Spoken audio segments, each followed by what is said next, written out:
welcome to Headingley for the fourth and final day of the Vitality County Championship match between Yorkshire and Northamptonshire. The teams are as follows. Firstly for Yorkshire: Adam Lyth, Finn Bean, James Wharton, Will Luxton, Johnny Bairstow, Johnny Tattersall, George Hill, Don Bess, Jordan Thompson, Matthew Fisher and Ben Coe.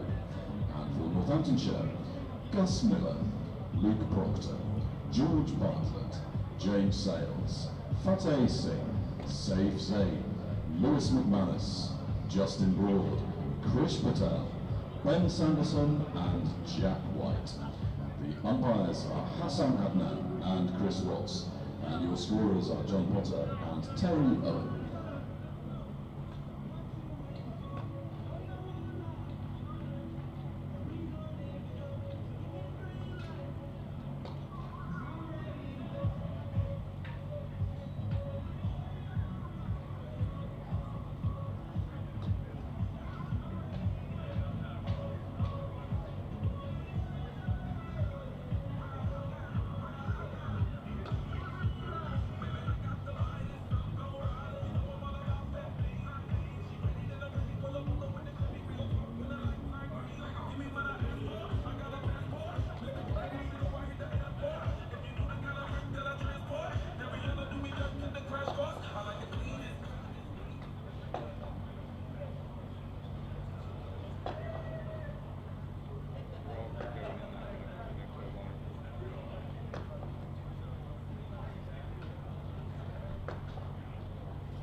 Scorecards are available as always, and you can find them in the Cricket Museum, which is at the rear of the stand, and they cost £1 each, with all proceeds going to the Yorkshire Cricket Foundation.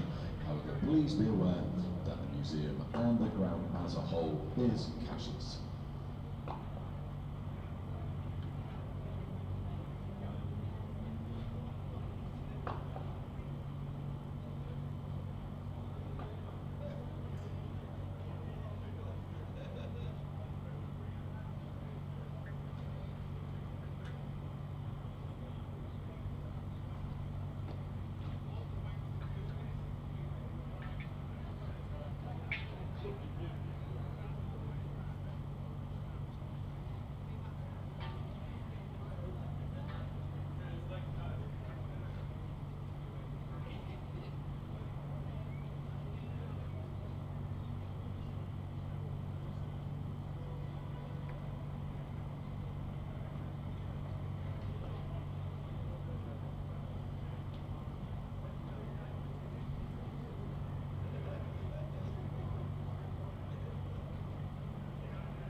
The cricket ground is a ground for all, and we want to ensure that everyone has a memorable day when they visit us.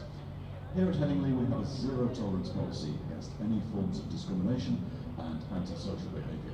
If you do witness any such behaviour, please contact Yorkshire Cricket via the following methods, either by texting the word RESPECT to 60650 or by speaking to your nearest steward.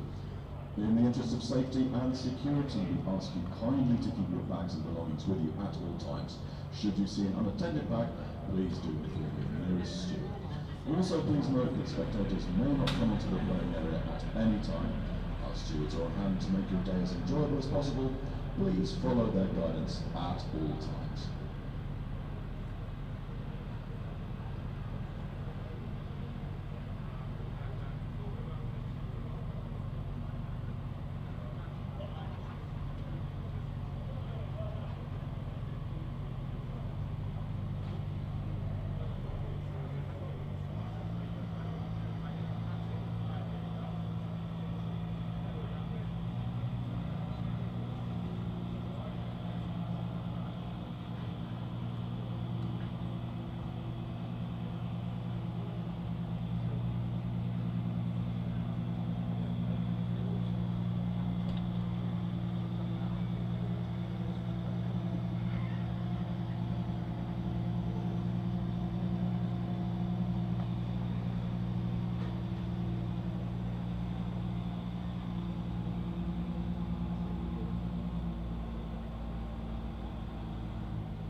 Northamptonshire. James Wharton and Will Luxton continuing the batting for Yorkshire. The golden voice sounding just a little sweeter on this final day of the 2024 Division 2 Championship season, as both representatives of both teams make their way out into the middle, along with the umpires Hassan, Adnan and Chris Watts. Good morning, welcome from Headingley. Yorkshire in Division 1 next year. Nice to be able to say that. At the top of the broadcast today, Andrew Radder, BBC Radio Northampton, alongside myself, Jonathan Doidge, Katie Levick and David Townsend in the comm box with us as well today, and James Wharton and Will Luxton on 162 and 37 respectively are walking out to represent Yorkshire, who finished yesterday after some bad light, curtailed play slightly early on 371 for 2. A lead of 224. We're obviously going to try and have a bit of a celebration feel to today, in the sense of what happened yesterday and what is to come. We're hoping, have some representation from the club on the commentary at some point during the morning.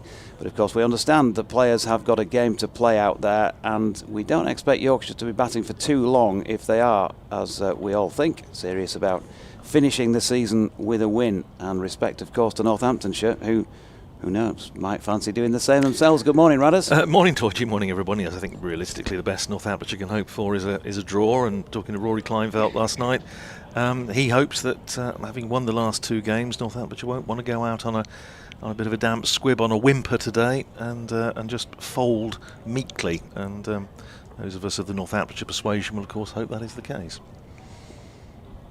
You want to take us through this first yes, Justin Broad over the day? Happily.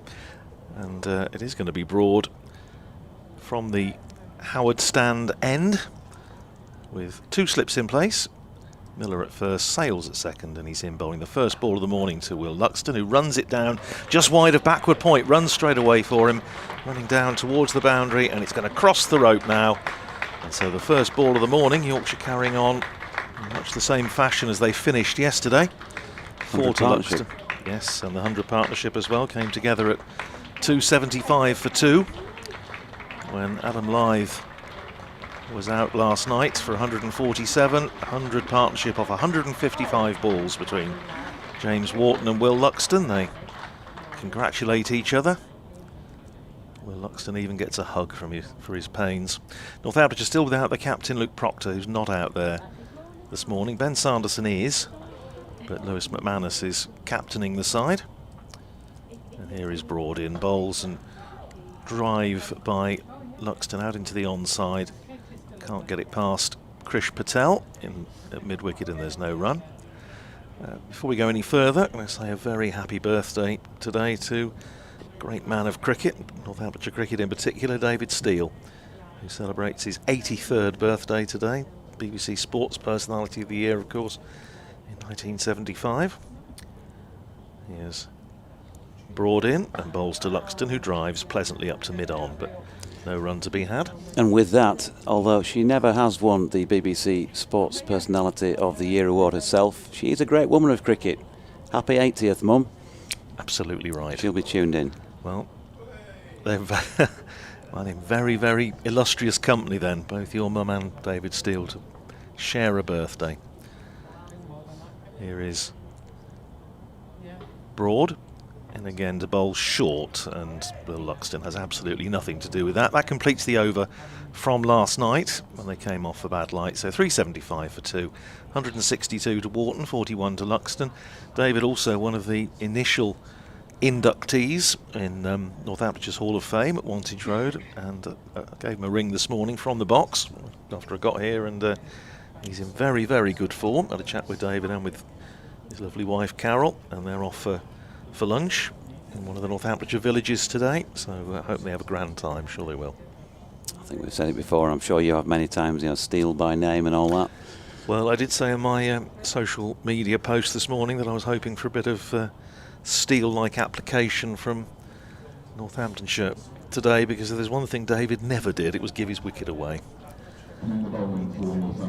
Or indeed much else, some would say. But one of my first cricketing memories, really, watching him front up to the fast men of the 70s. Yeah, it was just a wonderful summer, wasn't it? 75, and then of course 76, when he made his first, indeed only, Test 100 against the West Indies, and they didn't take him to India because they said he wasn't a good player of spin. But anybody who saw him make, I think, 84 out of 120 against Derek Underwood on a turning pitch at Northampton in that 75 season would know just what load of hogwash that was. Comma. Jack White bowling to James Wharton, who is undefeated on a very good 162 and beginning to come of age as a top order batter in this Yorkshire side. Yeah, so happy birthday from Yorkshire followers, I'm sure, as well to David Steele. Yes, I had good fortune to do a book with him a few years ago, and he's just got some amazing stories, and which he tells very well. He's still a grand raconteur, just man of cricket, really. Here comes Jack White with that action, not dissimilar to a man he would have played with and against. Probably the latter quite a lot, Mike Hendrick. Yeah. Jack White, that ball wide of off stump, and James Wharton watching it through to the keeper. I have to say, it's impossible for me ever to have a conversation with David without the story coming up, which was, it's absolutely true. The first day I watched Northamptonshire live at the county ground in 1972, and I had absolutely no idea about the right and wrong time to go and ask players for their autographs, and I asked him for his autograph, and he was coming off for tea, and he said, "Not now, son," and I've said he could have scarred me for life, but he didn't. White in, Wharton playing down the original line. There is a bit of nip. The heavy roller was on before the start of play, I think I noted. And yeah, still a game of cricket to be won here. A lot of celebrations yesterday by I just came up in the lift, and all I can say is that, judging by the smell in the lift from a couple of supporters who might have celebrated last night, it was a case of don't light a match. I just said, "Good evening," was it? Oh, great. Hick. 375 for 2. In the Headingley sunshine, White to Wharton. Back to the bowler. No run. What do you reckon, bat for an hour? I'd have probably thought so, yeah. I've not, well, given that I had to dash across, as you know, to Cheshire to a wedding last night, and then back this morning, a relatively late arrival before the start of play. And I haven't got any intelligence on that front. But yeah, you would have thought so, and then have a go, just try and make it uncomfortable for Northamptonshire, and absolutely right. See if you can finish things off at some point later in the day.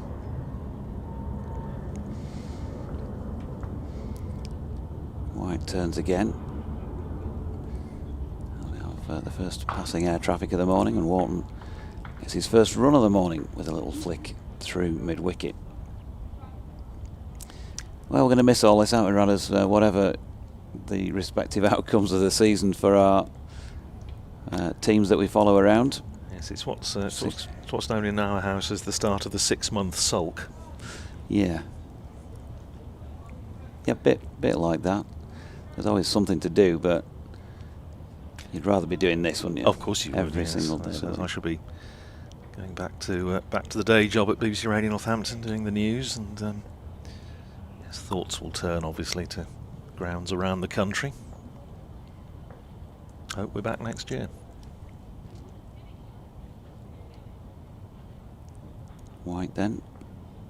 Final ball of this 85th over. Good one as well. There's an appeal for LBW. There's a little bit of a woody sound, and Will Luxton didn't look particularly anxious about what he might see when he looked round at Hassan Adnan, and rightly so, because that was not out, and no run to complete the over at 376 for 2. 229 runs in front. There's a smattering of early spectators, but I would imagine things will build as the day goes on, because there's that feeling, I guess, of relief now that one box has been ticked, and you can kind of go into your last day of the season, hopefully seeing some good cricket, and maybe with the possibility of a result. Yes, I saw 2 or 3 spectators, I think, having their breakfast in the cafe just on the walk up from car park F. which is a lovely car park. It's just too far away. But I've got my I've got my steps in over the last 4 days. There's no doubt about that. Here's Justin Broad running in to bowl from the far end, the Howard stand end, and driven by Wharton, only half stopped by one of the substitute fielders at extra cover, Arush Bashake, I think, and they're able to come through for a single. So Wharton goes to 164 and Yorkshire to 377 for 2, which is a lead of 230. Future development plans, they could actually put the Western Terrace on stilts and sort of wheel it out into Car Park F and bring Car Park F in for the championship games when nobody ever sits in the Western Terrace. That'd be lovely. Here's Broad in and bowls to Luxton, who drives up to mid-off, who has to make ground to his left, and the result of which they're able to come through for another comfortable single. Takes Will Luxton to 42 and Yorkshire to 378 for 2. I did see Ben Sanderson briefly last night, and I said, "Are you all right?" And he said, "Yeah, just getting old." But confirmation from Rory Kleinfeld last night is nothing serious. Say Ben Sanderson is out there this morning, but he just said it's a few late season niggles, a lot of tired bodies, and hence the fact that say Luke Proctor isn't out there. Wasn't out there for a good chunk of yesterday. Here's Broad in and bowls, and almost sneaks one through Wharton there as he pushes forward, gets an inside edge onto pad, and it rolls not exactly dangerously close to the off stump, but maybe just a little bit too close for comfort.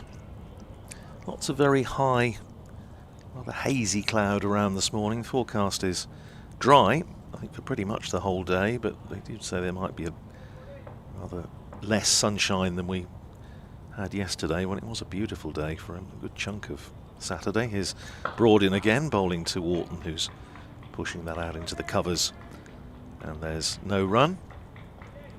Morning to all the many listeners who've been kind enough to send messages, and it's, rest assured it is absolutely our pleasure, and I'm glad you've enjoyed commentary from Doidgy, myself and all our BBC colleagues around the county circuit.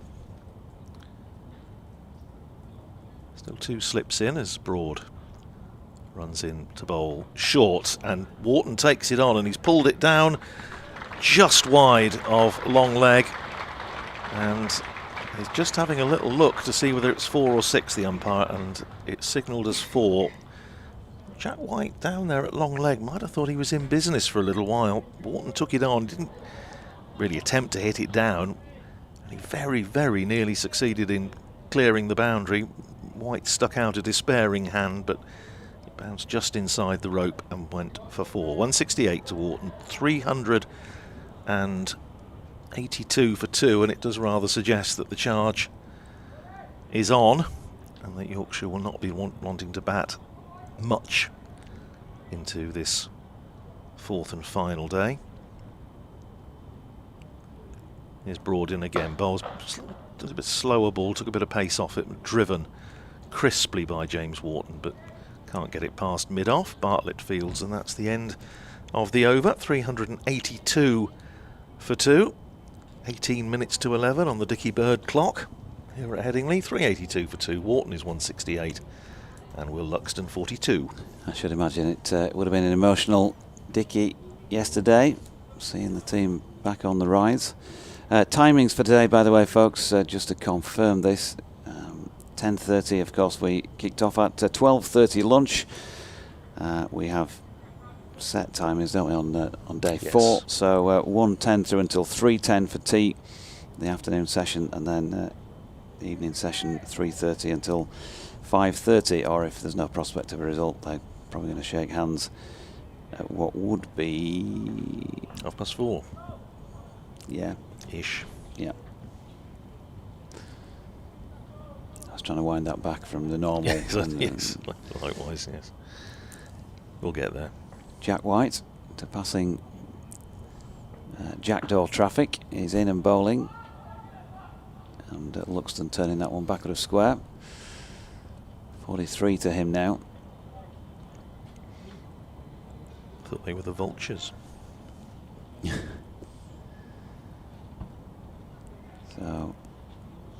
news as well emanating this morning from the county that emerging fast bowler Alex Wade has signed a 2-year rookie contract through until the end of the 26th season, 17 years of age.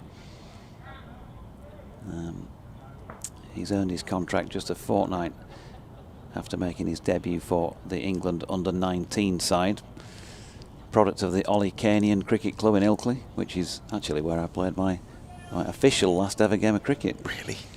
And then played again after like you do afterwards when they're short. Yeah.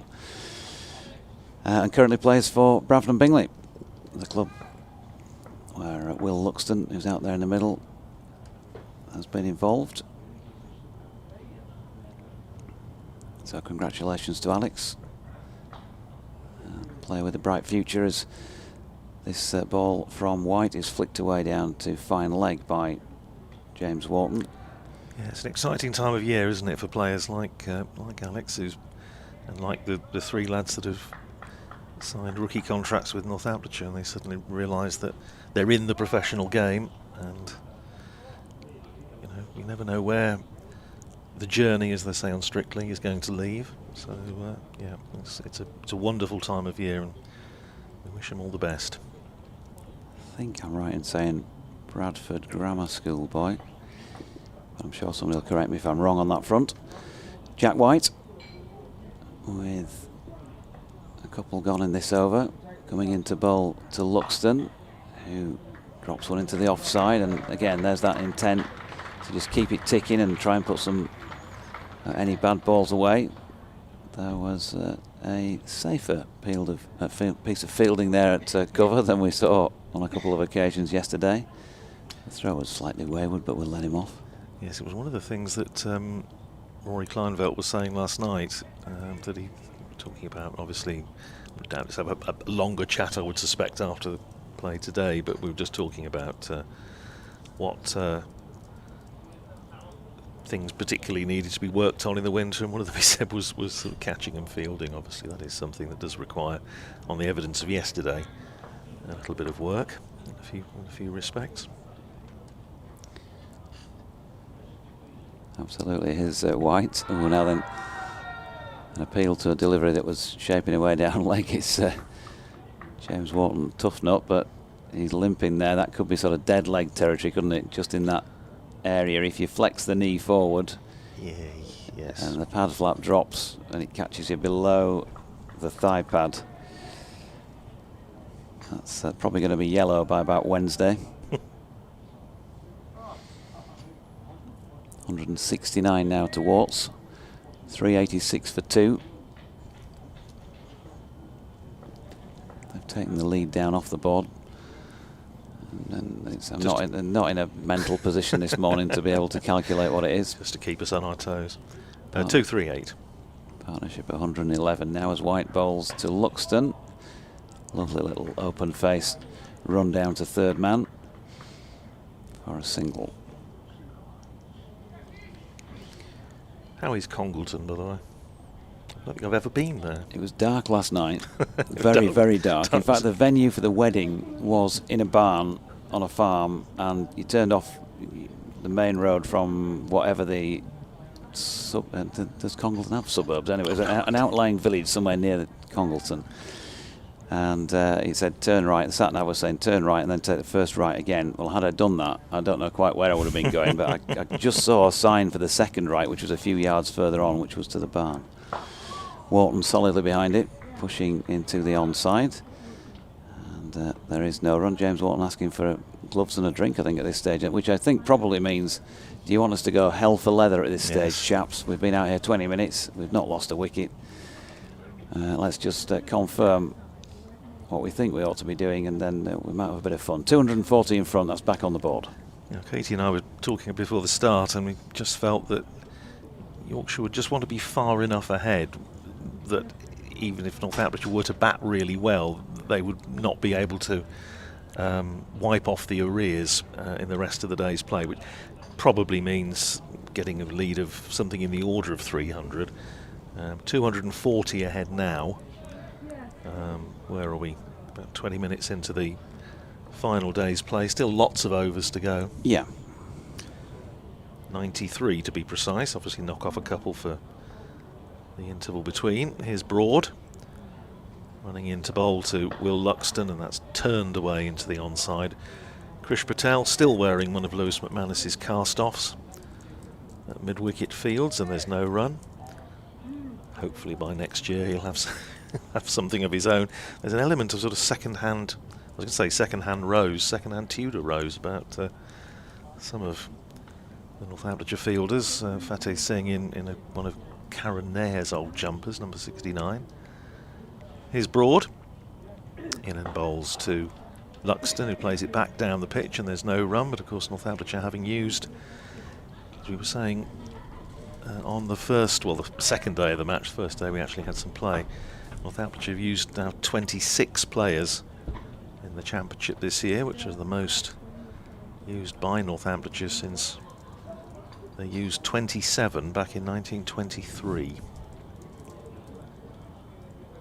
Broad, and again to Luxton down the leg side. Awkward one for Lewis McManus, just takes it on the half volley. It does so tidily enough. And the Northamptonshire record of 33 players in the season was the year before that, 1922. They used 31 in 1908, and that was the last year in which Northamptonshire fielded an all Northamptonshire-born 11 in the county championship. 1908. That's a long time ago. Remember it well.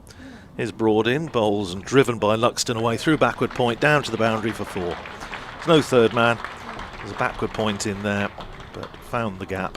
It races away for 4. Takes Will Luxton to within 1 1/2 century, 49 to him, 391 for 2, and the lead up to 244. And of course, we being Yorkshire, we took a couple of years longer than that Yes, to allow anybody born from outside the Broadacres to play for the county. another 90 years, wasn't it? Something like that. We're not having that. Playing for Yorkshire, not born here. Well, Don't be kidding. Cannot understand what he's going off out there. Cannot understand that at all. Here is Broad, born in Cape Town, down the leg side, and taken by Lewis McManus, son of Neil Broad, tennis player of some note. And I think he's had a very good year, sort of breakthrough year, Justin Broad. He's been pushed into some difficult roles. They finished up opening the batting in April, which is never an easy task in the beginning of April when Ricardo Vasconcelos wasn't around, and he's opened the bowling. He's done everything except make the tee, I think. He's Broad in bowls and driven nicely by Luxton, but fielded well off his own bowling by Justin Broad, and that's the end of the over. 391 for 2, 169 now to James Wharton, 49 to Will Luxton, and the drink, gloves, message, whatever, it's just come out from the changing room for the batters, so the instructions, I think, are being relayed. Who brought the instructions out? I wonder if instruction givers are an indicator as to what's going on. You know, like they say, teams play in the mould of their coaches. Is it Matthew?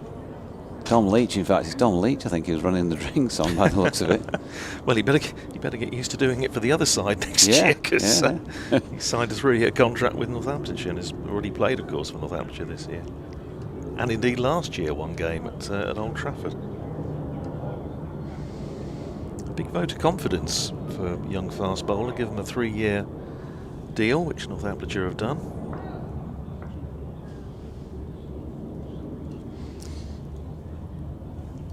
Jack White just wanted his third man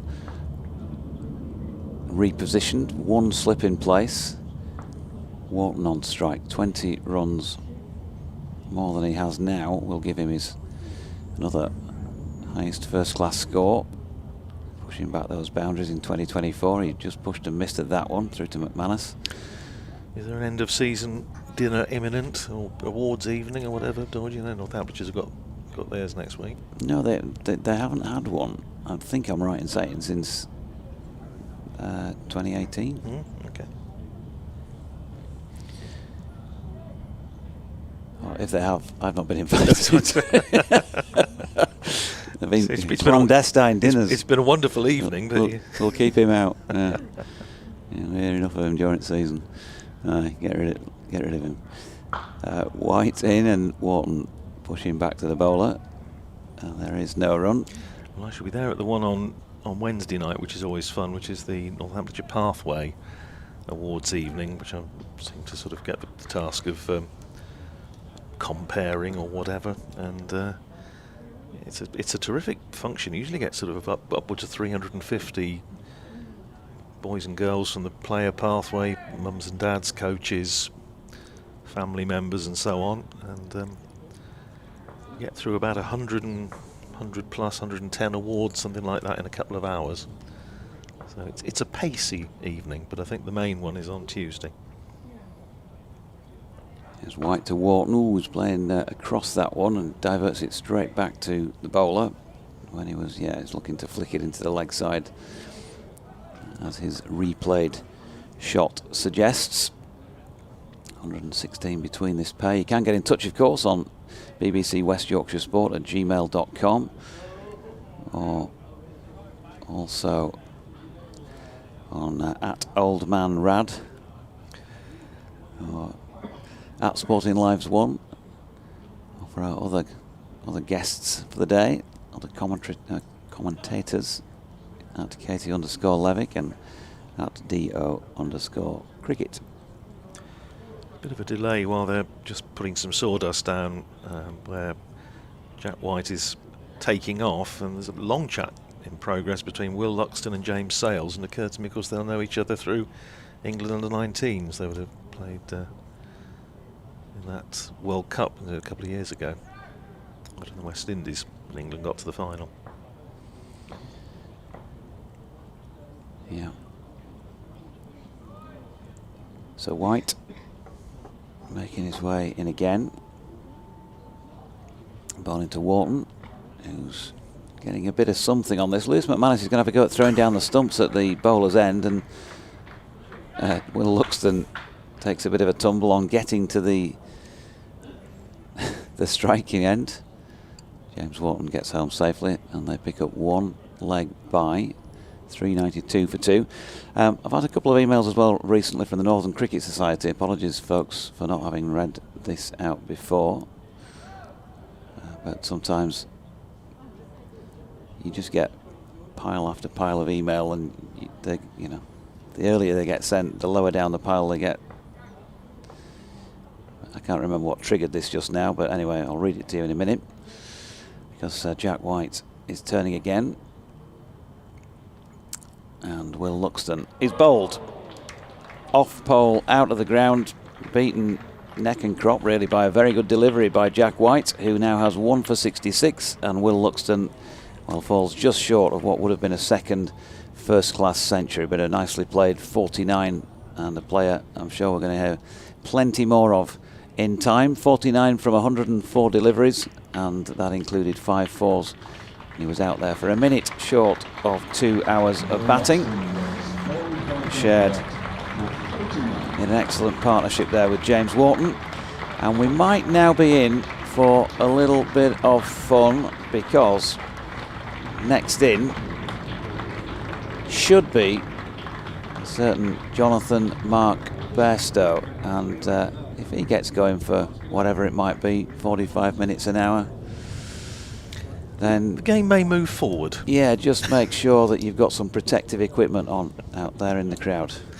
Well, the nation rejoicing. Northamptonshire picked up a bowling point, of course, for that wicket. So, yeah, it can only be, and it is. Number 5 for Yorkshire, Johnny Bairstow. And just a moment of sort of theatre about that, because he didn't immediately appear and run on the pitch, did he? He let Will Luxton soak up the applause, and then he goes out there under separate cover. 2, 4, 6, 8 always pays to make them wait, as they used to say in theatrical circles.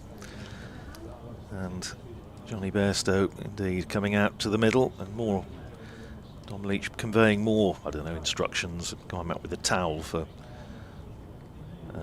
James Wharton. I suppose the only other thing that might just factor in will need to be factored in by Yorkshire is the fact that, so the forecast is suggesting it's going to be an overcast sort of day, and as we saw yesterday, when you do lose the sunshine at this time of the year, obviously with the sunset being around about 6:45, the light does tend to go even with the floodlights on. And I actually was surprised, and pleasantly surprised, that we played for as long as we did yesterday, because it did get very dark once or twice. And fair to the umpires, they showed an excellent propensity to keep the game moving, keep us on the park, but that might be an issue later on. But anyway, for now, let's enjoy a bit of young Johnny Bairstow. Is he still young Johnny Bairstow? Well, compared to the likes of you and I, well, yes, he was 35 early in the week. Spring chicken. That'll do for me. As White's in and bowling to him. It's a good nut first up as well, which nips away from Bairstow. Playing down that original line. End of the 89th over then. 392 for 3. And that partnership came to rest at 117. Yep, 117 for the third wicket. Not, of course, a vast amount of cricket still left around the country today in terms of the matches that are going on. Most of the major issues now have been decided. But England, of course, playing Australia in the deciding, 5th and deciding ODI today down at Bristol. So we'll keep an eye across that one. That's starting about now. And in the first division, there's a nice ripple for Jack White as he goes down to his fielding position down at long leg. That's nice to hear. 392 for 3. Broad running in again to bowl to Wharton. Turns it nicely off his hip, and he's going to get a single down to deep backward square. There's a man back on the boundary, comes in to field it, and Wharton goes to 170, 18 short of that career best. As Doidgy mentioned earlier, Yorkshire to 393 for 3, the lead up to 246. At Chesterley Street, Kent 109 for 4, replying to Durham's 360. Kent, of course, already relegated. Nottinghamshire 487 all out, Warwickshire 154 for 4. That's effectively a dead game now, both those sides safe in Division 1. New Road, Worcestershire 25 for 2 in their second innings against Lancashire, who were already relegated. Broad in and bowls to Bairstow on drives for a single to get off the mark, and you imagine pretty much whatever Johnny Bairstow does is going to get a good round of applause from the Yorkshire faithful. Nice crisp on drive to get off the mark for one, to deepish mid on. So he's off and running, 394 for 3. So Worcestershire in that match are 28 runs ahead. Might be an interesting last day there, but of course Lancashire already consigned to Division 2 for next season. Here's Broad in and bowls, and a lovely straight drive deflected onto the stumps by Justin Broad. At least I think he got a hand on that. Just the fact that he's shaking it tends to suggest that he did. Johnny Bairstow was in his ground, but well, annoying for James Wharton, who timed that beautifully. Might have been expecting a boundary, but Broad getting a hand to it. Yeah, he got a good hand on it, in fact, but Johnny Bairstow was alert to the situation and had his bat down.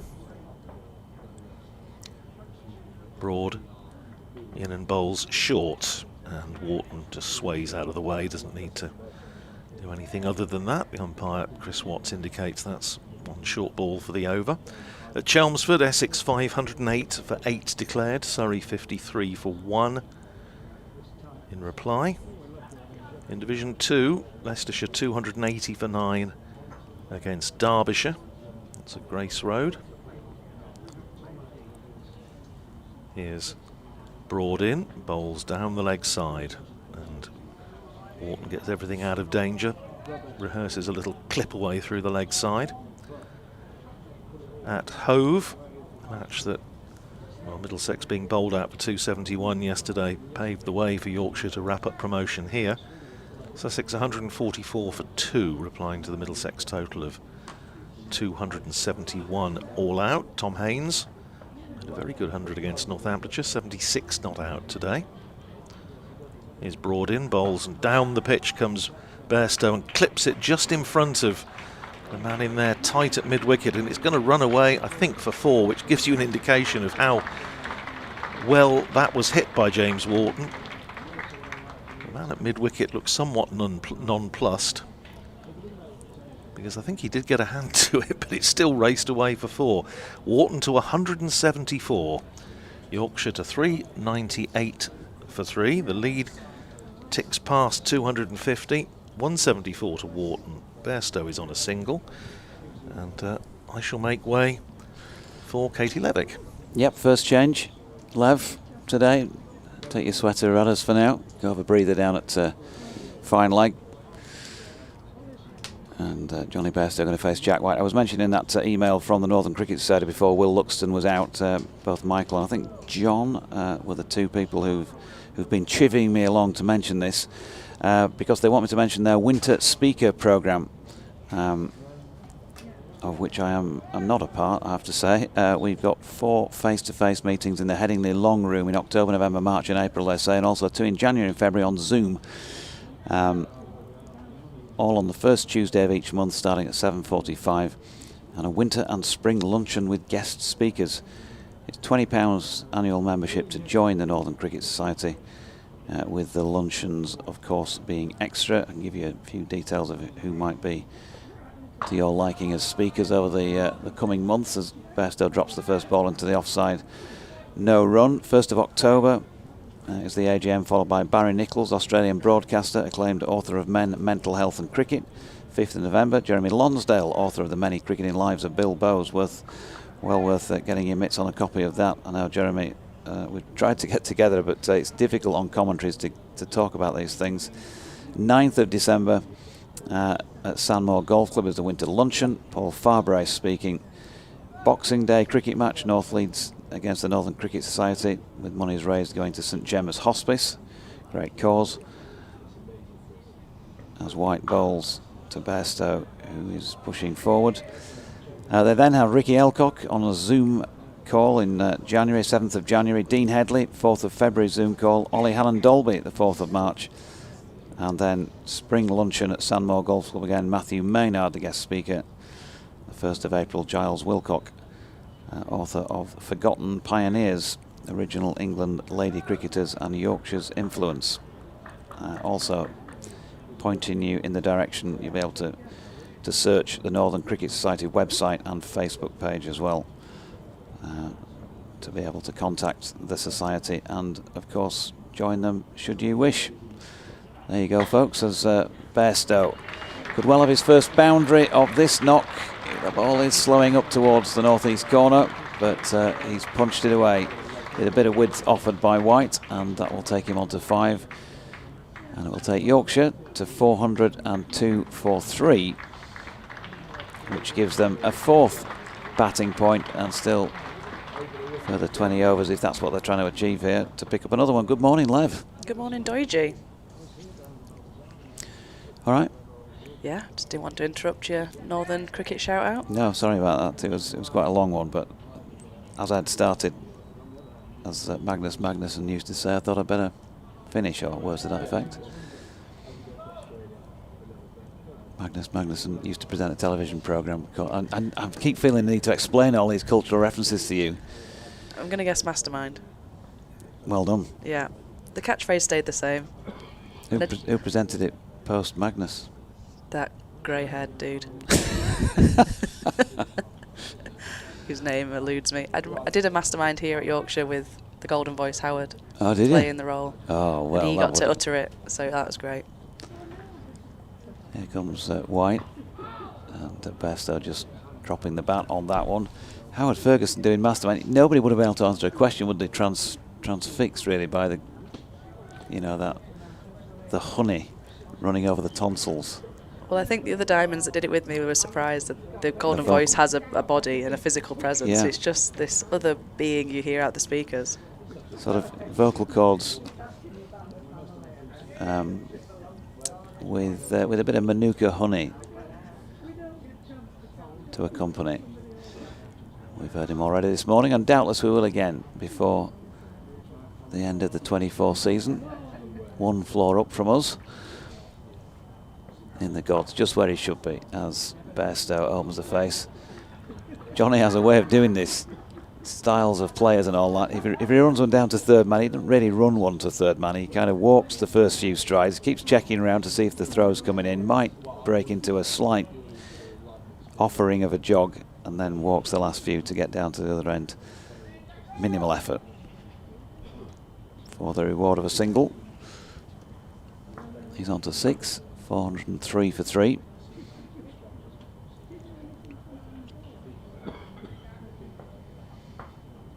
.256 runs the lead. The sun is trying to break its way through cloud up to the left as Wharton turns one into the leg side, and having queried one or two pieces of fielding in this Yorkshire innings, we should say well fielded there at mid-wicket. The culprit on that occasion being James Sales. End of the over. 91 of those complete now. 403 for 3. 256 runs in front. Maybe, because I've been bombarded with correspondence, you might imagine in the last, 12, 16 hours or so. Maybe we've got a chance to get through a bit more of that lev as well. I've got to order me pasta for Thursday night's Radio Leeds Night Out. Don't let me forget that, will you, today? That wasn't what I was expecting to follow. I've had lots of correspondence. That's the most important bit of correspondence, I'm sure. Neil in Keighley, well, he wasn't happy about things the other day when play didn't get going on time, and would like Yorkshire, or whoever it is, officials really, not Yorkshire, whichever venue, to announce that play will start earlier than 40 minutes in advance. Broad's in once more, and a flash of the blade from Johnny Bairstow sends it flying over backward point for 4 runs. That's a bit more what we expected when Bairstow came to the crease. Yep, he's on his way. Andy Lighting, good morning to you. Sent us a message last night as well from Sally de Bern in southwest France. Hope I've pronounced that correctly, Andrew. Many thanks for another season, keeping this exiled Yorkie entertained with the commentaries, and looking forward to next year.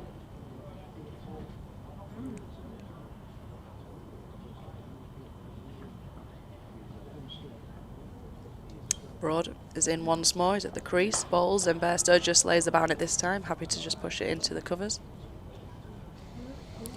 Martin Bloomfield, the usual considered message from Martin, which takes a bit of getting through. A day of mixed emotions yesterday. Firstly, massive congrats to Yorkshire on achieving a successful elevation back to the top flight, when I feel sure they'll do all they can to avoid dropping straight back. 1 or 2 signings, if the purse strings allow, should make for a well-balanced squad to tackle everything thrown at us. Conversely, dismay at the revelation that Auntie Beeb still has not shown her hand on whether or not we are to be deprived. And once more Broad comes in, and Bairstow pushes him through the covers, but this time he finds the boundary and it's 4 runs. Yeah, lovely shot. Whether we are to be deprived local coverage of such future matches, I remain optimistic on that front. Although I'm aware that other employers utilise your manifest skills, Doidgy, perhaps you should prepare yourself for life after Radio Leeds. Maybe Panto season could offer Dame Doidgy an opportunity to tread the boards of the Bradford Alhambra. Alternatively, Strictly could allow viewers to witness the Doidgy Doble. A couple of Yorkshire cricketers have done quite well. Oh, the Doidgy Doble, sorry. It's Broad bowls, and a flash of the bat from Bairstow. He misses this one and goes straight through to the keeper. A couple of Yorkshire cricketers have done quite well in past competitions, I believe. If this is to be the last day, we are all to be allowed the privilege of enjoying yourself and contemporaries up and down the country. I take this opportunity to offer my personal thanks for the enjoyment you've striven to provide, not just this season but for recent years as well. We do striven to provide, don't we? Chaps and ladies, ever we do striven every moment, Radders says. Broad's in and bowls, and it's shorter this time. Bairstow thinks about pulling it, but pulls out, which is a surprise. We thought he'd welcome that chance, but he lets it go through to the keeper.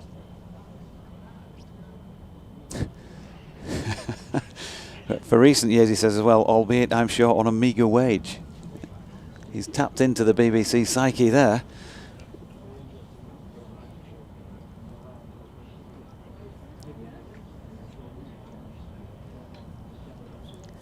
scored at the top of his mark one last time in this over. Bowls, and Bairstow finds the inside edge and it runs into mid-wicket for no run. He goes on, unlike in the race for the White House, there's never been a need for fact-checking your astute analysis. As being an archetypal down-to-earth Yorkshireman and a man of the people, you've always presented the facts as they are, not how you feel we might wish to receive them. But he's hoping that we're back next year, and of course we all are. We all are. We've got Lev in the box now, keeping us all young. And what must be an intimidating experience for you, coming in here with three old gimmers. 3 titans of the commentary game. The hearing aids are in at the back of the box here. Makes it easier for me to say what I want. But you do give as good as you get, I reckon.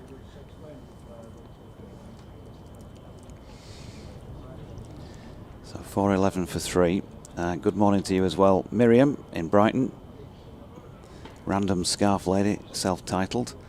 What a joyous end to the season,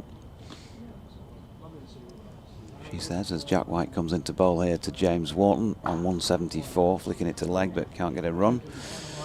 He says, I want to thank you and your fellow commentators on keeping me company at work, at my allotment, on the beach, walks on the downs and even in the pub, headphones in, especially yesterday as we reached the 350. Joyous moment, very unexpected halfway through the season.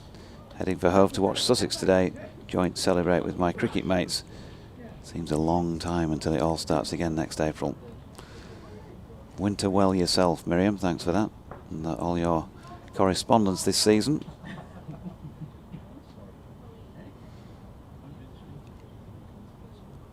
Here comes White once again, and Wharton turning it to leg to take his score with that single onto 175, 412 for 3. Dean in Doncaster, good morning to you as well. Thanking us for the entertainment and coverage for the season. I'm currently interrailing around Europe in Budapest today. I've made sure I can soak up the atmosphere of the last day of the county championship. Happy that we've been promoted. See you next season.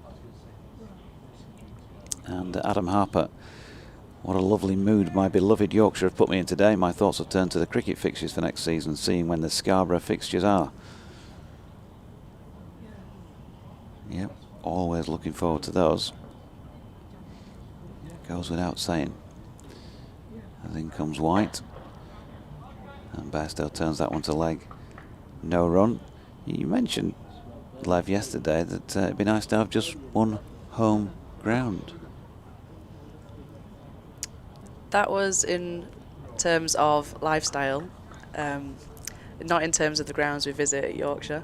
Scarborough is actually my favourite home ground, but it can get, I know this is where I'm going to get really like middle first class problems, but when you're constantly in the hotels it can get quite tough throughout a season, and when it was a regional setup we played all over 3 regions, so that was never easy when you didn't know where your home games were going to be.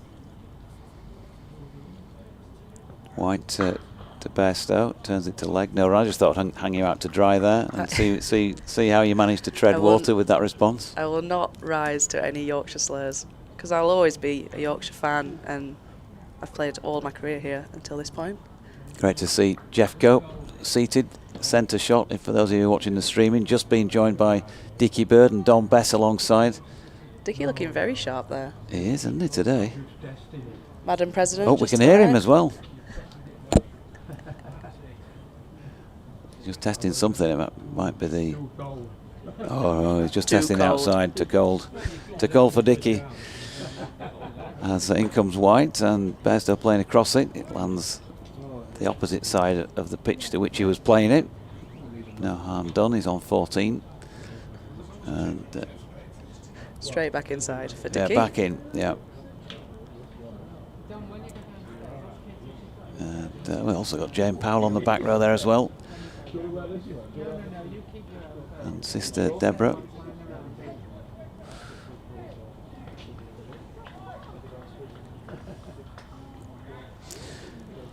Yeah, plenty of cloud cover today. It will not be warm out there.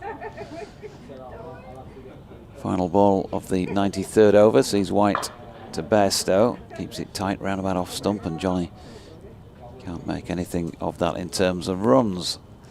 Partnership just 20 at the moment. 265 runs the lead. Still a theoretical, at least, an official 87 overs remain in the day. Someone get Dickie Bird some hand warmers. If we just get a bit of Inspector Gadget on the effects mode, we can probably lower it down over there and have a two-way conversation with them all.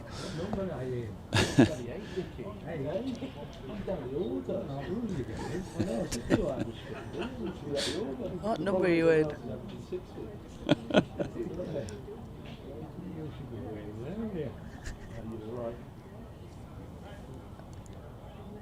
Dickie just highlighted keep it the clean, strength, Dickie, for us. the Keep it strength clean, of the batting please. lineup.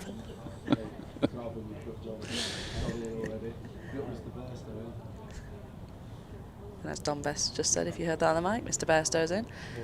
Wharton on strike. Broad just bowling that one down the leg side, allows Wharton to rock back and pull it out to the deep square fielder. Picks up a single.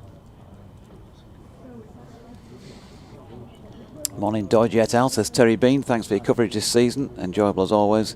If the B-Ban not to resume coverage would be a real shame, I might add. Would you consider commentating on games for Yorkshire should the option arise? Well, I'd have to get my agent involved on that one, Terry. Considerable demands, I'm sure. Broad bowls, and Wharton flicks it off his hip once more out to deep square. Picks up, Bairstow's on strike that time. Picks up a single. I guess that would be the county to suggest, really, not for me. And look, let's not go to town on this BBC not covering it thing, but all I did yesterday was state the facts that at this moment in time, this could be the last day on which we broadcast for the BBC on county cricket. We just don't know. Broad in and bowls, and Wharton just rocks back on the back foot and punches that through point region for 4 runs.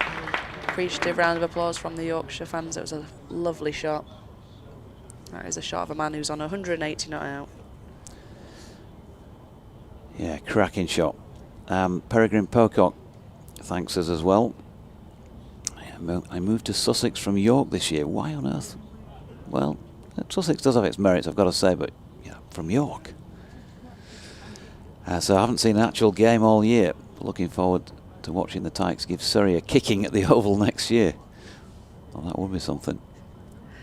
Broad in and bowls, and Wharton puts his hands through that one. It's going all the way, but is it 6 or is it 4? Oh, it's not gone. It's not neither. It's plugged and stopped, and they've come back for 2 runs. Thought he got fully under that one, but ground still stuffed down towards the Howard Stand end. Yeah, bit of a sand wedge.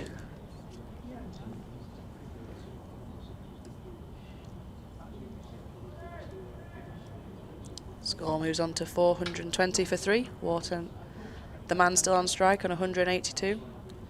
Just having to have a clean of that ball because I imagine it's got plenty of the Headingley outfield wedged on it.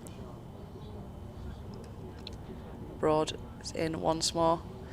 Past the umpire. Short again, and Wharton rocks back and pulls out, and that one is going all the way for 4. Wonderful shot. Takes him to 186. Honing in on a career best for Wharton. Just 3 needed. Really interesting, isn't it? A player who opportunities were limited and all the rest of it, in and out, didn't quite take them when he had his chances for a while, showed the signs but not quite getting over the line, got that big score. And I think he'd already proved in second team cricket on a few occasions that when he gets in, he can bat long and bat big, but different level, of course. And he's shown us it twice this year now, coming out with big hundreds, and on the cusp of a PB. Yeah, and it's really great to see him just picking up where he left off yesterday. It's one thing to bat all one day when you're in a rhythm, but to have to break up, go away overnight and come back the next day, and he's still seeing it just as sweet. Wharton's in, and Wharton's on strike even, and drives it up to mid-off for no run to finish that over. Moves Yorkshire to 424 for 3 after that one. What was it? You went from 360 not out overnight to was it 475 in a session here against, was it South East Stars? That? Yeah, and then I woke up. I'm trying to big you up then. Come on. I might be on 360 over my career. Well, you know, Got my season 50 this year. First milestone. Presumably, part of the deal to go to Durham is that you're going to be batting in the top 6. You know, no longer at 10. I mean, I just... the coach, I mean, you could hoodwink the coach because she's got no experience of working with, has she, before now? Well, Danny Yeah. is, unfortunately, yeah. See what the Durham tracks treat me like.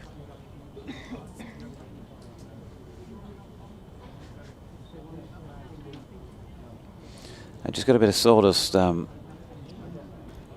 being placed on the last couple of strides for Jack White.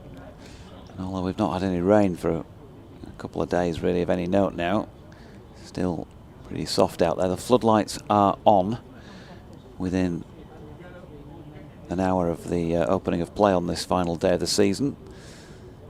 And that, as I mentioned yesterday, really, when they came on, usually spells a little bit more danger, a bit more trepidation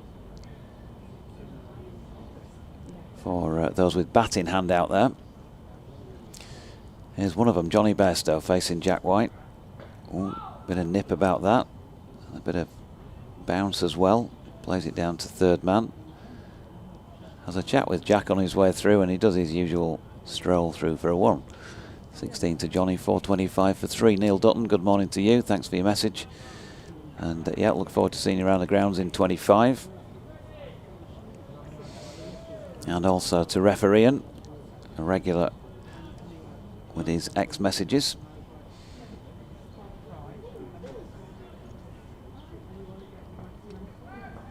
Richard Mills says, morning Dodgy. Mills from Ponty again, heading London bound, listening to the last day of the season. Tremendous second half performance. Roll on 25. Ooh, good delivery by White. There's an appeal for caught behind. You wouldn't have been surprised from this distance to have seen Hassan Adnan raise the finger. He's just given his usual indicator as to why that wasn't out. And it wasn't out because he just beat everything, did Jack. Oof. That's a good... You can see James Wharton say, well bowled, can't you, as it passes him. So he's come out with a few crackers this morning, Jack White, not least the one to bowl Will Luxton. And there was another one. If you've got a bloke out there who's now been batting for 355 minutes, faced 265 balls and has his second highest first class score of 106 against his name, it takes a pretty good nut to get one through like that. Here comes White again. And that turned into the leg side by Wharton, and there's no run. He just feels like he's... We've talked about the Mike Hendrick thing, but Jack White, all effort, yeah. On the occasions I've seen him play, he just keeps on keeping on. He's into his 23rd over of this innings and has just the 1 wicket for 72 against his name. He's not always been pin sharp, I don't think. Hence those figures, but he's certainly on it this morning.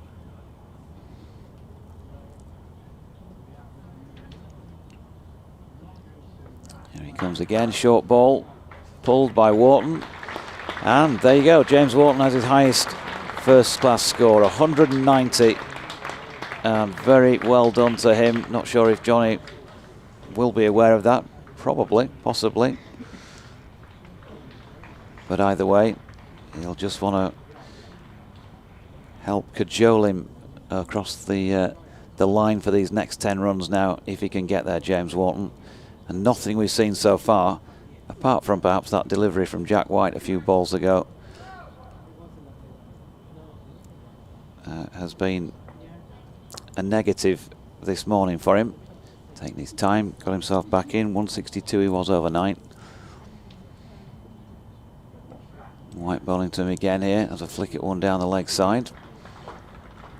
Well taken by Lewis McManus, diving to his left.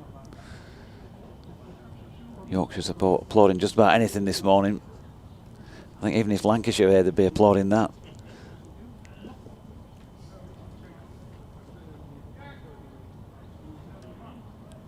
Bit of a party atmosphere, a cold party atmosphere.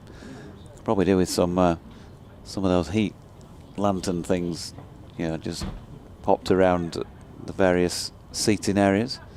Some heated blankets. 429 for 3. Oh, pull shot here has gone all the way into the Western Terrace 4-6. And having praised Jack White, he's just let himself down a little bit during that over. Banged that one in short. And for all he has bowled some really good deliveries, at his pace you can't really bang it in that short against a player who's on 190, and that takes him to within 1 stroke of a double century. Yeah, a bit of a nothing delivery, but you can't really blame them at this stage of the day. It's been a long 2 days in the field for them. Feels a bit gloomy out there a couple of times then when Wharton found the boundary. I don't think the sweepers out there picked it up all that clean. Not that they've been able to field it, but I don't think the visibility is the best. The sun's not managed to peek through so far. Just need a bit of magic to happen to try and dismantle Wharton. As it is, Bairstow's on strike and Broad's running in. Bairstow this time on the back foot, pulls it and finds a boundary for 4. Square leg fielder can only go and chase that one. He managed to pull it beautifully in front of square, more the mid-wicket region. Wouldn't be surprised to see a couple of bowling changes coming up. I think it's a tough day for bowlers out there. Got to just have relentless discipline. So I think frequent bowling changes are probably the way to go.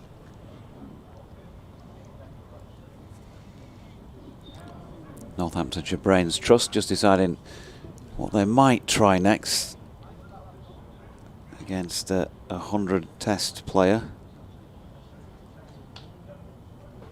Slip coming out.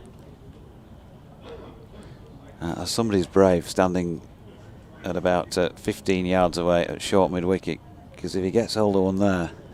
Having seen how well he just picked up that previous ball, I would not be putting my hand forward for that. There's been a lot of hands in pockets so far this morning as well, which shows just how chilly it is out there on this final day of the season, back end of September. Broad's in, and Bairstow this time just punches it towards mid-on for no run. It's Gus Miller who's gone in there in that, would we call it a catching position? Because if he does get hold of it, your hands are going to be fairly warm.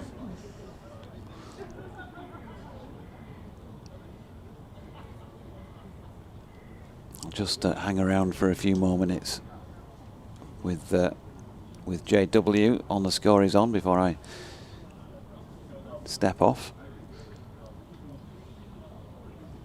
So it's Broad with ball in hand once more at the top of his mark. Bowls outside off stump this time, allows Bairstow to just put his hands through it, up and over, extra cover for 4 runs. Both sides of the wicket now, you can tell Bairstow's got the intention. Yeah, just dismissive, wasn't it, really? Just stand and deliver from YJB. That's what he's known for. Unmoved from the crease. An appreciative round of applause here from the Headingley crowd, as that's the 50 partnership between Wharton and Bairstow. Bairstow moving to 23 with that last 4, and just another chat for Broad at the top of his mark. Although I'm not sure what words you can offer in encouragement when you're staring down the barrel of Bairstow with licence to swing and Wharton on 196. Let's see what he's got as Broad's in once more, and this time Bairstow just punches it into the extra cover. 50 partnership in 6.4 overs, I make it, following the loss of Will Luxton. Just over half an hour. And Justin Broad, well, he's another century in this match. None for 100 in his 21st over. Doing it tough. The run rate a very healthy 4.63. Johnny's just checking, is it okay if I hit the glass in the Howard stand? Let's see what he can do this time. That's a swing that suggests he was certainly trying. It skews off, I think, the thigh pad towards third man. A muted appeal from Broad and keeper. Umpire signals leg byes. They just pick up the 1. Yeah, you can see where he was looking there, somewhere not actually the Howard stand. It was more like the long room. Yeah, it looked like he picked his spot there before that ball got delivered. There's not much looking at the ball as it cannoned off his thigh pad. Got one to come in the over. Broad receiving a bit of advice from Ben Sanderson. Probably along the lines of, this doesn't define you. Wharton waits, punches one through third man, but there is a fielder in place down there. The single takes him to 197, end of the 96th over then. Just over an hour into the day's play. Bairstow's staring down the balcony. I wonder if he's waiting for some sort of message or signal. It may be a case of they're going to go to 300 lead, 450 on the board, or James Wharton, because the three things that are all coming into play here, and maybe, I'm sure that if Johnny happened to hit a 4, they'd probably just hang around and I'm sure the ball Wharton, or two longer. Yeah, the Wharton double ton would be the main priority at the moment. And I imagine a player like Johnny would want that to happen as well. We saw how impassioned he was in his speech about George Hill receiving his cap. He's really supportive of these young players. Oh, and on cue, here comes the "do you need anything?" 12 man. That's definitely not just running on a message, is definitely bringing him something he needs. It's never subtle, is it? He's brought him a towel, not even a drink, I don't think. I think Johnny's just trying to get the clear message as to what's going on here. Are we going to go on till 12 or something like that? You know, another 15 minutes, or are we just going to pull out shortly? I love the change of gloves facade. He's on 23. He's faced 24 balls. Tom Leach looking very serious. He's got a smile on his face again.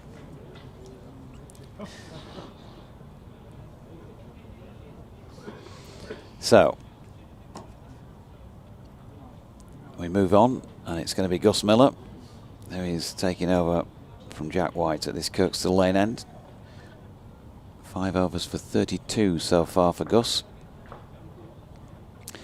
And he's bowling here to James Wharton, who's got a full toss and could put that anywhere around the ground. He took the safety first option, just stroke it. That was a shot of a man that was on, and he's counting down to 200. I think if that had come an over ago, even 2 overs ago, he's putting that into the stands. Yeah. It was very, very held back. Does not want to throw away this opportunity. 198 and 446 for 3. Remember, Northamptonshire 147 all out. Seems a long time ago, that. As in comes Miller. Bairstow, bang. 4 runs. Just piercing the gap between extra cover and mid-off. 27 now to him. The headline's not with him in this Yorkshire innings, but still he's reminding us of a few reasons as to why he's had the career he's had so far. And there still might be a few years left in that yet. That 9th 50 coming in just 35 balls. 9th 50? Yeah, 9th 50. 450 up. And so Yorkshire make it 1, 2, 3, 4, 5 batting points. Just to add a bit to the occasion, I guess. The lead now over 300. 303.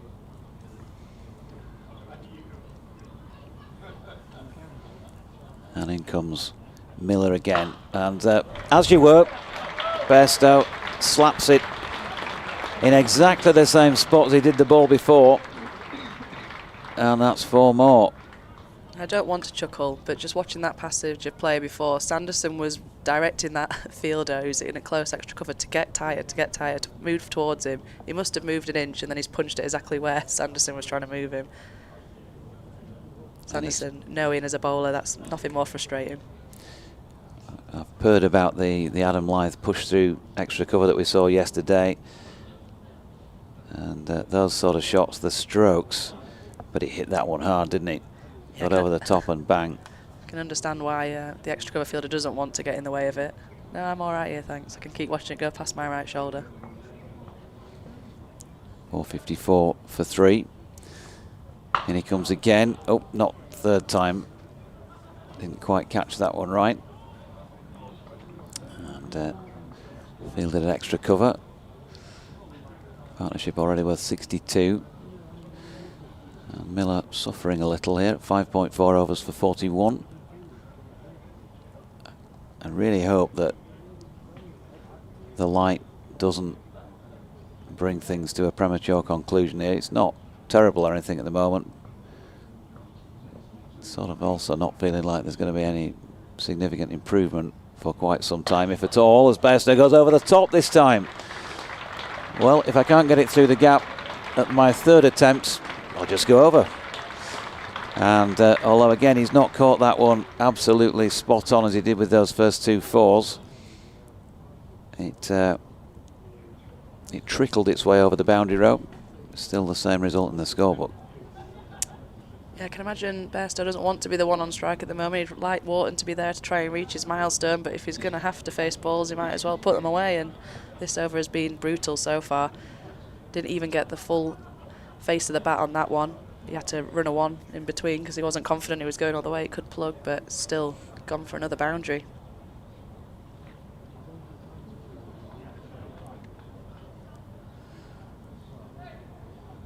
This ball nearly 17 overs old.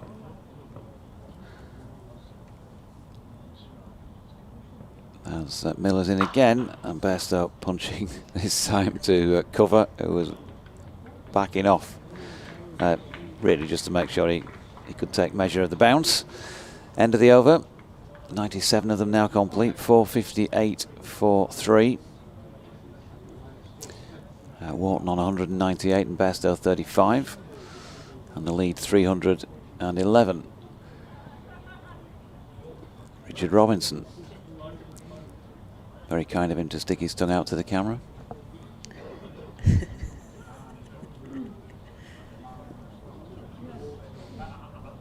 Women all over the globe just swooning there at Robbo. Yeah. From the Howard Stand end, And why not? James Sale. James Sale's going to have a go at the Howard Stand end. It's one of those mornings, isn't it, where there's not a lot to be gained with ball in hand here. If the tail end were in, you can imagine 1 or 2 bowlers muscling up to the skipper and saying, "Go on, give us a couple of overs here." But they'd be just feeling that knee a little bit this morning, Skip. Just the shoulder's not quite right. James Sales, though, he's going to brave it. And James Wharton is on strike. In comes Sales then past umpire Watts. Wharton drives square on the offside and will get to his first class double century. Brilliant knock from James Wharton. It's taken him 381 minutes, 272 deliveries. That was his 25th 4 to go with 4 sixes. A hug from Johnny Bairstow. Fine young player. He's passed 1,000 runs in first-class cricket during this innings, and he joins illustrious names such as Percy Holmes, Leonard Hutton, Geoffrey Boycott, Adam Lyth and Richard Blakey as now the 6th double centurion for Yorkshire against Northamptonshire. Superb knock. And sails into him again. Oof. And he's hammered that one to extra cover. And the diving attempt by Justin Broad, I think it is. He got plenty on that. That's going to hurt. He's got 4 more through extra cover. Dear me. I think the expression is he murdered that one. Ouch. I'd also just like to acknowledge, I don't know if you noticed on the live stream, for those that aren't watching the live stream currently, Yorkshire referred to him then as James Wharton Ton. Oh, really? Which is a great pun. I'm all here for a pun. James War Doubleton, yeah. Thanks to Radders, by the way, for the list there of those top names. I'll probably better step out now and let somebody else have a go at the end of... In fact, now you can crack on, can you? So it's Wharton Ton on strike as he once again drives it through the covers, but this time the diving fielder manages to cut it off and it's just a single.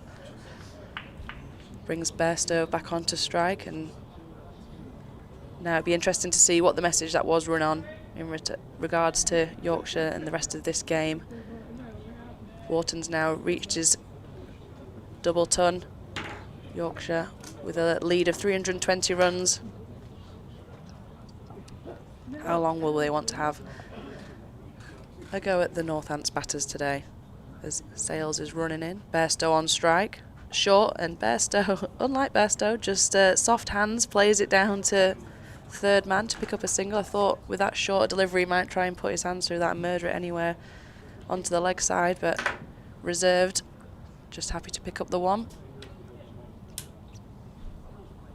Brings the double centurion back onto strike. Partnership now of 76 in incredibly rapid time. As Sales is in and bowls once more. Wharton this time running at it and punches it straight back past the bowler, who did well to evade it. And brings up another 4. They're really on the charge now, Yorkshire. It's destructive. It's probably the word. Wharton hits a very heavy ball. And when he's seeing it like a beach ball as well, it's not fun to be out there as a Northants bowler or fielder. Even if it was warm, it wouldn't be fun to be out there, would it? Good morning, Katie. Good morning, DT. So I do like a Yorkshire landmark. Because Doidge, oh no, I'll just stay on a bit longer. I'll just stay on a bit longer. So, come on, Doidge, let me on. He's not daft, is he? That's the social media time then. As Wharton rocks back, punishes that into the leg side, and it goes all the way for 6.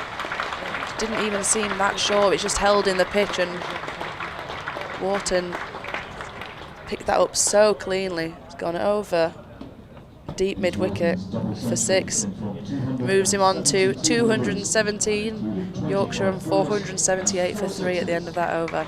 It's always a good sign, isn't it, with a young player that get to 100 and go big. I think it was Graham Gooch who coined the term a daddy century, and make as many as you can, really cash in, and that's what James Wharton's done. He's already got 188 in a previous innings, and really fabulous innings. It's from the very first shot that he got off the mark. That straight drive yesterday was top class, and as a result he's got the only Yorkshire double century of the season. Yeah, that's some feat with the batting lineup that Yorkshire have and the players that have come in and out of this lineup. We've talked a lot about how it's great to put down a marker when you get the opportunity, because they're few and far between for the younger players. But he's done a fantastic job today, and what a way to finish his season. And well, I say the only double century of the season. Of course, there's still time perhaps for Johnny Bairstow to get there today in the sort of form he's in. I wonder if that was the message they ran on. You can go double it as well now. He might need an hour after lunch to get there, but very interesting to see when the declaration will come, because they're 330 ahead now. They're in the warmth of the dressing room. They're probably enjoying this batting. Maybe till one of these two gets out, maybe 500. We'll see. Start of a new over from the Kirkstall Lane end. No, we won't get confused then, will we? The new pavilion end. And that's crashed through the offside by Bairstow for a single. So Gus Miller has drawn the short straw for this over. But noticeable, all the players with hands in pockets. Out there it is. Not at all. Cold day. Miller runs away from us. Bowls down the pitch. Goes Wharton, and he's showing off now. And that shot is just hit through the line. Clear away. And how far back has that gone? Going to go into the stand to collect it. Just tried to bowl it into his pads. And how he's found the room there to get his hands through that so cleanly and pick it up over long on. It's just the sign of a man that's got a double ton to his name and counting. He's lost the ball now. It's in that end of the western terrace, and Saib's going to go and look for it. He's colleagues are probably telling him don't find it too quickly safe. St John's ambulance also come to help now. Oh, it's going to the next stand, boys. Hello. He's got it. Looking in the wrong place. Obviously not a golfer. So that's the mission accomplished from safe save. Although I'm not too sure Miller will be in a rush to have that ball back in hand. I think the umpire will have to have a look at it. I'm sure it must have been doing some damage. What are Yorkshire going to do? Seriously, what would you do here? Would you pull out and have half an hour before lunch, or would you? I would have done. I thought the message was probably get Wharton to his double ton, maybe see out the rest of that over with the way he played for the rest of the over once he got those past 200, but maybe it looks like 500 is probably the target now. Next ball is cracked away off the back foot by Wharton. Lovely shot. There's a sweeper out there on the cover boundary, but he just really targeted backward point. And if he could just get it past backward point, he knows he's got 4 runs. So don't look at the fielders, look at the gaps. He's found another one. Already raced away to 227, having doesn't seem like just reached the milestone the last over. overs, Yeah, well, he's going to have an impressive wagon wheel at the end of this. I think a bit more than a wagon wheel and have a nice piece of cake at the end of this. They still do wagon wheels. Yeah. Yeah. Miller bowls, and Wharton hits that one. One bounce straight back past the bowler, straightish mid on. Was never going to get anywhere near it. If it had been a little bit of a wider shot, it could have gone straight down Save's throat. But it's another boundary. And that's the 100 partnership. Deutsch will probably tell us how many overs that's come up with. He's good on that stuff. Well, we talked about having a little go before lunch. It might be this over that they see the declaration if they are aiming for 500. That's the 101 partnerships coming up on the board there in 59 balls. 62 to Wharton and 37 to Bairstow, and it's been destructive, and cheers of get on with it from the Headingley crowd. You can't blame Miller wanting to take a moment. It's been brutal his last 2 overs since he's returned. What does he do? Slower ball, perhaps? Short ball. That was not what I would ambitious. pick. I mean, that's. I don't know where Deutsch's car. In fact, it's not Deutsch's car. It's Radar's car is parked over the back there somewhere. Whether that's cleared the western terrace or not, it's got a long way up there. Another 6. This is just brutal. It's like almost like watching a car crash. You don't want to watch. You can't look away. Poor Miller. Thinking about what his options were there, I don't think the short ball would have been the one I've gone to on this pitch. They've not had any venom in them. I think I'd be more tempted to try and go wide lines and put it out of his reach. Yeah. Or a slower ball, or do the old go the coward's way, a foot outside leg stump, because you can get away with it. You can get away with it here.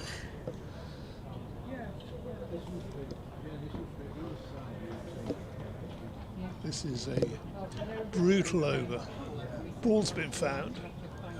I can imagine Sanderson just trying to tell him that no one will remember this. Try and park this already. This is not a reflection on you. That ball landed closer to the top of the western terrace than it did to the seats at the bottom. And the seats at the bottom are somewhat 10 yards or so in. Very, very optimistic delivery. Let's see what he does this time. Wide Yorker, perhaps. Miller to complete his over. And this one is smashed again wide of Miller. And that was only 4.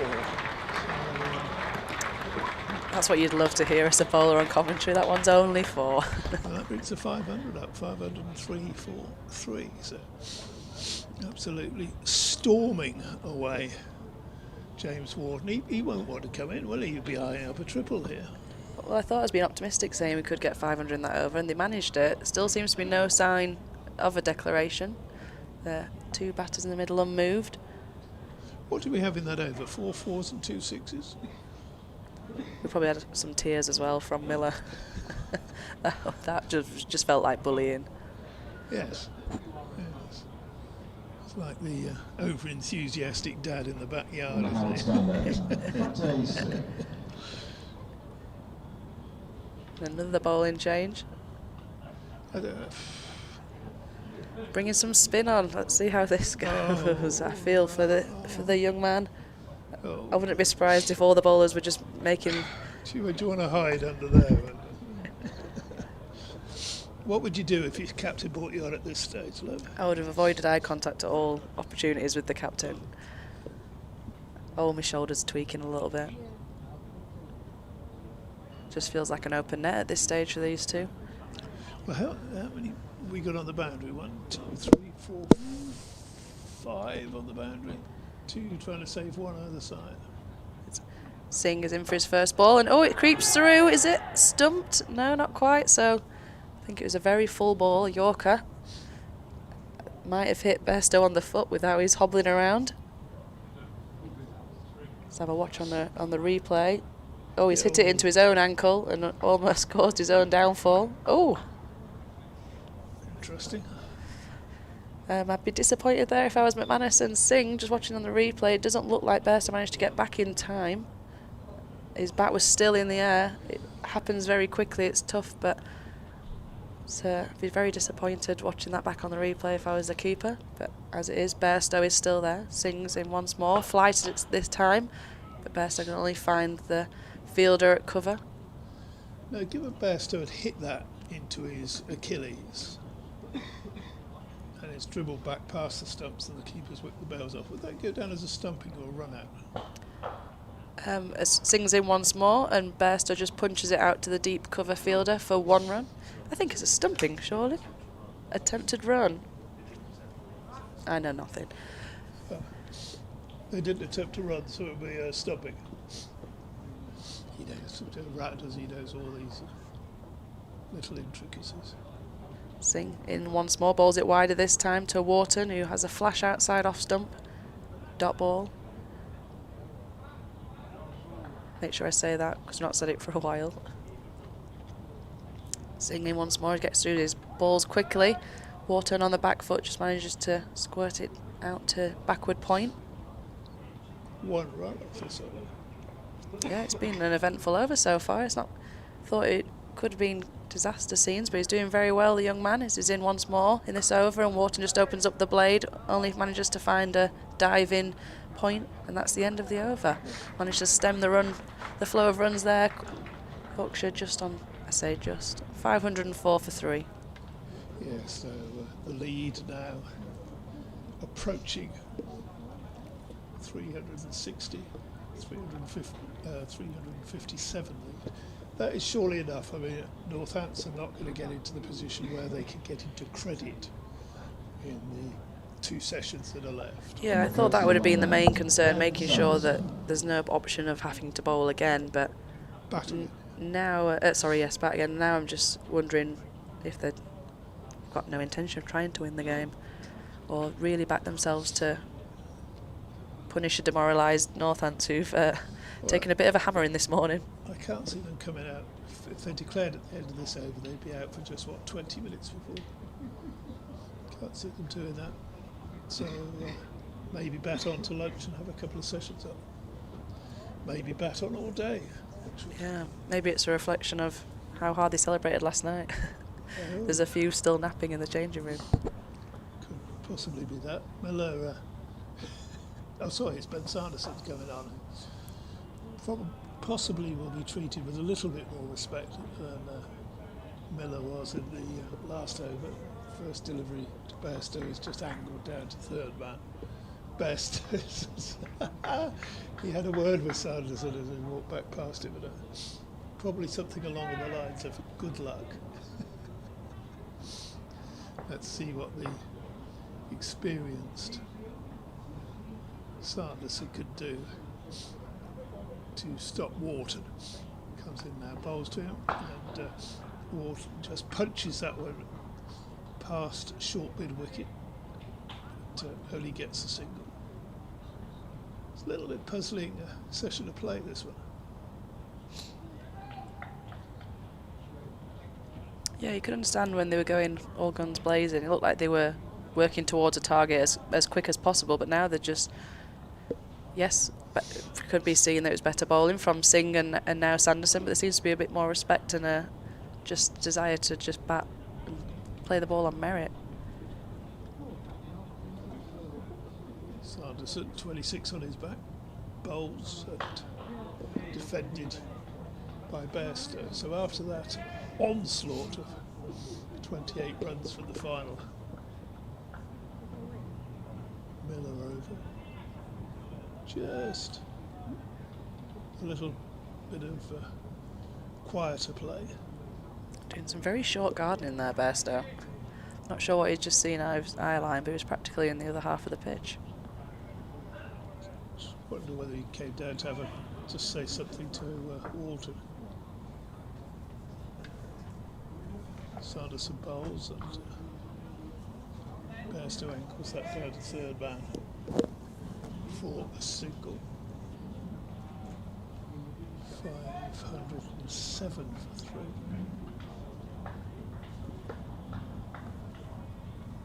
Yeah, we talk about the players getting cold, don't we? There's a picture on the screen there, as you can see. It's one of the cameramen, and they do a fine job. But they've got to be out there in the cold as well. Yeah, I always feel for the photographers and the camera operators have got to use their hands in these temps. Next ball from Sanderson is in the slot. But, that's gone over the top as well. Another 6 for Wharton. And I think Katie Levitt's gone off to try and help them look for that one. In will come the beleaguered Andrew Rudd. Who's really,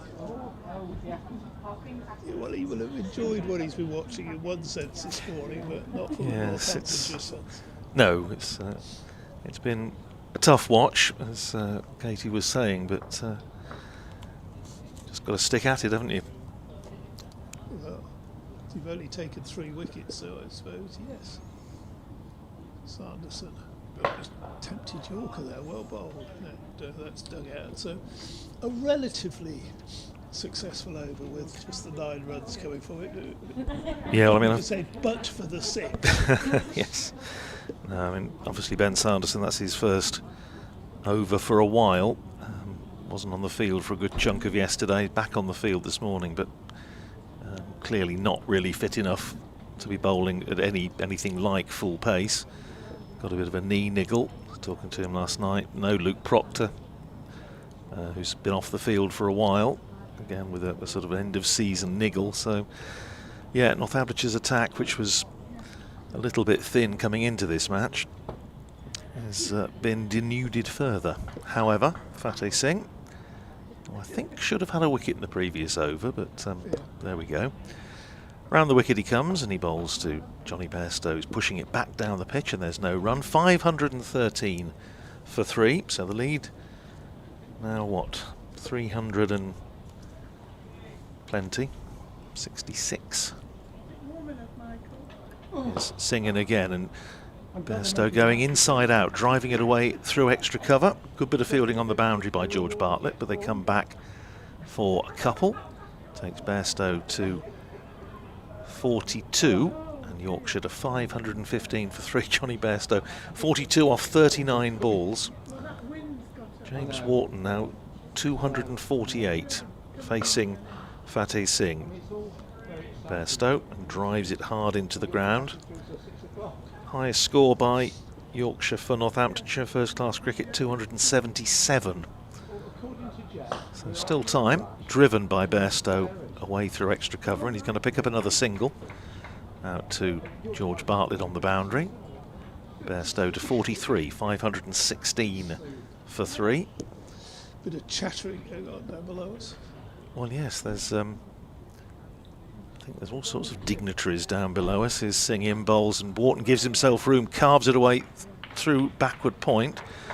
The substitute fielder down there, Freddie Heldrick, gives it the dive, but can't get a hand to it. James Sales tidies up. It's another run to James Wharton, 249 to him, 517 for 3.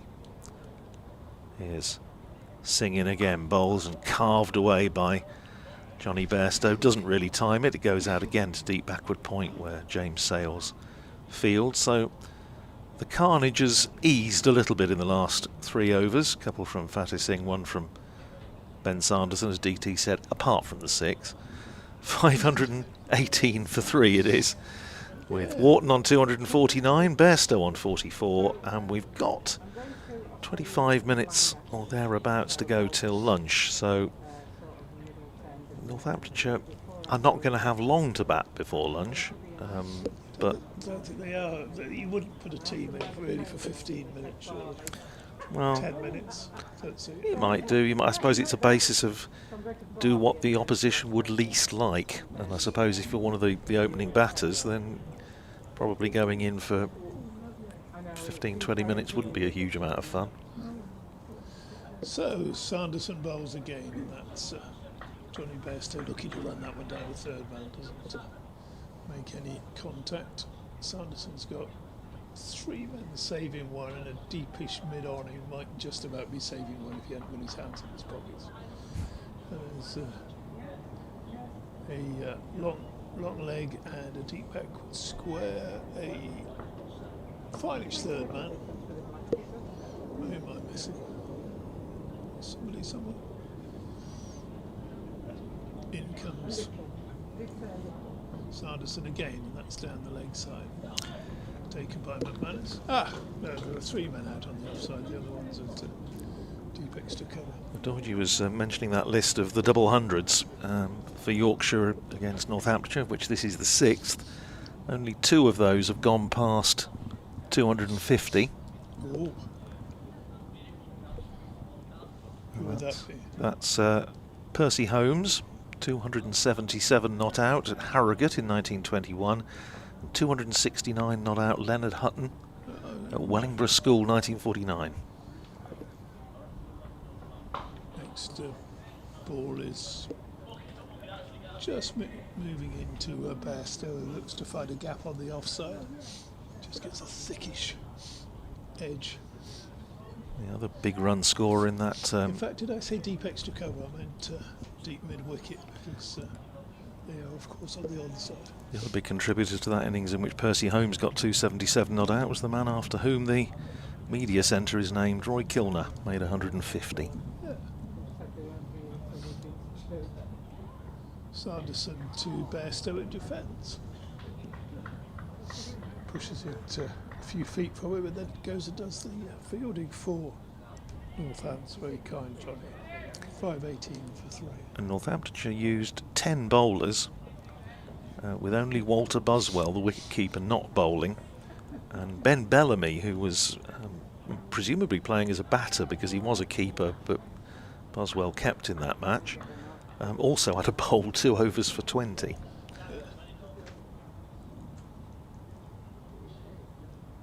Sanderson to Bairstow. Bairstow pushes up to mid-off, thinks about a single, doesn't go through with it. So again, another a quiet over, as indeed the last one was from Sanderson, apart from the 6. The crowd will be demanding their money back at this rate, DT. In fact, could this be a maiden? Well, there you go. It's a 5-ball maiden at the moment.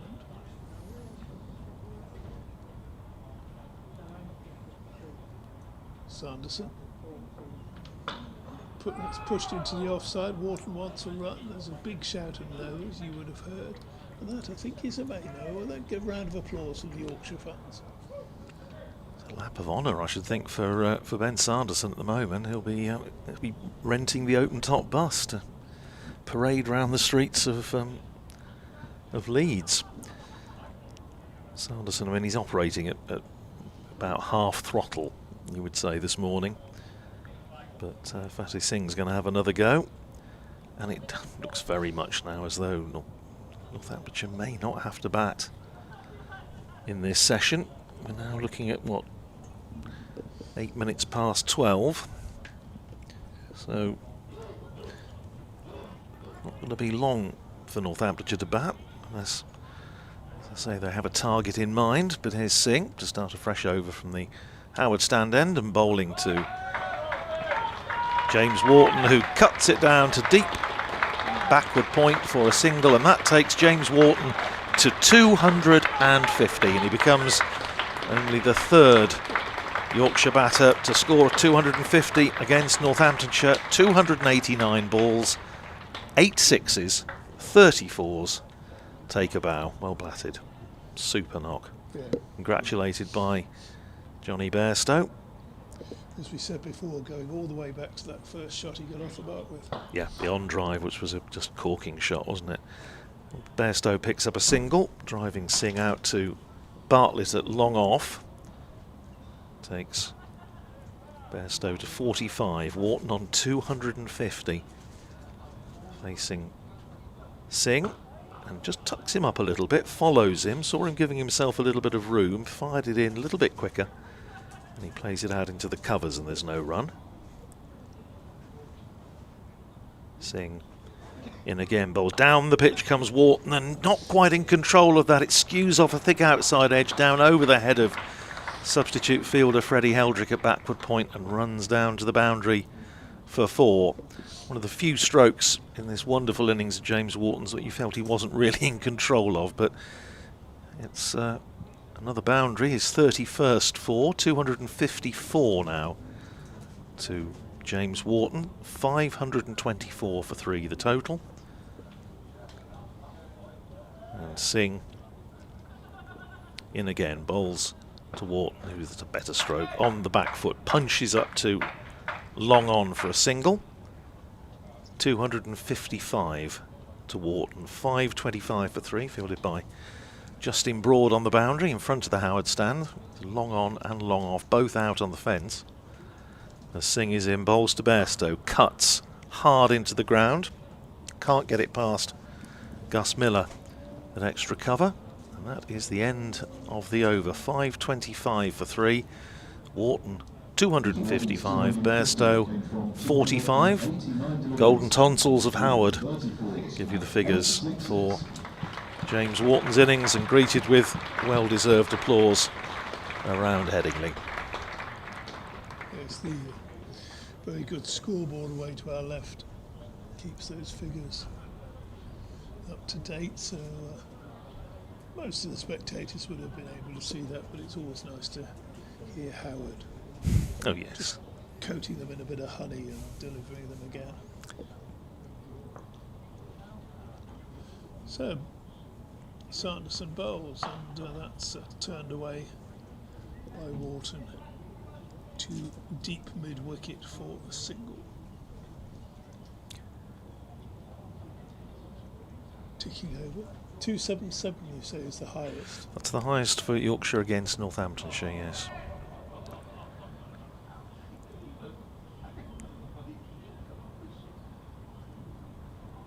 You've still got time to do that. 19 minutes to 18 minutes now to lunch. Sanderson bowls, and Bairstow plays that one via his pad, I would suspect, down to long leg for a single. Indeed it is, a leg by. Well, next in the all-time Yorkshire list, ahead of James Wharton, Frank Lowson made 259 not out against Worcestershire in 1953. And then, of course, Sir Geoffrey Boycott, 260 not out against Essex at Colchester in 1970.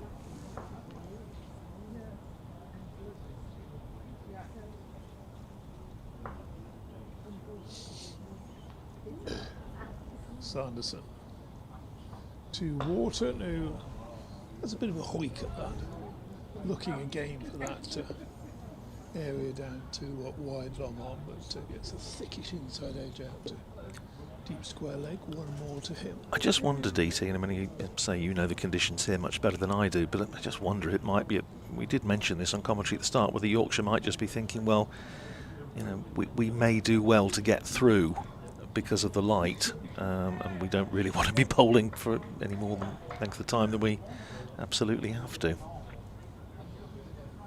Sanderson bowls, Bairstow defends. The other thing they could do, I suppose, is to pull out at 12:20. Lunch would be then taken 10 minutes early. Yeah, save the 2 overs. As you say, they might even be thinking of light now. It's a bit murky, isn't it? Even with the lights on, it's not great. But the pitch is pretty flat, isn't it? It is. A lot flatter than it was. But Yorkshire are nearly 400 ahead, so they're not going to lose. No.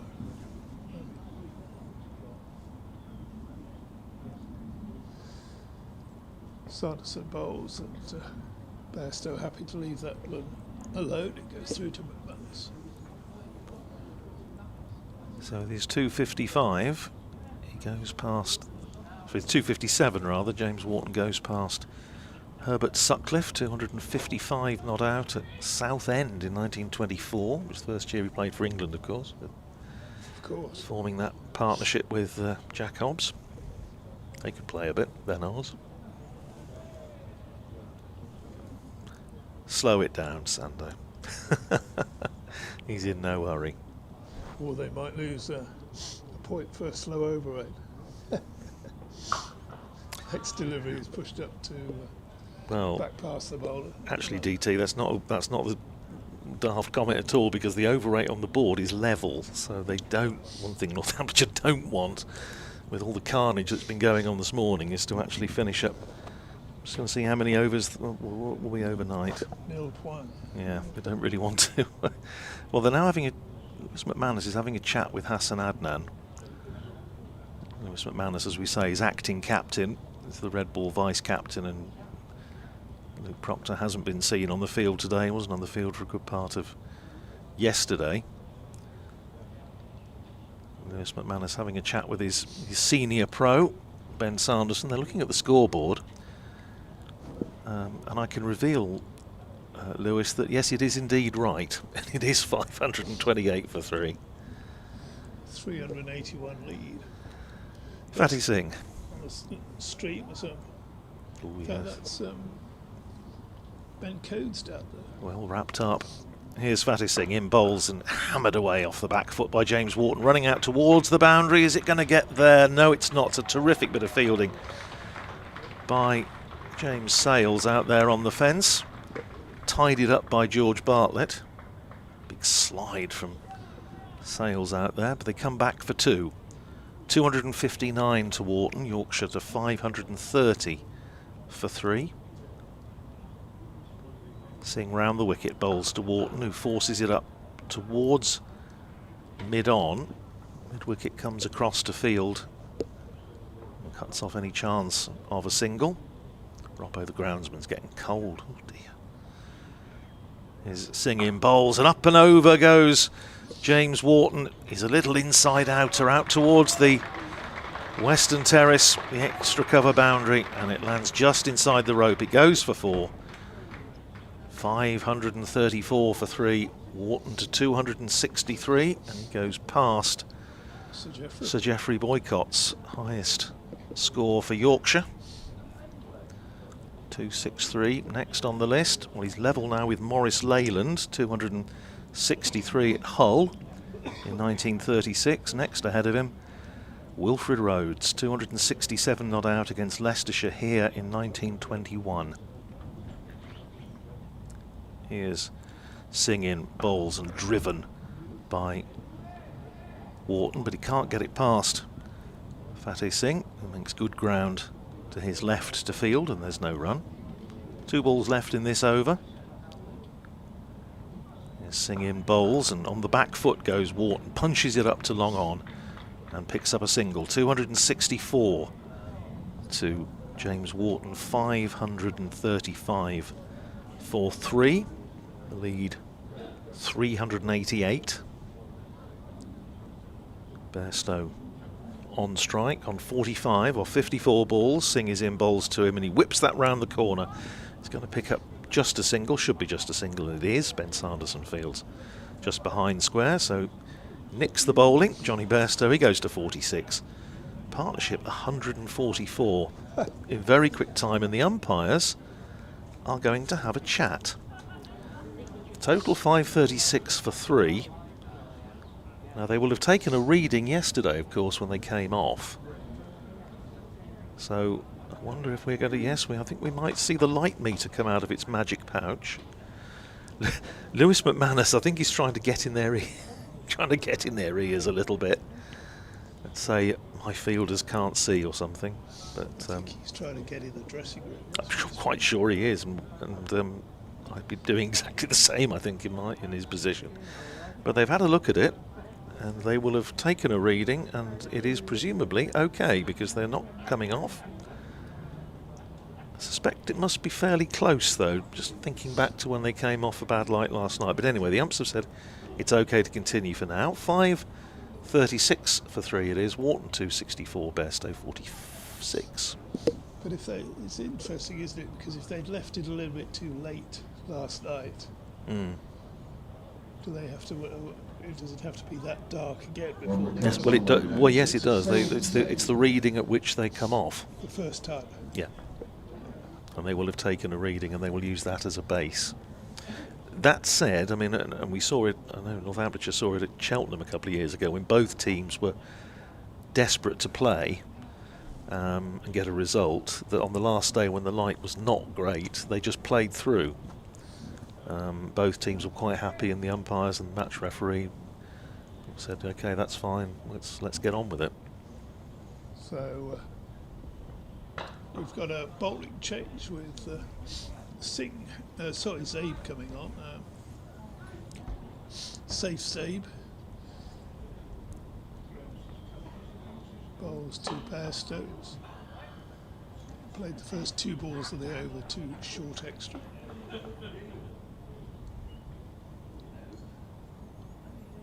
Balls again, shorter, and that's got to go.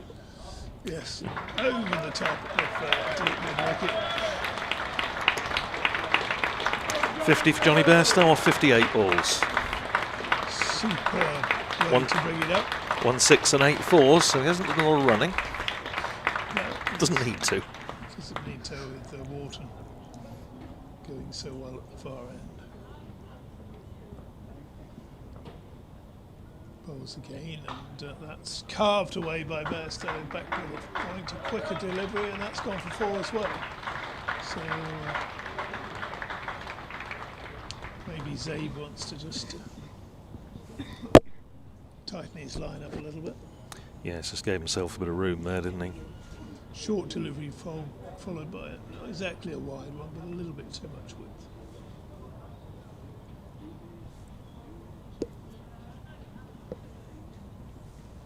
Zabe balls, and that's crashed up to wideish long off for a single. Takes the lead to 400. It does indeed. 457, 547 for 3. Really has been one-way traffic this morning, just the 1 wicket to go down. Bairstow tries to work that past mid-wicket to end the over. Can't do so.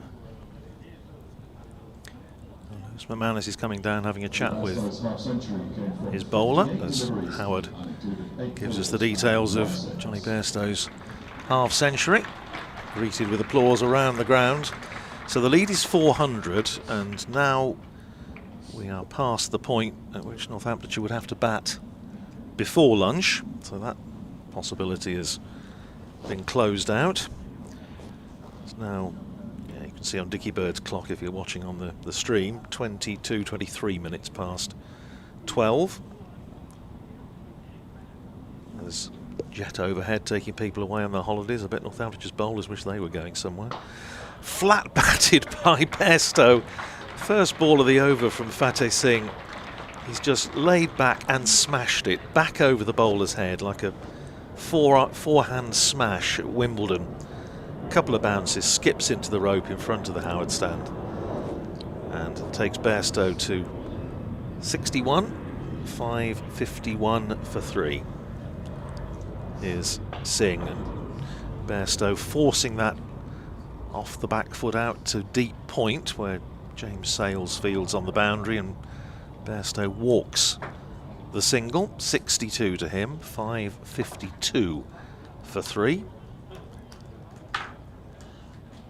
Here's Singing again, bowls to Wharton, good ball, very full, almost a Yorker, and jammed down on it. James Wharton just rolls down towards backward point, there's no run. Driven next ball by James Wharton, but again well fielded by the bowler. Playing wheeling off towards some Golden Beach destination, I'm sure. Next ball from Singh is forced off the back foot by Wharton. Up to long on for 1, 265 to James Wharton, 5.53 for 3.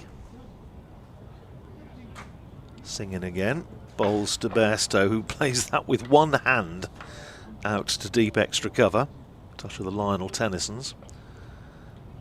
And it goes out to the boundary. James Sales fields, and they're through for a single. So Bairstow again takes one off the last ball, well counted.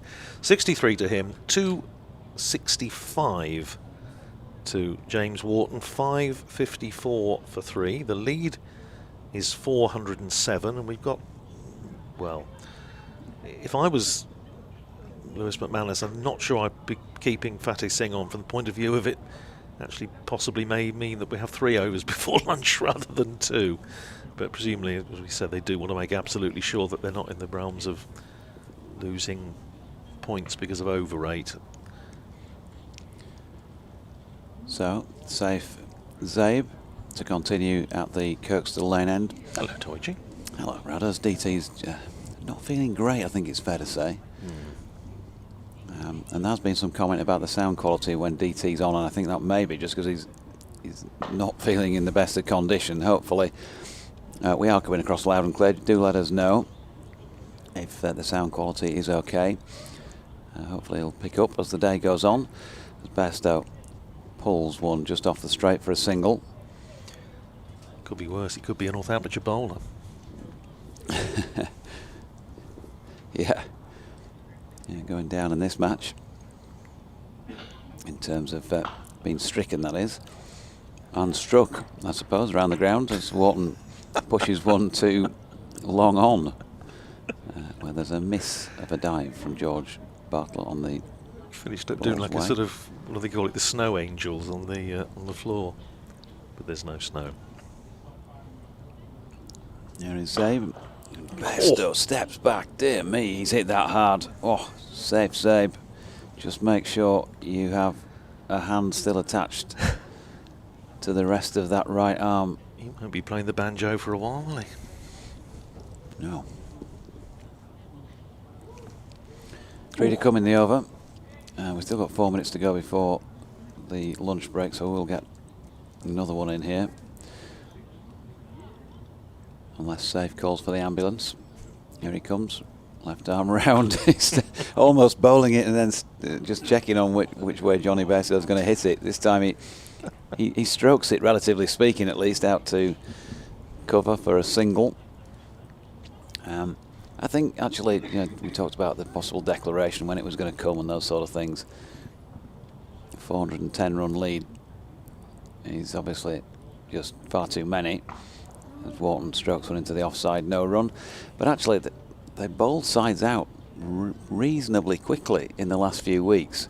And 71 overs. Yeah. I know it's a flat pitch and all of that, but it is still a bowling feel air-wise, aerial-wise, with the cloud cover, the floodlights on. So if they do carry on playing, you wouldn't rule out a few wickets falling and then a potential situation later on as Wharton strokes for 1 off the final ball. 267 to him. 558 for 3. No, Northamptonshire have been bowled out in 20 overs this year. 20 overs and 1 ball, to be precise, in the championship match at Northampton against Sussex.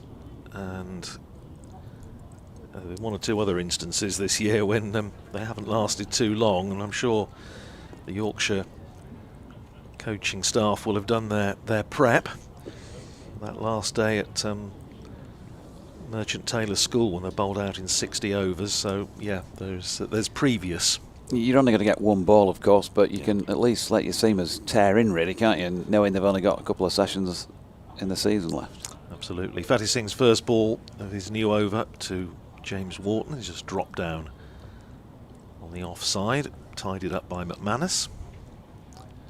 Singh in again, bowls slightly quicker, and onto the back foot goes Wharton, punches it down the pitch. 267, so level with the great Wilfred. 267 not out here against Leicestershire. And goes past him with a little clip away down towards deep backward square. I think about 2, but settle for 1. Wharton to 268 and Yorkshire to 559 for 3. So 1 shy of the 269 not out that Len Hutton made at Wellingborough School in 1949. I've got a photograph of that which I put up recently with a huge crowd in there, as they tended to get obviously just after the war. Fatty Singh in bowls, turned away by Bairstow, can't get it past Sanderson, saving 1 on the 45 on the leg side, and there's no run. Very, very flat pitch for that match, prepared by the late headmaster of Wellingborough School, Philip Fryer. He used to, after he'd retired, he used to do the pitch for the county matches. Here's Singh in bowls, nudged round the corner by Bairstow. Yeah, James Wharton's 268, by the way, he's 250, shall we say, is the first 250 plus score for Yorkshire in a decade. 2014, the last one.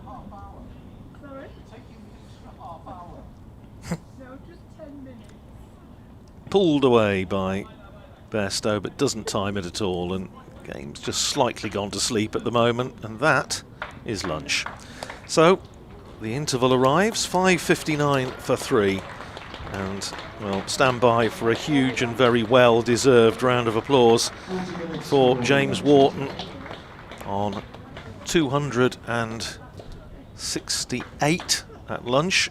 The partnership worth 167 off just 127 balls. It has been very, very tough going for Northamptonshire, but it's nice to see the Northamptonshire players all congratulating James Wharton, shaking him by the hand and saying well played, because there are times, as we all know in this game, where you've just got to acknowledge that the opposition have played very, very well. And listen to the applause for James Wharton as he comes off for lunch. Yeah, super stuff, very well deserved from him. And as I say, the first Yorkshire 2.5 centurion player to make 250 plus since Adam Lyth made 251 at Old Trafford in 2014. Well played, James Wharton. Yorkshire, well, obviously this game is very safe indeed. Will they now declare and have a go at Northamptonshire and see if they can actually try and sneak a cheeky win on the final day? All will be revealed, but at this moment in time, he said searching for the score once again, because it's been removed from all possible view. 559 for 3. 559 for 3, and that is a lead of 412 runs. Radders and I will take the lunch break, as the players will do, and we'll be back with you when they walk out to resume this afternoon.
the coastal lane. Welcome back for, well, who knows what could be the final session of the 2024 season here from Headingley. Safe Zabe, by the looks of things, to reopen, or to open this session. Yorkshire, a reminder, in their first innings still, 559 for 3 after 110 overs. Pretty healthy scoring rate of 5.08. James Wharton, 268 not out. Johnny Bairstow, 65 not out. And it's the former who's on strike to the first ball from Zabe. Left arm spin, of course, and push straight back down the pitch to him. Katie Levick alongside. Andrew Rudd and David Townsend, a continued part of our team, as Wharton turns one into the leg side, and there is no run. Zabe in again, and Wharton drives one down to long off. Proud dad Paul just had a chat with him downstairs, and obviously keeping his fingers crossed.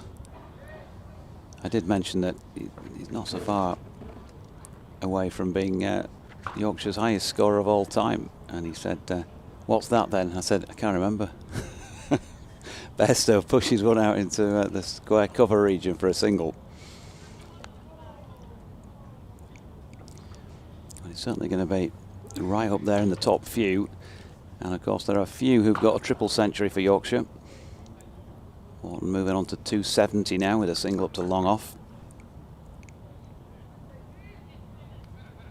7 players have reached 300 or more.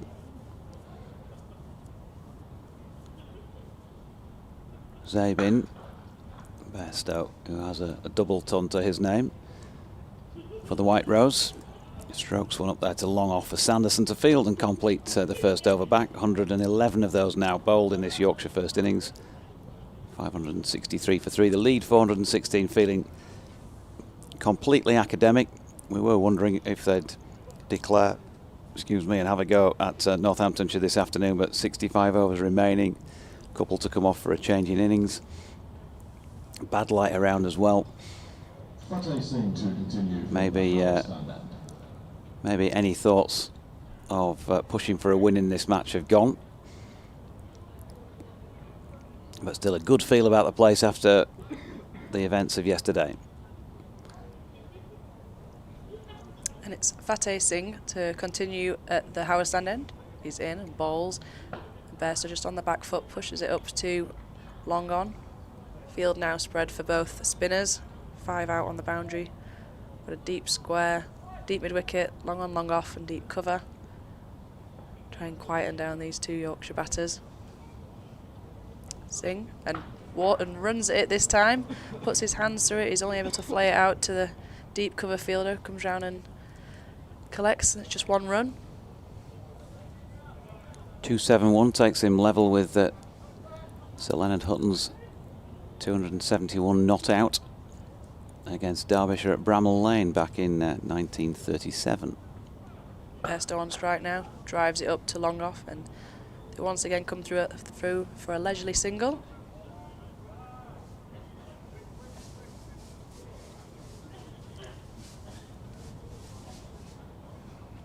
Singh in, bowls. Wharton full toss, but he can only manage to hit it out to the long off fielder. Picks up another single. And now level with Andrew Gale's 272 against Nottinghamshire at Scarborough in 2013.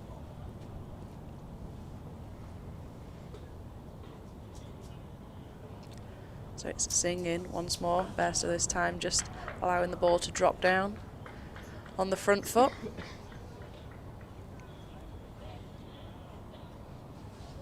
Just 1 ball remaining in this over. Bairstow to face it, and this time he puts his hands through that and sends it far into the Howard stand for 6. The fielder's going to have to go and try and find that. I think it went a few rows back. It's a quiet over to start, but punishing Bairstow below at the end. Very clean strike straight down the ground that takes Bairstow to 75 and Yorkshire to 573 for 3.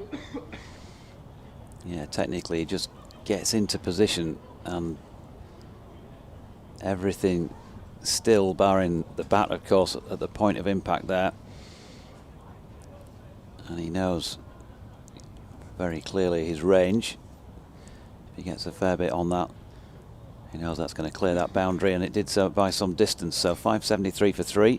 Safe save to bowl to James Wharton.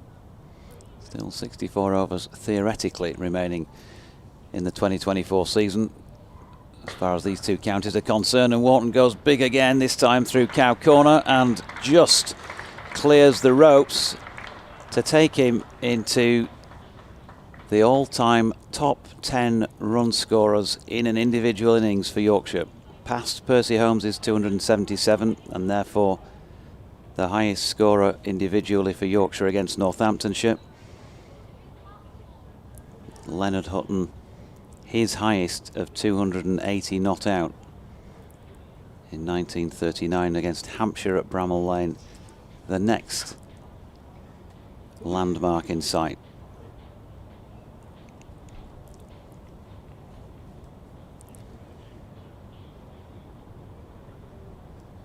Beleaguered Northamptonshire fielders not entirely keen to get back on the field of play. I'm not surprised, actually. It is cold out there. You can see Safe Save's shirt flapping in the breeze, and it's a fairly Baltic breeze. And he's in again under these floodlights, and Wharton goes down the ground, and 6 more. That's a cracking shot. Got the front leg out of the way and just hit through the line of the ball all the way over long on. Yeah, for a moment it looked like the fielder was interested in it, but then it's merely just going to go and fetch it as you watch that sail dead straight. Glorious shot. And in successive strokes it's past Percy Holmes and now Hutton.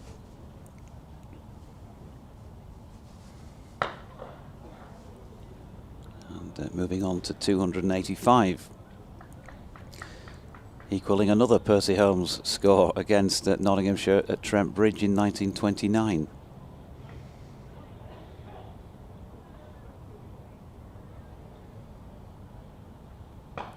Save to Bairstow, who's just going to stroke it past the bowler. Well, there is some enthusiasm still, Justin Broad. Didn't have to make his way around and field that. Could have left it for long off. But he stopped it. 194 this partnership now worth.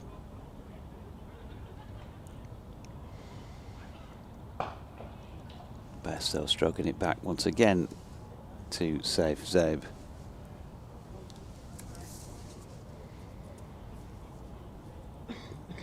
You with folded arms and hands in pockets out there among the Northamptonshire fielding contingent as Bairstow strokes onto Broad in the covers. So 113 overs now complete.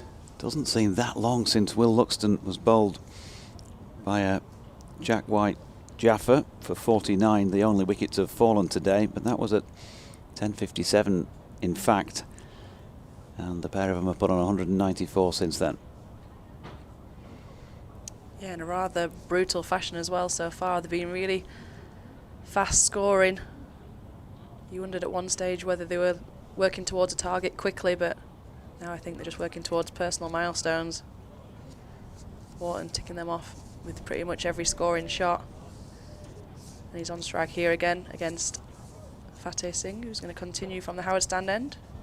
In and bowls, and Wharton drops onto the back foot. It looks like long on sink, and he's managed to stay in, and that's the end of Wharton's innings.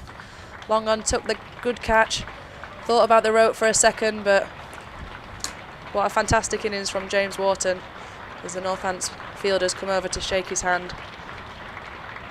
Richly deserved applause from the Headingley crowd. This has been some exhibition from the young man. He finishes on 285 and done a very, very good job for Yorkshire on this final game of the season. Yeah, what a shame for him, Lev, that he didn't manage to make it to the 300 mark, but he ends that innings as the 1, 2, 3, 4, 5, 6, 7 joint 8th highest individual scorer in any innings for Yorkshire in the history of this proud club. Brilliant knock, 32 fours and 10 sixes. He's shown, as I mentioned earlier, in second team cricket that he can play the long game.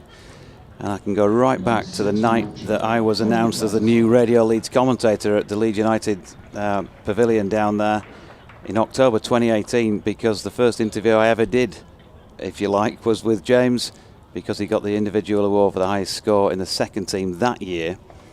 Can't remember what it was now, but it was huge against Leicestershire. And he's gone huge in 2 knocks this year, hasn't he? His first 2 first-class tons, 188 against Derbyshire at Chesterfield, and then 285. That's called progress, I think. Yeah, that is some performance. We talked earlier on, he'd be looking to try and more consistently go on to make those big totals. He's shown loads of promise over the last few years since making his debut, and there's nothing small about that total he managed to go on to today. He's certainly converted it to a daddy ton, as they call it, and Wharton ton, as he's been dubbed today. A shame he fell just short of those 3 figures, but to get caught at long on shows his intent right to the end. And that brings the captain, Johnny Tattersall, to the crease. For the first time in quite a while, we've got a couple of slips coming into place. 2 slips to be exact. I guess his nerves might be in shreds at the moment. His team are 586 for 4. Sings in, and he finds the outside edge of Tattersall, but he manages to guide it down past second slip and picks up a single. Yeah, it certainly feels like one of those games and those scorecards that you look at where everyone's gone big and then there's always one somebody poor gets a bloke naught, don't they? who has a shocker. Not Tats, he's got a single. He's off the mark with his first ball. Brings Bairstow back onto strike, and the field once again spreads. What we can say about James Wharton's knock is that this century it's the second highest score by a Yorkshire in any individual innings. Only Darren Lehman's 339 here against Durham in 2006 surpassing it. So brilliant effort by James Wharton. Yeah, phenomenal innings. Singh in once more. Bowls, Bairstow steps back and looks to crunch it through extra cover, and he does. He beats the fielder, but the sweeper's round. He looks like he's showing no intent. He wanted anything more than a walked single. Don't think the keeper saw that. Out of the floodlight, but no harm done in the end. Yeah, it's an innings that was so incredible and has dominated all the focus. You sort of forget that Lyth also scored 147 earlier on in the same innings, and we thought that was going to be a highlight. I didn't even get to 150. Singh in once more, and this time Tattersall on the back foot cuts it just to backward point, who's out there on the boundary, and comes round and stops it at a single.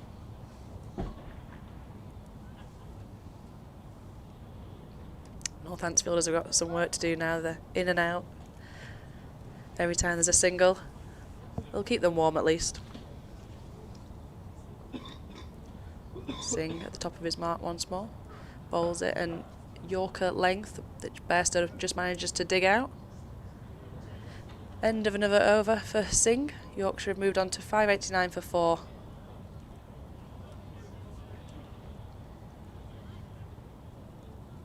Sort of a low hum around the ground now that Wharton's gone. Yeah, I think there'll be just the people who are here now, they just want the end of the match, don't they? So they can kind of... They're waiting for the celebrations. Yeah. Kind of hang around down the boundary edge and get a few selfies and shake players' hands and all those sorts of things. Well, I think it was the match preview I was reading, and the last couple of county championship wins and promotions have never been at Headingley, have never been at a home ground. So that's something they'll be looking forward to be able to see that celebration. And Saif Zabe is going to bowl here to Tattersall, who's turning one off his legs, as he so ably does in most of his knocks. And he's flicked it away down to fine leg, and despite a despairing chase and dive, it will be 4 to the Yorkshire captain. He's on to 6, 593 for 4.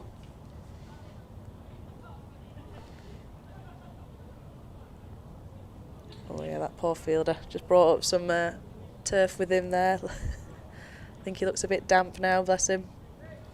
Fateh Singh doing the fielding. Muddied his whites. Here comes Zabe again. Tattersall drops that into the offside. No run. You see, you'd have had that, wouldn't you? I don't think I've set off No, running but for I think that. don't think they've even got a single there, No. would they? as Tattersall turns that one in front of square on the leg side and picks up a single.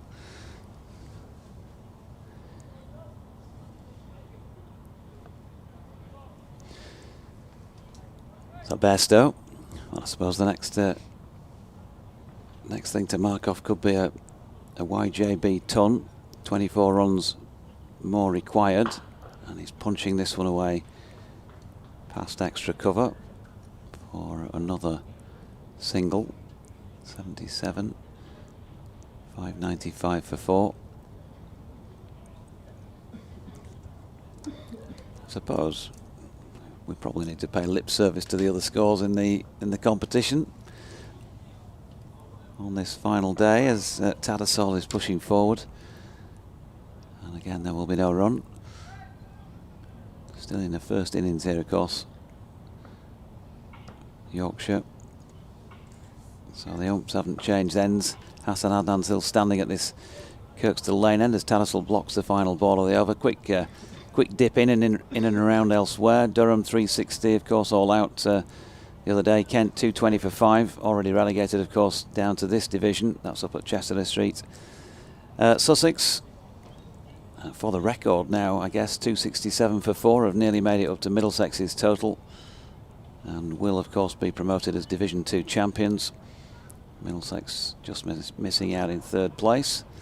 Essex 508 for 8 in Division 1 against the champions Surrey 158 for 5. That one petering out. Worcestershire and Lancashire, well, the pairs leading by 130 with 4 wickets remaining at 127 for 6 in their second innings, as Bairstow stands back and gives it some hammer up to long on. Oh, and then has to get the hurry up on as well, with the throw coming in. 78 to him now, 596 for 4. Leicestershire 280, Derbyshire are 110 for 2 after 27 overs of their response. And with the weather affecting so many, in fact all of the matches I think at some stage or other, Nottinghamshire 487 all out and Warwickshire 285 for 5, another game where there's only been one innings for each team in this final round of the season, which is another one, some more ammo if they needed it for those who decry the scheduling of the season. A couple of dots from Singh. I think I've nicked your over here, Lev, sorry. It's fine. Happy to just listen to you go about what you do well, best. Well, you know.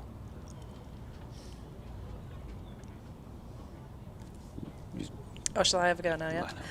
Singh is in, and Tattersall this time drops onto the back foot and pulls it over to the mid-wicket region and picks up 4 runs. His first boundary of the innings. Oh no, second boundary, sorry. He got one tucked down the leg side earlier. See, I let you off the lead and you bring us a boundary. Not which is a massive change from the rain that you normally... Yeah, we have been struggling for boundaries today. Yeah, that's something this game has missed. Dry. I'll give you that. Very dry. That brings up the Yorkshire 600 as well. Singh's in once more, and Tattersall off the back foot this time just plays it into deep backward point. 16 balls. The latest 50. People are thinking they've tuned into a T20. Singh's in once more. Tattersall off the back foot just drives it to extra cover for no run. So the Yorkshire 600 brought up in that last over. Tattersall on to 11, Bairstow 78. A new partnership building of 14. And Safe Zabe looks as though he is going to continue. Paul Ramsden asking if there's any chance of play this afternoon. Well, they've been back out there since 25 past Rambo. So hopefully you are with us. BBC Radio Leeds, the Yorkshire stations, BBC Sport website and app. Zabe is in and Bairstow misses one. Is he bowled? He is bowled. All a little bit sedate. But yeah, I thought I saw the off-bail drop off. And Safe Zabe has managed to get one past Johnny Bairstow, who has gone for 78 with the score then on 600 for the loss of 5 wickets, Yorkshire. And that was certainly Johnny Bairstow at just about his most entertaining at times there. 112 minutes, 84 balls, 10 fours and 2 sixes. He's had higher scores, but he's been part of a massive partnership with James Wharton, and he's been able to enjoy that Wharton innings at first hand from the other end. 285 for James, and Johnny follows fairly shortly afterwards for that 78. Yeah, just watching the replay there. It's like it's just gone in between bat and pad. I think both Bairstow and Zabe surprised by that. It's the day celebration from Zabe. It's been a tough day for these Northamptonshire bowlers, but always a good day when you manage to get out Johnny Bairstow. And that brings to the crease George Hill, as you've just heard by the announcer. He's been watching for quite a while. Yep, bit of pad rash. Just to recap, 84 balls, 10 fours, 2 sixes, and a final analysis of 78 for the Yorkshire keeper Jonathan Bairstow. George Hill, well, he's been back in form with the bat just lately, of course, and full of confidence after that cap. Might just be a bit of time to let off the leash in the closing moments of this campaign. And he's going to be facing up to safe Zabe with 1 ball gone in the 117th over of this innings. Let's just catch up with a few people while we can. Quite a lot of people by the looks of things. As Zabe is in, straight away George Hill has a dance. And yep, he gets the judges' cards offering him 4 for that shot. It was a bit of a pull through cow corner, but I suppose it'll do on the day. 604 for 5, and it gets him going.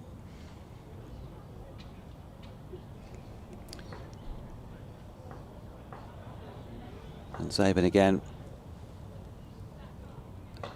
Now this time a more assured flick to leg for a single by George. Adam Harper says, what a lovely mood my beloved Yorkshire have put me in today. My thoughts have turned to the cricket fixtures for next season and seeing when the Scarborough fixtures are.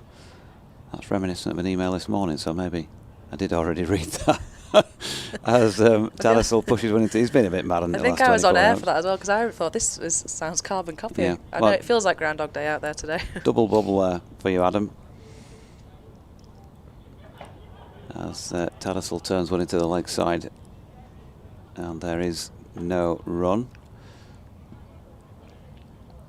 Chris Turner, morning gentlemen and lady, enjoying the commentary as ever. There were 20 non-Yorkshire born players who played for the county before 1908, as Talisal strokes one to Justin Broad in the covers, no run. Most notable, of course, being Lord Hawke, who was born in Lincolnshire in 1860 and played from 81 to 1911. I could send you the list if you like, but I think we're okay this afternoon. Thanks, Chris, for that. But maybe something that we can pick up on again back in Division 1 next season. Admittedly, it says between 1908 and 1990 there were only 7 more players born outside the county, including Geoffrey Keithley, who was born in Nice in 1925 and therefore Yorkshire's first overseas player. The myth that Yorkshire always fielded Yorkshire-born players, though entirely untrue, never seems to die. Having said that, I'm very happy to see a team of 10 Yorkshiremen in this match, which shows the great development work on the club's part. Thanks, Chris.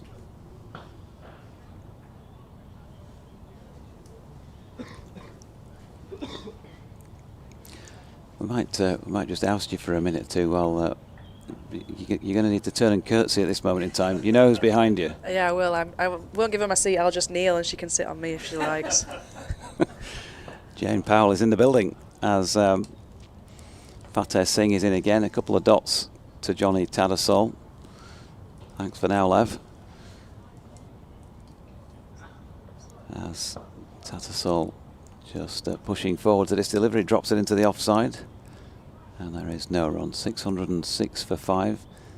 Maybe Jane will just wait for these next 3 deliveries because they will be in rapid fire, he said, and there's a pregnant pause between them. Ringfield. Sweeper on both off and leg sides. The light has improved to what it was earlier as Tattersall plays a slog sweep and top edges it straight over the top of keeper Lewis McManus. Ben Sanderson fields, they get one. I think I can say without fear of contradiction, this is a very good afternoon, Jane Powell. Good afternoon, and good afternoon to everybody who's listening too. 2 to come in the over. Oh. Bit of a sting in the background as well as Hill punches one into the covers and there's no run. Singh 2 for 126 as he bowls the final ball of his 29th over, which is played back to him by George. So 607 for 4. Welcome along, President Powell. Good afternoon. It's great, isn't it? You know, it's definitely warmer in here than it is out there, I can tell you that. Having sat out there this morning with blankets and beanies and everything on in the height of the summer. Lovely. How are you feeling after yesterday? Yeah, really relieved but pleased as well. You know, it's nice to know that we're back in Division One next year. Yeah, great effort by the lads. 21 have actually played in the Championship. There's obviously been others who've been in and around the squad and played in some other formats as well. But in red ball terms, a 21-man squad has achieved it. And this man's captained half a dozen of those matches now. Yeah, he's done a great job as Tats. You know, he just filled in, if you like, after Shan Masood went back over to Pakistan for international requirements, and he's taken to it. You shouldn't say like a duck to water, should you, in cricket? But he's done a great job. You know, he's been inventive, creative. He knows the players, and he seems to have got the best out of them. He just played a single, and then George Hill has patted one back effectively, and Saif Zaid continuing his Kirkstall lane end sees George Hill play a solid defensive push. Did you get involved in any celebrations last night? I didn't get in, no, not very many, but we're having drinks after the game today. Okay. So sounds good as Zaid bowls to Hill, uses his feet but drags it back to the bowler. yeah, they'll be coming up to the presidential box for a few drinks, a few celebrations before they then go and continue their own celebrations. Here's Zaid, and Hill again using his feet punches it along the deck to George Bartlett at mid-on, 1 run. But great to be back there. What about the optimism then for Division 1? Yeah, I am optimistic because we've got such a very young squad who have developed over the last 2-3 years, you know, as the next ball is bowled and punched firmly out to short cover, and the fielder fell on that one really, but no run for that one. There's such a good young group, you know, and I think they've developed in experience and they've developed in teamwork as well. You know, it's been so great to see, particularly over the last few matches, that it's not been one player that's got runs. It's been somebody different almost every game. And when I'm saying runs, I'm talking about hundreds and 50s. You know, it's not just the odd 20s and 30s. There's a lot of guys who can come in and go big. And so it's lovely to see that, you know, the fact that Wharton and Luxton, 21 and 23 years of age, carried the team through the promotion point yesterday was just lovely to see, and shows the future of Yorkshire cricket really. As Fateh Singh continuing at the Howard stand down with a dot first ball to George Hill, who's working another one to leg but not going to get any runs for it. Heads up, we'll have a BBC Radio Leeds update in just under a quarter of an hour's time.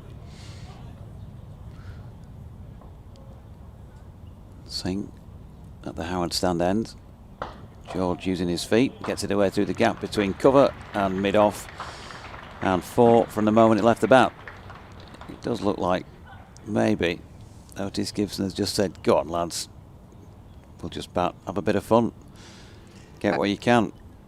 I can't underestimate how cold it is out there. So I think the fact that you've done what you've set out to do, which is achieve promotion, there's not much else now resting in this game. So I think you're very much right there. Is you're out there batting as George Hill hits that one over mid-wicket for I think it was a one-bounce 4.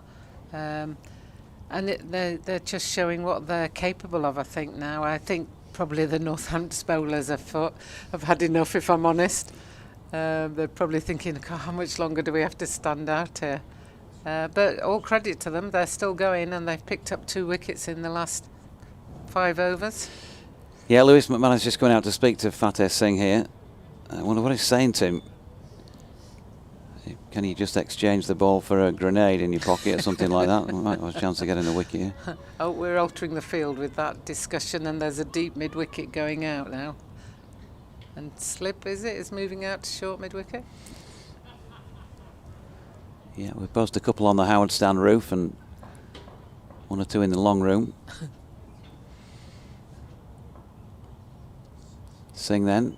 Hill steps back. Oof, dear me, he's hammered that one, and that is going to sting. Gus Miller got a fair bit of hand on that, and it still easily had the pace to travel to the boundary over by the net stand, by the Taverner stand. George Hill. He's enjoying his capped game, I believe. Great sort of few minutes that, wasn't it, the other day, being present for that. Singing again. This time George with the touch, but straight to point to complete the over at 621 for 5. Yep, do not adjust your sets. 621 for 5, a lead of 474. Yeah, I think that on the first day when we did the George Hill cap presentation was just a symbol really of what the club's about. The family were there. I saw Granny Betty running across the road this morning, so it was lovely to see her still coming into the game on the 4th day, as well as his mum Gail and his dad Kevin, you know, and they were full of how wonderful it was. And Betty's told everybody all about it. She's bought the Yorkshire Post. She's showing them everything that's gone on. You obviously listened to BBC Radio Leeds as well for their award-winning interview with George Hill. Absolutely. Because it is an award-winning interview. Yeah, can't say anything else now, can you? Zabe in and bowling to Tattersall, who drops it into the offside. No run. Yeah, it was a lovely couple of minutes to just be able to see what goes on with all that, and how much it meant as well to Johnny Bairstow as Tattersall just pushes one up to mid-on. He's quick between the wickets, gets through comfortably. The throw was good by George Bartlett and knocked down one of the poles, but to no avail for Northamptonshire. And you realise the importance of getting a cap though, when you think there's only been 192 cap players in 161-year history. So people aspire to get those recognitions, if you like, and I think that's the key thing about a cap. Zabi's in. Ooh, George Hill didn't quite get hold of that. It just about limped over the top of straight mid-wicket, but it still had the legs to make it with a thud into the advertising boards. So he's onto 23 already, 26-run partnership. They've only been together for half as many minutes as that. And Zabin again, and Hill just punching it out square on the offside. No run. The coaching staff, president, pat on the back for their efforts in getting the team back up. Yeah, 3 years ago, I think, when Otis Gibson was appointed, he said he would get the team promoted in 3 years, and that's exactly what he's done. So, job done, tick. You know, he's ably supported by Ali Maiden and Kabir Ali, you know, and as well as the S&C and the physios and the managers. You know, everybody has a part to play, and as I said to people yesterday, and also supported by all the head office staff who work tirelessly in the background to enable the performance players to be able to perform in the right environment. As Tattersall blocks the final ball of the over, 121 of those now bowled in this Yorkshire first innings, 627 for 5, that lead for 80. And then, you know, I mean, I'm not just saying this because you're there, but, you know, the support of the media as well has been of value. You know, it's one of those things that there's so many different parts that come together with any team to be able to give them the right profile, the right environment and the right situation to perform. And that just goes down to so many people. The ground staff are unbelievable. For anybody who plays at Headingley, whether that's the men's team, the women's team, the disabled team, everybody plays their part. Yeah, Fateh Singh bowling to George Hill, another dot in the scorebook first up there. I suppose this is a great moment for me to ask you live on air, so you can't wriggle out of it. You know, if we can invite you back to be part of the comms teams in 2025 back in Div 1, because I mean, negotiations are, I know you're a tough negotiator, Jane. Single there by George Hill, by the way, down to fine leg. But if we can just, you know, bring that package down a little bit in line with BBC expectations for 2025, then always lovely to have Catherine Hanna's alongside. She'll have, I'm sure, have a contract ready for you to sign. Is that like this year's one? Tattersall runs that one out to Point and Bartlett Fields. No run. I've always said that. Yeah, I love being in the commentary box because it actually means I can watch the cricket. So I'm always game to come up and watch Johnny Tattersall cream one through the covers there, but well fielded on the boundary for just a single. Well, I mean, we do know that you do gas quite a lot when you're here, as we could hear on the effects mic earlier today. Oh, really? Yeah. What was I saying? Oh, well. Millions of people worldwide heard what you were saying, and we didn't think he's like that at all. As George Hill plays one between his legs. For the record, I only have two sisters, so you've met them both. I don't have any others. Oh, well done, touche. As George Hill drives one this time at safe Zabe. An extra cover, and there is no run. 629 for 5 then. I think I'll keep going until we get to this update, and then I better let somebody else in to have a go. Radders is saying, don't look at me, I'm fine at the back of the box. He's the man who knows everything about Northamptonshire cricket. Yeah, there's none of us on the circuit can compete, not even close to competing with his knowledge of his own county, which is astonishing. And he's always great to work with. I know he's sitting at the back of the box, but he genuinely is. Well, you know, my house, I live in Northamptonshire. Do you know that? So I'm actually, I have a house. He probably knows where you live. And I have an abode in Yorkshire as well. Lovely shot here by Johnny Tattersall. You don't see him hit the ball over long on too often. Doesn't often go aerial. I can get the teeth in, but he did there and cleared the boundary very nicely. We're going to make a change. Jane, listen, thanks for all your input this season. Enjoy the presidential celebrations. I'm sure. I wonder if the county can afford an extra strip of red carpet for when you walk in down in reception for next season. It's been fantastic to have you around, and as I say, hopefully we'll see more of you next season. No, thank you for all that you do, and thank you for the great production that BBC and the streaming do. Another dot there from Zabe to Tattersall, who now has gone for 21. I think he's just run it onto his own stumps by the looks of things. So a sixth Yorkshire wicket falls for 635 runs after 122.3 overs on this final day of the campaign. And Tattersall will finish with 21 from 28 deliveries. And that included 2 4s and 1 6. And a bit of fun for the skipper on his final innings of the season. He's done a brilliant job, I've got to say, in the 6 matches that he's captained the side. I know that the lads have all really enjoyed playing under him, and that's absolutely no disrespect to Shan Masood, I think there's lots of respect for as well. Leaves the field with his head slightly bowed, really, but I'm not sure why. It's just last day, and his team had just got promoted. Poor cricket in a crisis. Well, yeah, Luigi, you know. Team's only nearly 500 ahead, and play a careless shot like that. Golly, lovely to hear Jane That's Northamptonshire resident, so we can sort of half claim her. But done a wonderful job here, clearly. And there's Don Bess coming in at number 8. Second wicket of the innings rather, for Save Sabe, who picked up 4 in the first innings of the season down at Hove. Hasn't had a lot of bowling in between, but and he might sort of bookend the season with a couple of decent returns. But 4 for 84 down at Hove.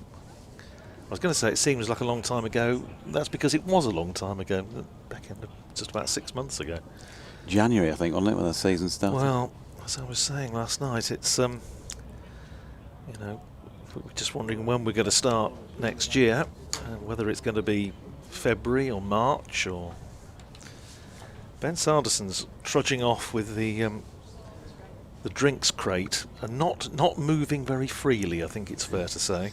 Just a touch of the Northern Dairies about him as he plods off the field. Just back with a little more correspondence before I do this update and then depart. Russ in Clynmacnow as Bess pushes one to mid-off and picks up a single. He says, well done to all behind the mics this season. Your running commentary and healthy banter, a pleasure. Yorkshire may need a reinforcement next year. It'll be interesting to see who comes in as overseas. And asking where David Milan is. Punched away onto the offside this time by Hill for 1. He's around, of course, around the club still. Been playing white ball cricket only. And he says, tell Katie that if she's ever in Berlin, I'll be happy to take her to the best sausages in the city. Marvellous. And from bad to worse. So, Zabe to Bess, who strokes that along the deck to mid-on, and there's no run. Malcolm thanking us as well. Here's hoping I shall be with you in April for First Division games. If so, I shall be 86. It's a ripe old age, Malcolm, and we know you're a long-term fan. Good luck to Lev, he says, for her new venture. I shall now have to concentrate on Real Madrid for a few months. Norman Eastwood, afternoon to you. Basically pressing the button on missing the BBC if we don't cover county cricket from here on in. As I've said before, I wouldn't want to scaremonger on that front, but I've just been giving you the facts that there isn't a deal sorted out just yet.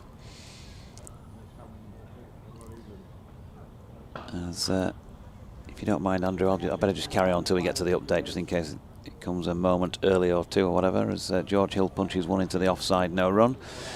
Chris Addy says, couldn't be happier here on a lake north of Bordeaux. Your commentary in my ear and Paris turf in hand. Proper cricket from Yorkshire this year, not based on entitlement but real honest work. Vive 2025. Changing the field. Lindsay O'Regan, happy birthday to you.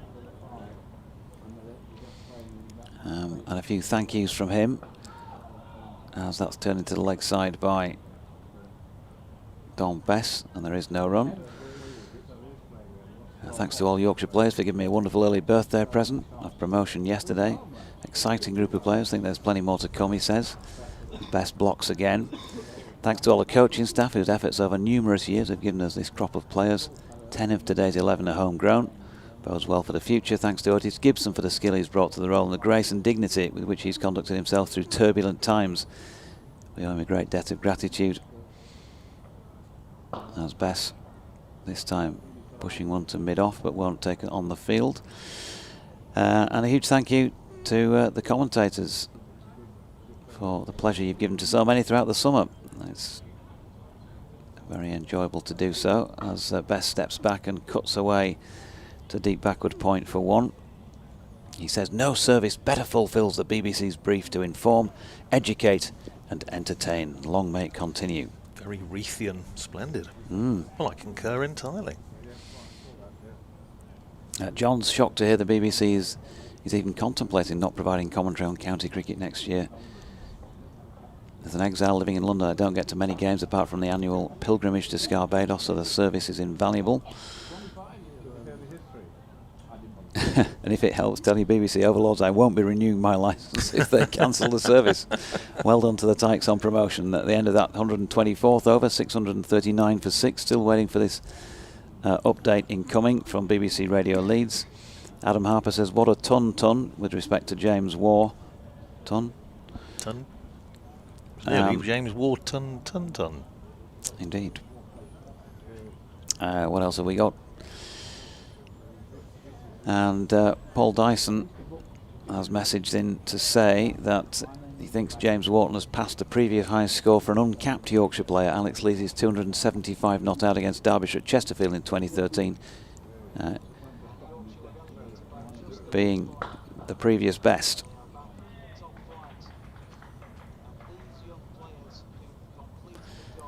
Just going to do this update in a mo as we have another push out into the offside. And this time Zabe into Bess, who pushes that into the onside of straight, and there is no run. Stand by for an update.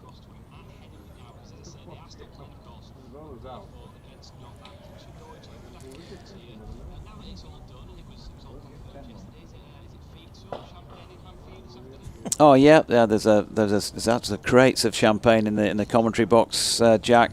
Stacks of it. In fact, my colleague, we've had to take him off air a couple of times just so he can sober up. It's just one of those sort of occasions. And he's a Northamptonshire commentator. I mean, everybody's so excited that Yorkshire have got promoted back to Division One. But no, in all seriousness, I think we've got a bottle of water and a bit of juice around. Yeah, there was obviously a huge celebratory feel to what went on yesterday. And as you heard from what I was saying at the point that single was struck by James Wharton that took him to 350, got him that third batting point and assured their position in Division 1. A lot of heartache from that 1 point relegation a couple of years ago. The club's been through a very, very difficult period, probably the toughest in its history since way back in 1863. And so while this is not an award, there's no pot involved. What it means is, Yorkshire want to be dining at the top table in Championship cricket, and they're back and able to do that next season. And we talked about a couple of years ago when they went down that actually, in some ways, it might not be a bad thing because it would give some young players experience of playing at first team level, with the pressure not so much on in Division 2. And some of those players, as we've just seen from James Wharton, as one name alone in this match, have really come of age in the last couple of years at different stages. He's probably one of the later ones to have blossomed. George Hill, who's just whacking a ball out for a single into the onside to take Yorkshire to 640 for 6. Got capped the other day, that being certainly not the end point for him, but just a recognition that he's been performing now for several seasons. And so, yeah, there's a lot of reasons to be optimistic. They would need strengthening, Jack, next season up in the First Division, and I'm sure they'll be making moves towards doing that. And although this match is petering out into a draw, sort of understandable, really. Yorkshire, we thought at one stage were setting things up to try and have a go at Northamptonshire and try and win the match. That they're so far in front and there's just so little time left in the game that it would be a surprise if they suddenly pulled up stumps and decided to have a bowl at Northamptonshire. So we'd probably expect a handshaking just over a couple of hours time on the season, and promotion back to Div 1. Obviously the full celebrations can really then begin when this match is over.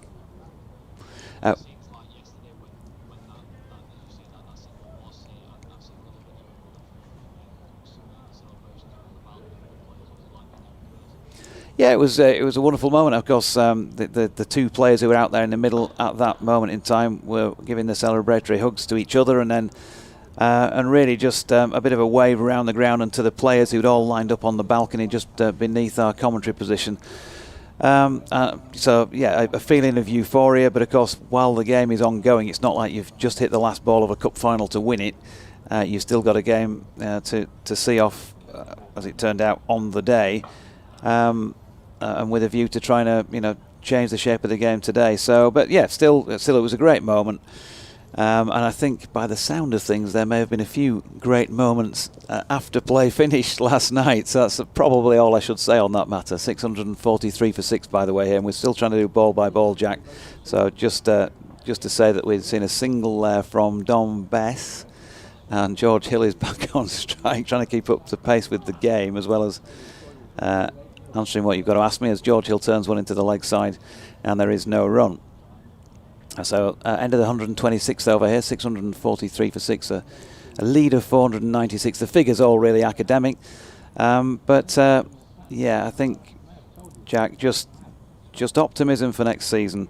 A lot of promise in the side, as I say, some strengthening needed, and we'll see how they go against some very strong sides in Division 1 in 2025.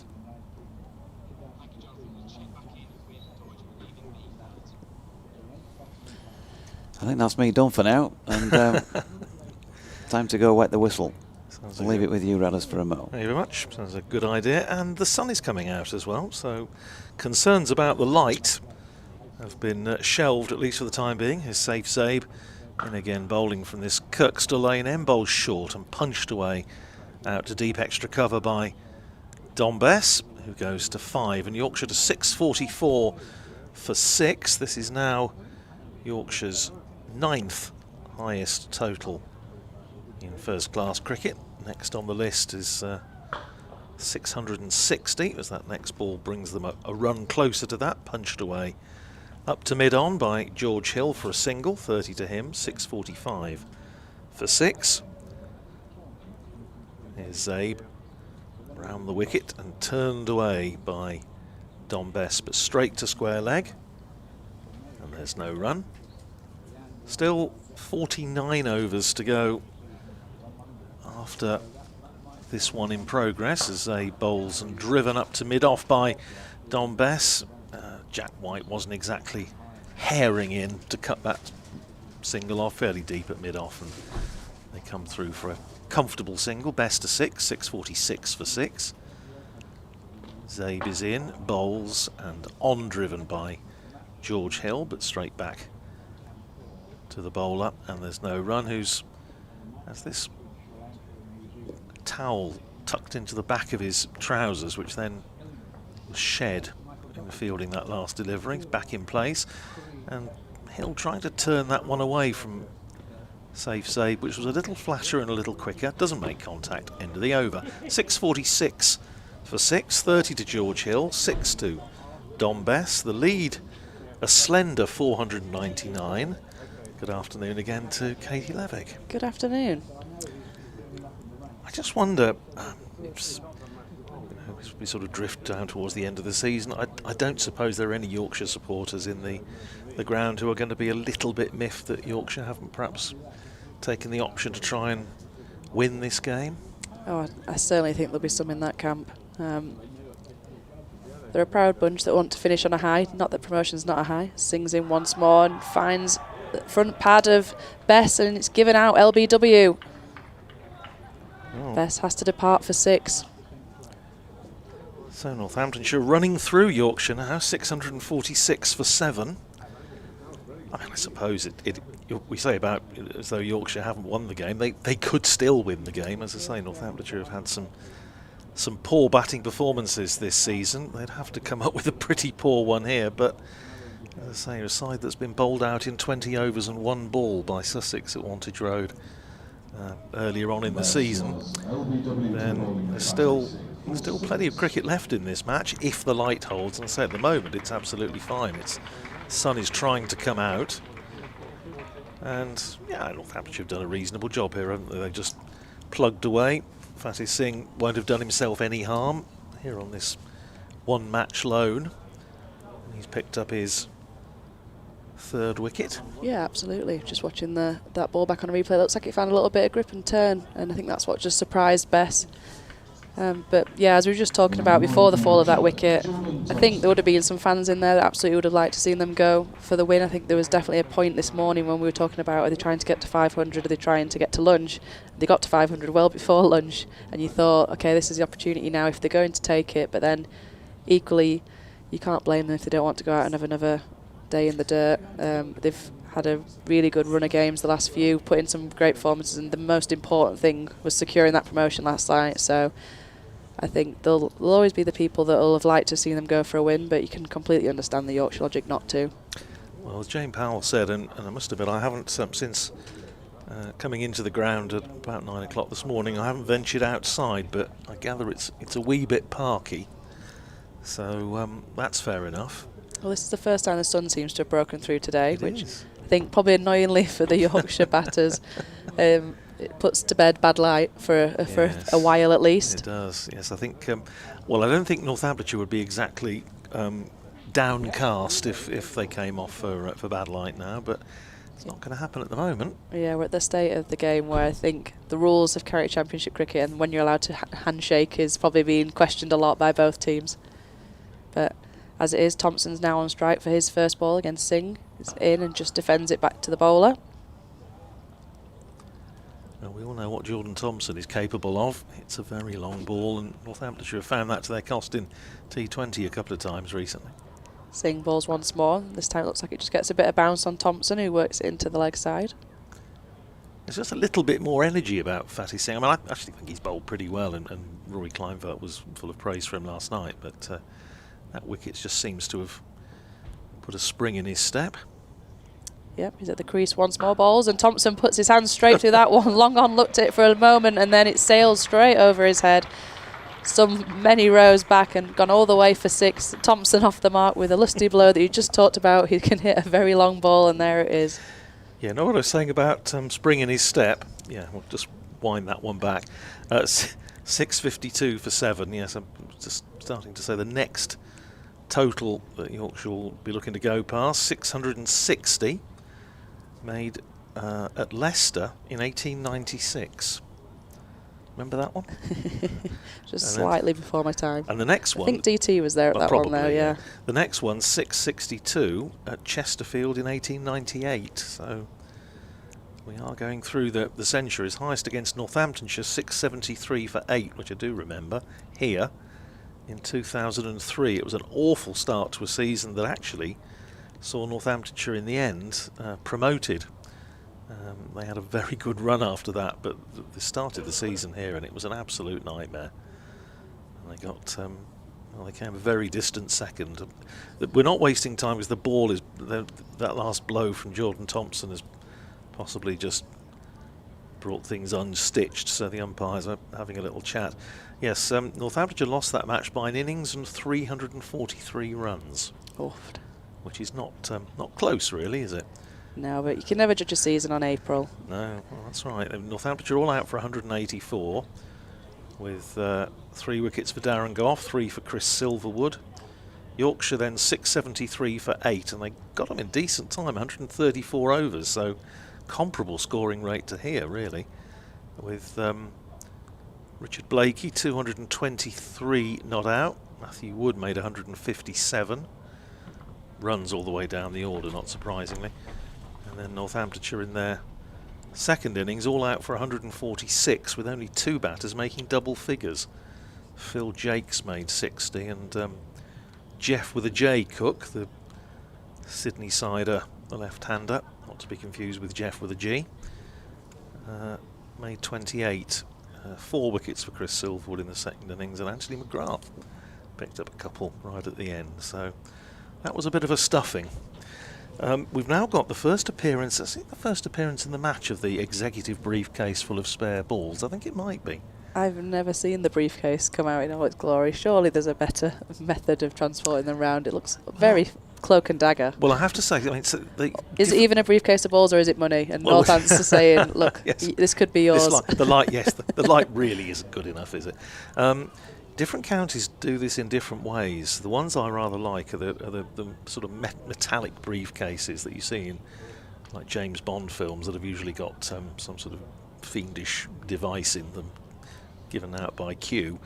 And it always looks as though they ought to contain nuclear strike codes rather than some sort of big red button rather than cricket balls. But Jack White has shouldered the task manfully of bringing on the briefcase. They found a ball that is marginally less dog-eared than the one they've decided to dispense with. Lewis McManus is having a look. Oh, he's going to waste. Go on, Lewis. Oh, I'm not sure about this. I don't agree with that now. No, I can't even see it because it's so dark. Don't like the look of that one. Oh, no. Hard to inspect in this light. Can't use that. That's one I throw for the dog in the garden. No. no, we're going to use it. So 6.52 for 7 after that little hiatus. We've still got 48 overs and 2 balls to go. One of our friends from the streaming team has now got the bobble hat on. It's that cold. As Fatty Singh is in and bowls, and Thompson runs it down to Jack White at backward point, and there's no run. Sorry, it's your over. No, it's okay. I got distracted by questions at the door. I was absolutely paying attention. There's Singh's in once more. Bowls outside off stump this time. Allows Thompson to rock back and just cut it to that deep backward point. Thinks about coming back for a second. Thinks better against it. And that is the end of the Singh over that had a slight delay in the middle after being at the wrong end of a Thompson 6 into the western terrace. The only question I'd be wanting to be asked at the moment is tea or coffee. I mean, the Doidge's idea about champagne is very nice, but those of us that have got about 150 miles to drive at the end of this match, probably that's not a wonderful idea. So it's going to be safe Zabe to continue. Mentioned Zabe hasn't bowled a lot this year, although he's actually bowled a little bit more than he has 1 or 2 previous seasons. 16 overs, 2 for 89 so far. So he's only been going at 5.5 and over, and when I say only, if you look at 1 or 2 of the other bowling figures, which I won't to protect the guilty, then it's that's not too bad. Zabe 7 championship wickets before this match. I say 4 of those in the first innings of the season down at Hove back in beginning of April. Here is Zabe over the wicket, bowling to the left-handed Thompson, who goes back on his stumps, knocks it up to Justin Broad, coming in off the boundary at long on down below us, and it's another single to Jordan Thompson, who goes to 8, and Yorkshire to 3, 6 rather, 6.54 for 7. George Hill facing the next ball on 30, round the wicket goes Zabe to the right-hander, and forward comes Hill, playing it back down the pitch.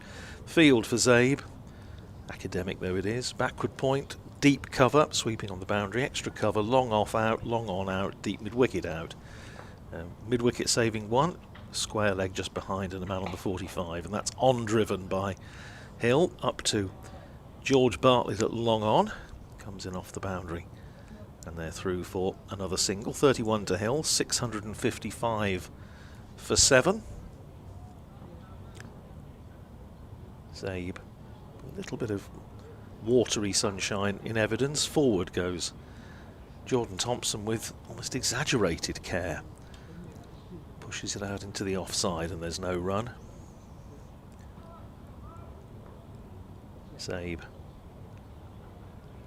4 or 5 walking paces in, bowls to Thompson, who pushes it out to mid-wicket. White in the floppy sun hat comes out to field, and there's no run. Here's Zabe, and again flights that one up. Thompson takes it on, and Justin Broad can't see it, and he's dropped the catch. He was saying, running in from long on, made a gesture very early to say couldn't see it, and it got there, and in fact I think he got both hands on it, and it just spilled out. Well, that's not what you want with this sort of state of affairs. End of the over, 6.56 for 7. 9 to Thompson, 31 to Hill. You spend a season noting down drop chances, but somehow I don't think I'll bother making a note of that one. It's unlikely to prove costly in the bigger sort of context of things. 6.56 for 7, 31 to Hill, 9 to Thompson, 47 overs remaining in the day. Yeah, it's not costly, but it's good that he ran over and had a little apology to Zabe there. So nothing more frustrating, I think, as a bowler, when you see someone say, I can't see it because of the sun or the floodlight, and he's got sunglasses on his hat. Just put them on your eyes. Very good point. Because actually, for the first time today, it is quite bright out there now, and I think the sun is directly positioned above one of the floodlights, which isn't ideal for picking it up, but Singh's in once more, and a bit quicker that one. Seemed to really rush through past Thompson. We've had a message through, which I'll ask you to comment on, Katie, because I know you've sort of touched on it already, but William C., our friend at Fourth Slip, I'll read the message after this ball. Sings at the crease, he bowls it once more, and a big, thick outside edge from Thompson. Looks like it's going to race away for 4 towards us here in the commentary box, and it does. Disappointment for Singh. He's got his hand to his face. It was a question of which one of those was moving more slowly, the ball or Jack White. Jack didn't exactly race after that. So anyway, William is saying, does anyone have a clue why Yorkshire is still batting? Just daft, says William. So I'll let you answer that one. I can imagine it's due to the fact that Yorkshire don't want to field and don't want to go out there in that brisk weather. It's got to the stage now where everyone just knows we're working towards a handshake. The Sings in once more in this over, and full-bodied strike down the ground from Thompson and picks up another single. I think there would have been, I can understand this morning, I would have also, if I'm just a fan watching it, I'd have liked to have seen them gone for a win, but you know, they've put in the hard yards this year. If you can save yourself 1 extra day, I can't blame them for thinking we'll bat as long as we can. And with someone like Wharton at the crease at the time, as Singh bowls once more and is just prodded back by George Hill. With Wharton at the crease going so well, Bairstow at the crease going so well, I can't blame them for wanting some more fun and just watching and see what records he could chase down. But now is the stage where more looking at the county championship rules that you can't agree at this stage, just stop it. It's George Hill once again just prods that one straight back from Singh. Yes, interesting actually. Yeah, but thank you very much for the explanation. I'm sure that's absolutely spot on. I know a couple of times last season there were discussions about whether they should tweak the regulations in games that are clearly just petering out. Singh balls once more, and this time Hill just works it to the mid-wicket fielder for no run. Another over completed by Singh, and Yorkshire 661 for 7. And I know John Sadler, Northamptonshire's former head coach, said to me on an interview with BBC Radio Northampton that he thought it should be able to call it a day at lunch or certainly mid-afternoon. Now, the problem, and when you talk to officials about this, is the fact that they say quite rightly that people may have paid good money to come into the ground and see a certain amount of cricket. Obviously, I would imagine most of the people here today may be members, but I'm sure there's quite a number that are not. And then you're basically shortchanging people that have paid good money. So I suppose that's the reason why it hasn't happened. But I'm sure the players would sympathise with your view entirely. First ball of a fresh over from Safe Sabe, and it's all a bit slow motion. It was a very slow, loopy delivery, almost a Jeremy Snake moon ball from Safe Sabe, and Jordan Thompson with all the time in the world to read the newspaper, complete the crossword and punch it up to long on for a single. 15 to Thompson, 662 for 7. Zabe in and bowls, and attempted on drive by George Hill just scuffs it into the ground, and Freddie Heldrick, on as one of the substitute fielders, comes across to field. Zabe in again, once again on the back foot, once again punched out to Freddie Heldrick at mid-wicket, and there's no run.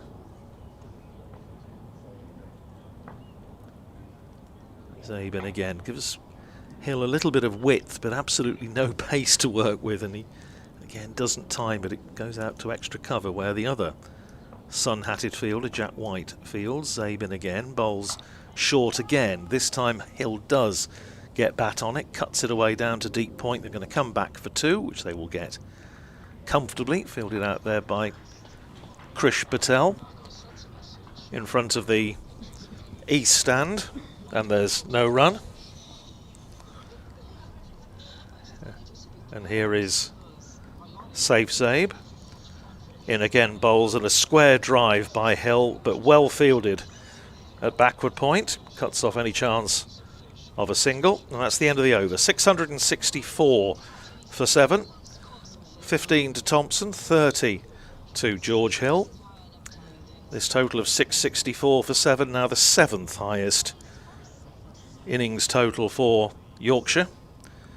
And the next on their list is the 673 for 8 scored against Northamptonshire at Headingley in 2003, in that match that we were talking about just a moment or two ago.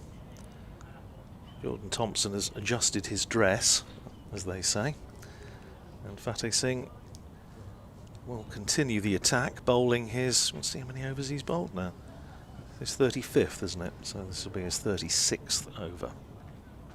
Yeah, it's been a big spell so far from him.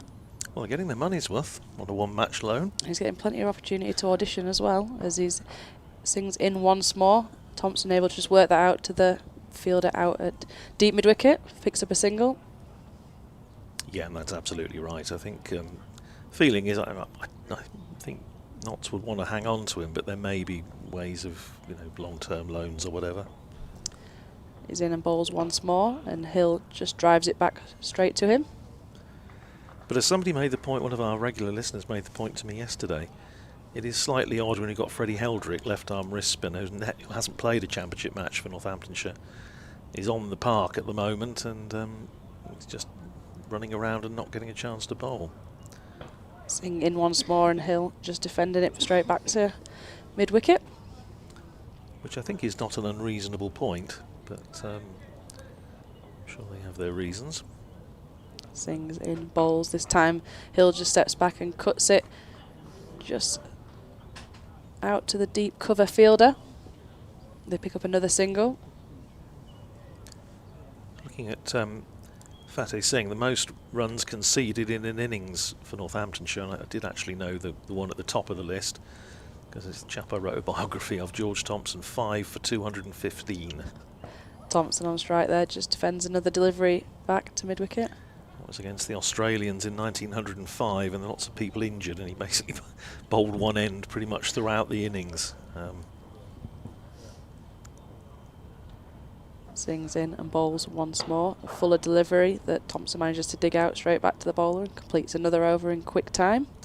But I'll offer you a little quiz question, Katie. The only other bowler for Northamptonshire to have conceded over 200 runs in an innings in a championship match, first-class match, was an England bowler who played a fair amount of Test cricket for England. Fairly recent. Swanee? Good, right, absolutely right vintage. Not Swanee. Played 50 Tests for England. 50 Tests. I'll let you have a think about that in the course of this over. DT is also pondering, so I feel slightly better about my knowledge. You're allowed to consult with DT as Zabe starts a fresh over, and the first ball is again scuffed into the ground by George Hill, who looks at the end of his bat like a snooker player who's just had a particularly awful kick. Here's Zaben again, quicker, short, pulled away by Hill, but again he just cloths it a little bit. It goes out to James Sales at deep mid-wicket, but they're through for a single. Hill to 34, 666 for 7, the Devil's number. I think Northamptonshire might have a view on that. He conceded 211 runs against Worcestershire at Worcester in 2006, and that was very early in his career. Here's Zaben again. Thompson goes for a huge swing that would have made a mess of a couple of spectators, I suspect, in the East Stand if he made contact, but he didn't. Here is Zaben again, flights that one up. Forward defensively goes Jordan Thompson. Things you don't often say. Pushed out into the covers, Heldrick fields. And there's no run. Freddie Heldrick with a huge great grass stain down his right leg. And Thompson does attempt to launch that one down the ground, but again he doesn't quite time it. And it goes out on the second bounce to Justin Broad at long on. Thompson looks fairly disgusted and rehearses the stroke. 17 to him, 668 for 7. Here's Zaben again, and swatted away by George Hill. Over the boundary. First bounce at deep mid-wicket for 4. Hill goes to 39 at the end of the over. 672 for 7. Come on then, definitive answer. I desperately tried to check Twitter then to see if anyone had cheated for me, but unfortunately nothing. I thought I'd nailed it with Graham Swan. What's DT saying? It's absolutely the right... oh, Monty. Monty, of very course. Good. Monty Panesar, yeah, absolutely right. I mean, you feel awful mentioning these sort of not particularly flattering, because he had some, obviously, any number of wonderful performances for Northamptonshire and for England, but I don't think of Monty as being that old either. Thinking that far back. Well, he made his early in his career. Well, I remember his debut, which was against Leicestershire in 2001, and I think right in saying 2006 was the year he made his England debut. After that performance, obviously. Oh, great, showed yes. great promise. Sings in once more. A full toss there that Thompson only manages to work up to long on for a single. Yes, his figures were 58 overs, 10 maidens, 3 for 211 in an innings of 543 for 9. That's some going from Monty.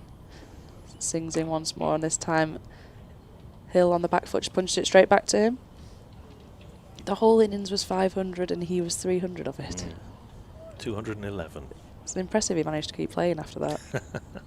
Sings in once more, and this time Hill just works it up to long on and picks up another single.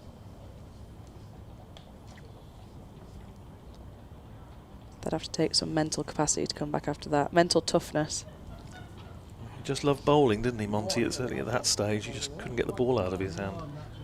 Singh bowls once more, and this time Thompson looks to have a full swing at it, but keeps it down and gets to long on the floor, picks up another single.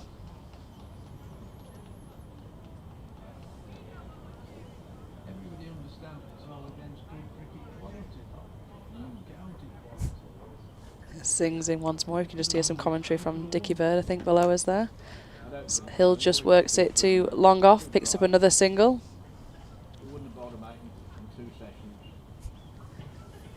That's a good idea. Just knock the effects mic down a little bit, just a notch or two. I disagree as well. I think we could have bowled them out in 2 sessions.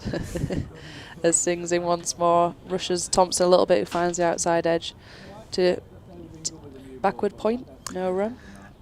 To be fair, as I say, I mean, I think about the first game of the season.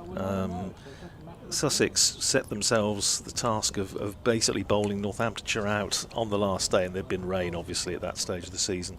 They had something like 70 overs, and Northamptonshire were 170 for 9 in 55s, and they were about 96, 97 runs ahead. So there was plenty of time left for Sussex to win the game if they'd taken the last wicket. But having announced that they weren't going to use the floodlights this season in red ball cricket, then they came off a bad light and lost the last 20 overs. And it did rain, but it only rained after the time had run out, and it absolutely hosed down. But it was the loss of the time to bad light that actually cost Sussex a chance of winning the first game. Now, the umpires are now wandering down. I think the replacement ball is now deemed to be unfit. So now Justin Broad has taken over the duties, and he's been ousted from his job as ball carrier. They've put the case down on the floor, the umpires, and they're having a. What do you reckon? They've got the handcuffs out. Just have a little check and see. Well, I just noticed as they walked over to the briefcase, the ball was just resting on top of the handcuffs. So obviously it's not able to fit through anymore. They're having a little rummage down there. It's all a little bit end of term, isn't it? Really. Yeah, it feels very non-uniform day. I was just that's right. Bring a game. Bring a game in. That's right. And watch a kids' film on the video, as it would have been then. Just looking at one or two of the other names in that list of most runs conceded in an innings, I notice, and he won't thank me for saying this, but the Northamptonshire spin bowling coach, Graham White, figures in this list. Went for 176 against Kent at Beckenham in 2017, but it doesn't really count if it's Beckenham because it's usually I've got flat. PTSD about Beckenham. Go on then, tell us your Beckenham story. We're not missing any cricket because they're still faffing around with the ball. I can't remember how many was hit this season. I think we hit about 360 and we won it on the last ball, defending 360. They could have still won it. I think they needed 4 off the last ball, got caught on the boundary. I thought we were well away, but that was in a 50 over game. So yeah, it's just a run fest. Wasn't sad to see Kent not get a tier 1 team. Well, the good news for Northamptonshire supporters and listeners, and indeed players, is that the over rate has just had a little look at the over rate, and it's now +6. So at least Northamptonshire aren't going to lose any points in this game. So be grateful for smallish mercies. 676 for 7 it is. It's going to be Safe Zabe to continue, starting his 20th over. He's another one who's got the ton up in this game.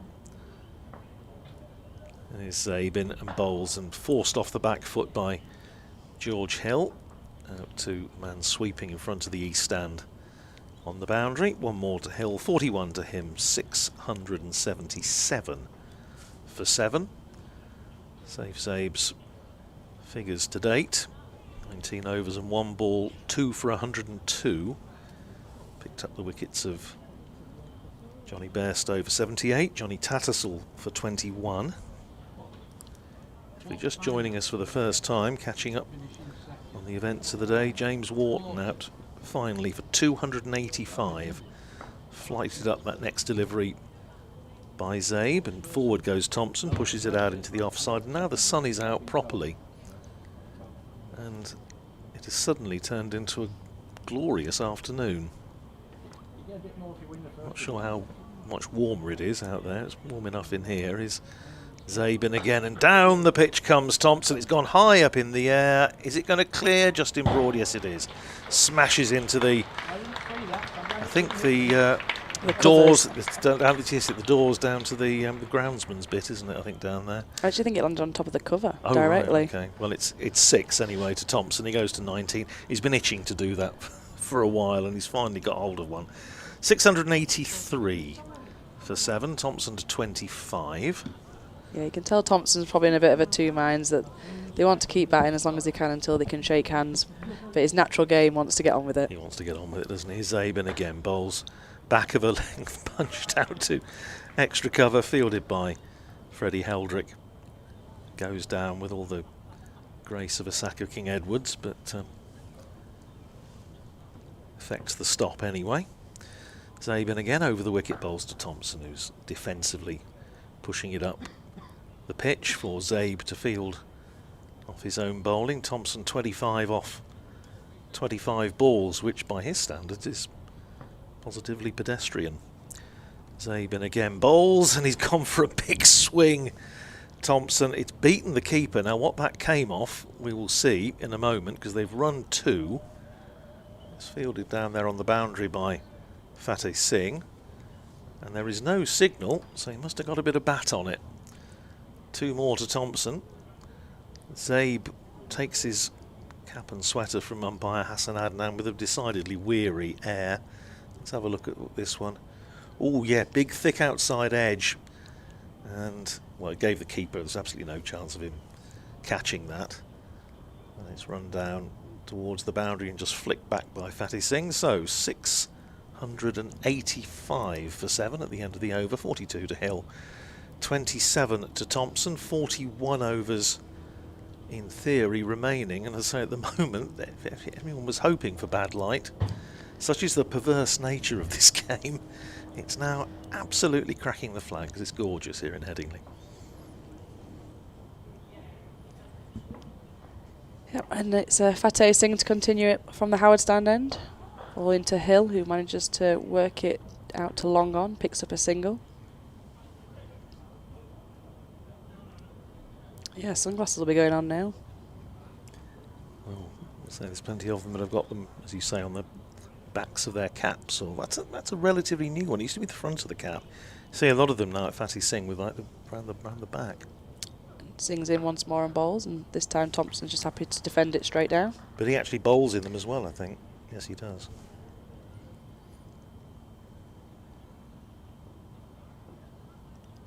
Thompson on strike still. Singh's in, bowls, and Thompson just works it to long on, picks up another single. Moves on to 27, or 28 even, waiting for the scoreboard to update. Dickie Bird clock just on the stream there, showing you it's not time yet to shake hands. Singh's in. Hill this time finds the outside edge, works it down to the vacant third man region. Backward point has to give chase, and they pick up 2 runs. He moves on to 45.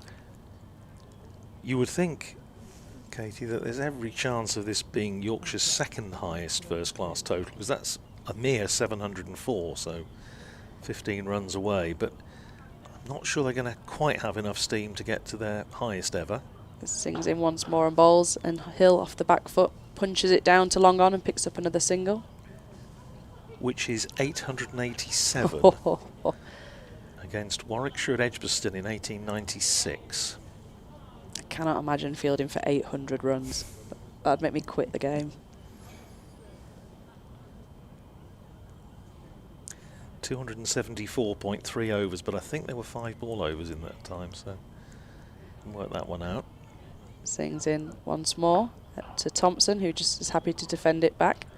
End of another over. Yorkshire 690 for 7. Partnership of 44 here, building between Thompson, who's on 28, and Hill on 46. Talking of not wanting to be out there, you just imagine the Warwickshire attack. They got them 448 for 7 and probably thought, you know, just about through them here. And then Bobby Peel, 210 not out. Lord Hawke batting at number 9, made 166. And those two put on just shy of 300 for the 8th wicket. That is the stuff of dreams for a tail ender. 166 down at 9. Well, they're now having another conversation on whether it's about the ball or what it's about, heaven knows. What's your tipple of choice that we can buy you? We've promised Yes. to get you the first one in. Lewis McManus is possibly asking, is there any chance of being able to retire board? But no, he's going to have a Can we declare fielding? No, yes, that's a good shout. Now he's going to have a chat with the with his bowler. The batters are conferring. Nobody is in any hurry to do anything, apart from, should you say, shake hands and go home. But well, there's now a long, involved discussion between Lewis McManus and Safe Sabe about the field. I don't think it's actually going to make a huge amount of difference. But Just seeing Zabe point over to the west stand, maybe he's saying, can I have 2 in row 10? Yes. You know, Yorkshire made 887, Warwickshire all out for 203, followed on 48 for 1, match drawn. It was a gripping one, wasn't it? After all that, Batted can't believe he drew Yorkshire- a match after 800 runs. Yorkshire batted for 2 days and left themselves 1 day to bowl Warwickshire out twice. Here's Zabe in bowls and on driven by George Hill nicely. He's going to get a single down to George Bartlett on the long on boundary down to our right. George Hill to 46, 690 for 7. When was the last time a batter made a 50 in the first innings after receiving his Yorkshire cap? I've no idea, but somebody will.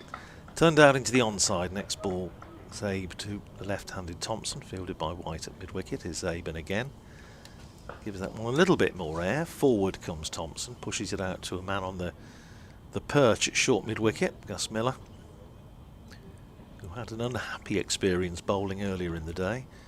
Is Zabe in again, and Thompson going for the big hit, doesn't really get hold of it. It goes out to long on, where Broadfield sends in his return. 1 more to Thompson, 28 to him, 691 for 7, 692 for 7, beg your pardon. Zabe in again to George Hill, who goes on to the back foot, and he's going to pick up a single as he punches that up to long off. Once again, Justin Broad is the fielder. 693 for 7, Hill to 48. Now, field just changing round for the left-handed Thompson. 1 ball left in the over.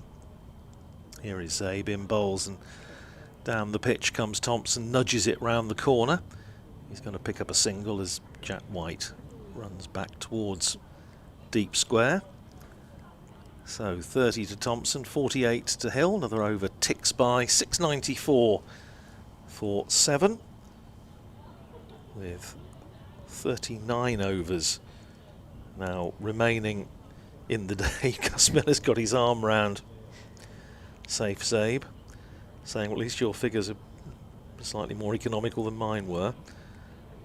Fatty Singh is going to continue. It's hard to convey. It's different if you're obviously watching on the stream, but if you're just listening to us, it's hard to convey how slowly everything is being done at the moment. It's just, it is like a bit of film being run at the wrong speed, isn't it? It's just... Yeah, McManus looks in no hurry to get between every over. He's always over by the umpires. Reluctantly putting his helmet back on. Dawdling. There's Singh's back at the top of his mark once again. Bowls, and this time Thompson works it off his hip nicely and picks up a 4 out towards deep square. Neither fielder seemed to either pick it up or want to pick it up, so not much movement from the field out there, but it was nicely struck by Thompson, who worked it into the leg side and picks up a boundary. His second 4 of the day to go with his 2 sixes, moves on to 34. James Sales having to, the latest one of a number of fielders today who've had to go into the Western Terrace and retrieve the ball. Close the gate. Well done, James. Singh once again bowling to Thompson, who this time just drives it to the mid-wicket fielder for no run. Singh rushing through his balls again. This time Thompson comes down the track, pumps it down the ground, long on thought about it for a moment, but it's sailed over his head for 6. Thompson moves on to 40. He's targeted that area when he's wanted to go. It's his favoured shot. Hits it so sweetly, and it's run away down the tunnel in between the 2 stands, which I think will bring a welcome break from playing Yes. for the Northants fielders and bowler. This now equals Yorkshire's second highest first class total, 704 against Surrey, so that must have been sweet for the Tykes. At the Oval in 1899, there is only now one total that Yorkshire have made in first class cricket that is bigger than this, and that is the 887 at Edgbaston in 1896. Right, well, that's the next target, boys. Let's run on a message, see if they're aware. Yes, that's right. Take on a pair of gloves. In that 704 at the Oval, Ted Wainwright made 228, George Hurst 186, and those two put on 340 for the 5th wicket against a Surrey attack led by the great pair, Bill Lockwood and Tom Richardson. Billy Brockwell on at first change, and the third change bowler was Digby Loader Ameroyd Jepson, who was a lob bowler. What a great name. One of the last of the lob bowlers. 25 overs, 1 maiden, 1 for 97. Got Frank Mitchell out for 87. D.L.A. Jepson. It's interesting. I mean, there's a lob bowler played for England even a decade after that. George Simpson Haywood from Worcestershire. Bowler played a whole series quite successfully on the matting pitches in South Africa in 1909-10. Managed to retrieve the ball now, but Lewis McManus is either tying a shoe or trying to take his pads off. One of the two. He is, you know, he's... Looks like he's agreed to keep them on. Yeah. I thought he was going to have a bowl, maybe. Maybe that's what he's been saying to the umpires, being like, I will have a bowl if you don't do something. Not much they can do at the moment, is there? Because it's... No, it's bright. It's the best part of the day so far. We've still got 38 overs to go after this one. Singh is going to resume his over, and this time it's a big outside edge from Thompson once more, who's looking over to deep mid-wicket region, and it goes down to just behind the keeper for 4 more runs. Moves him on to 44.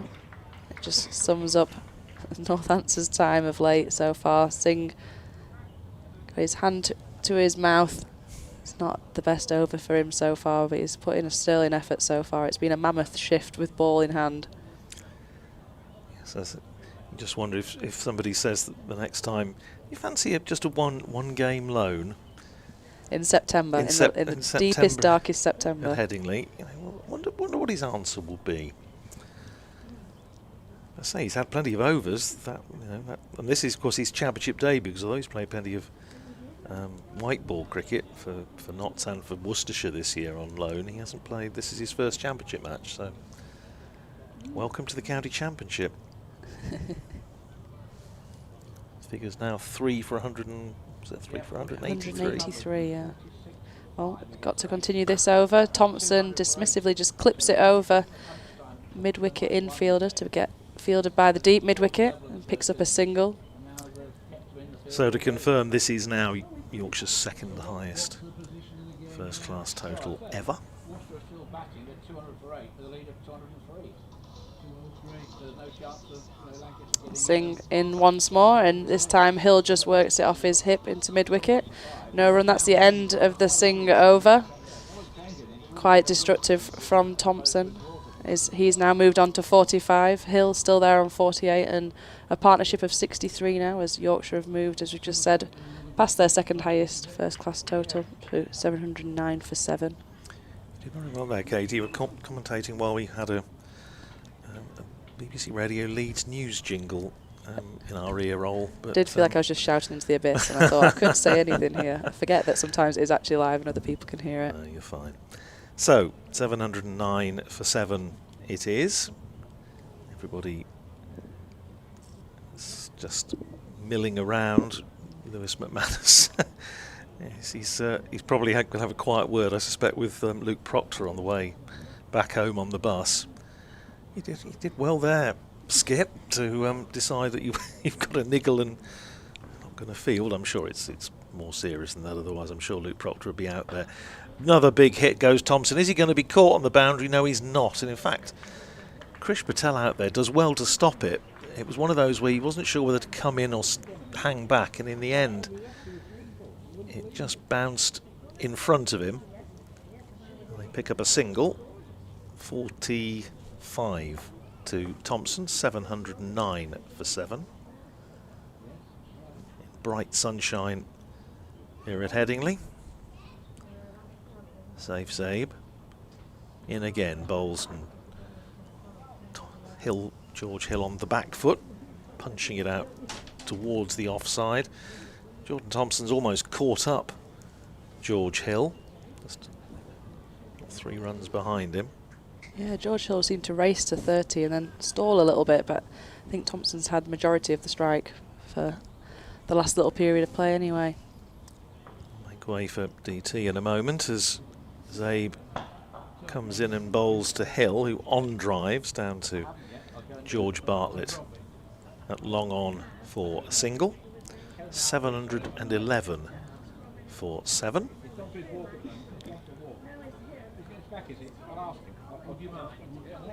Just looking at, and I almost hesitate to do so, where Fatih Singh is now with the most runs conceded in innings for Northamptonshire. That next ball is played back down the pitch by Jordan Thompson, fielded by Safe Zabe. Here's Zabe in again, short and cracked very hard by Jordan Thompson. Straight at Freddie Heldrick at extra cover, who half stops it, ricochets off towards deep extra, but he's only a single. 47 to Thompson, 712 for 7.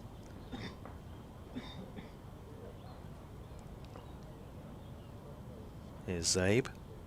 In again, bowls to Hill, who on drives, and he's going to get a single down to George Bartlett at long on, and that is 50 for George Hill. So his first innings after receiving his Yorkshire cap, he gets to the 50 mark of 61 balls with 6 fours, 713 for 7 at the end of the over. Fatih Singh's figures 3 for 184 off 39. I'm assuming he's going to bowl this next over. And 184 runs in an innings, only exceeded 4 times in Northamptonshire's history. Once by Valence Jupp against Warwickshire at Coventry in 1931. Jason Brown, 187 against Surrey at the Oval in 2006. And then the 2 we've mentioned, Monty Panesar, 211 against Worcestershire at Worcester in 2006, and 215 George Thompson against the Australians at Wantage Road in 1905. And as mentioned, it is Fatih Singh to continue. He's in and bowls to George Hill, who just works it off his hip out to the deep square fielder and picks up a single. Yeah, he's having a decent game for his first full cap. Hill is not had to participate all that much. Just bowled, I believe, 7 overs in the first innings. Picked up 2 wickets though, and now had to wait a long time to have a bat, but he's reached his half century in rather easy fashion. looked unfazed and looked completely suited to that full team cap. As he sings in once more, ball into Thompson this time, who puts his hands through it. It looks like Long On's thinking about it, but no, it just clears him again, and that goes for 6. And that's Jordan Thompson's 50 as well. That pretty much sums up his innings so far. He's had some lusty blows. He moves on to 53, including 3 4s and 4 6s. It's only taken him 43 balls. But a lovely ripple of applause from the Yorkshire crowd, appreciative of all the Yorkshire batters' efforts. And this is now the highest first-class total ever made against Northamptonshire. Previous highest, well, we're back to Beckenham again, 701 for 7 by Kent at Beckenham in 2017, when I think, if I remember rightly, Sean Dixon got a triple. 318, yes. Can't remember very much about it, though. Sings in once more, bowls Thompson. Not as pretty a shot this time, puts his hands through it, ends up out at deep cover, just picks up a single. It's also, I think, now the highest total that I've ever actually seen firsthand, because Northamptonshire made 712 against Glamorgan in 1998 when Mal Loy got a triple. But I think this is now the highest I've seen in the flesh, as it were. And we know it doesn't like stopping anytime soon. Sings bowls once more, and this time Hill just drives it out to the deep cover fielder. Slowly comes through for the single.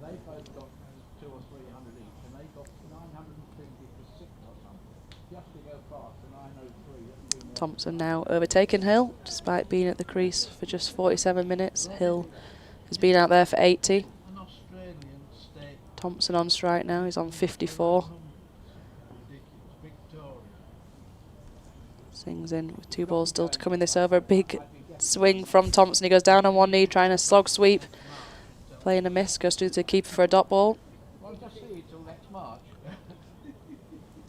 Just the 1 ball remaining in this sing over. Balls. And again, another playing a miss from Thompson, but this time he looks to play a more reserved cover drive. So 2 dot balls to finish that sing over, which saw Thompson reach his half century, and looks like the Yorkshire batters are just asking if they can have a drink. I keep thinking, Katie, about the wonderful story, which, if it isn't true, it ought to be, of when Arthur Wood, Yorkshire keeper, making his, I think it was his Test debut against the Australians in 1938 at the Oval, when Leonard Hutton made his 364, which of course stood for so many years as the Test record, and I think he came in at something like, Arthur Wood, at something like 770 for 6. And made 50, and said to his captain, "Oh, I always was good in a crisis." It's just put me in mind of that, seeing Hill and Thompson. Potentially the good news for maybe all concerned is that there's a bit more cloud building up over our left shoulder, right shoulder rather, which I just don't know. I've just got a funny feeling that if it's, unless there's a sort of a milestone imminent, you strongly suspect that everybody will be quite happy to give it best. Anyway, 36 overs remaining. Yeah, you could do with a floodlight malfunction Yes. right now. Yes, that's right. Dog to just chew through the wires. No, I won't tell anybody. Nip round. I'll give you a spanner. Give me my last act whilst I work here at Headingley. Save Zabe. No, don't do that. You might finish up doing yourself some damage. Starting his 23rd over, Zabe round the wicket, bowls to Hill, who's on the back foot, cracks it up to long off, where Justin Broad comes in off the boundary to field. 1 more to Hill, 53 to him, 723 for 7. Zabe over the wicket to Thompson, who is forward, hit on the pad. Zabe is pleading with Hassan Adnan to give it out. Hassan Adnan declines to do so, not least because it hit him somewhere around the box region. I don't think that was a particularly good shout. Is Zabe in again, driven by Thompson down the ground. 2 bounces straight into George Bartlett's midriff bread basket down there on the boundary immediately below us. one more to Jordan Thompson, 55 to him, 7.24 for 7. Zabe is in, bowls to Hill, who's on the back foot. More work for George Bartlett to do, coming off the boundary at long on. He goes to 54, 7.25 for 7. Jonathan Doidge returns to the box, weighed down by bottles of something or other, I'm not quite sure what. Here's Zabe in, bowls to Thompson, who turns it away for another slow motion single. Jack White wasn't exactly racing across to cut that off. Like he was imitating fielding there. Like, be careful doing that, Yeah. you'll get docked 5 runs. 7.28 for 7, mind you, at the moment. That's the last thing they want to happen right now. Wouldn't make a huge amount of difference, really, but 7.28 for 7. Zabe in and bowls to George Hill, who, to my untutored eye, middled that up to short mid-on. Zabe appealed, I can only imagine, he thought it might have hit pad first.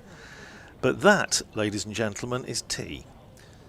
I've seen ticked round to 10 past 3, so that is the tea interval on the 4th and final day of this Division 2 County Championship match between Yorkshire and Northamptonshire. And at tea, Yorkshire have struggled to 726 for 7, with George Hill, 54 not out. First innings for Yorkshire as a capped player. Jordan Thompson also past the half-century mark. This, as we've been saying, the second highest total for Yorkshire in first-class cricket. The batters having a chat and a joke as they come off, and the Northamptonshire fielders following on a little wearily, it's fair to say, with Jack White having a chat with the umpires, saying how bad has the light got to be. Anyway, 7.26 for 7 at tea.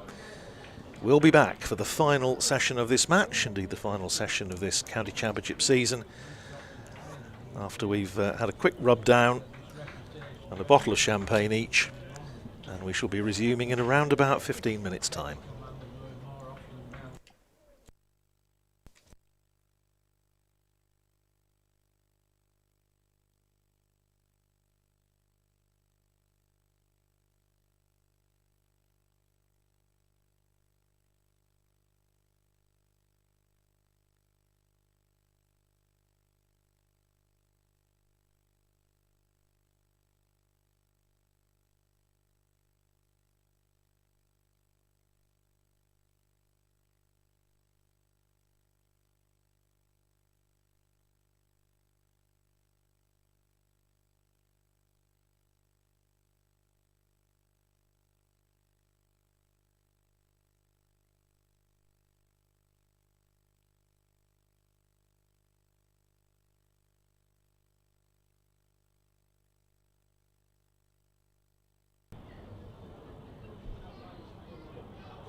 Yep, tea it is. Fame, I'm going to live forever. Well, this innings feels like it's going to go on forever, Jack. They are 726 for 7, Yorkshire at tea. 141 overs into this first innings of the final match of the campaign, and that is the second highest total by Yorkshire in the history of this county, 887. The next one to pass might be slightly out of reach, but the way this has gone, you wouldn't put it completely beyond their compass, though they only have the 3 wickets left. George Hill is 54 not out and going pretty well at the moment, his first knock as a capped player. And Jordan Thompson, 56 not out, brought up his half century with a 6 over long on.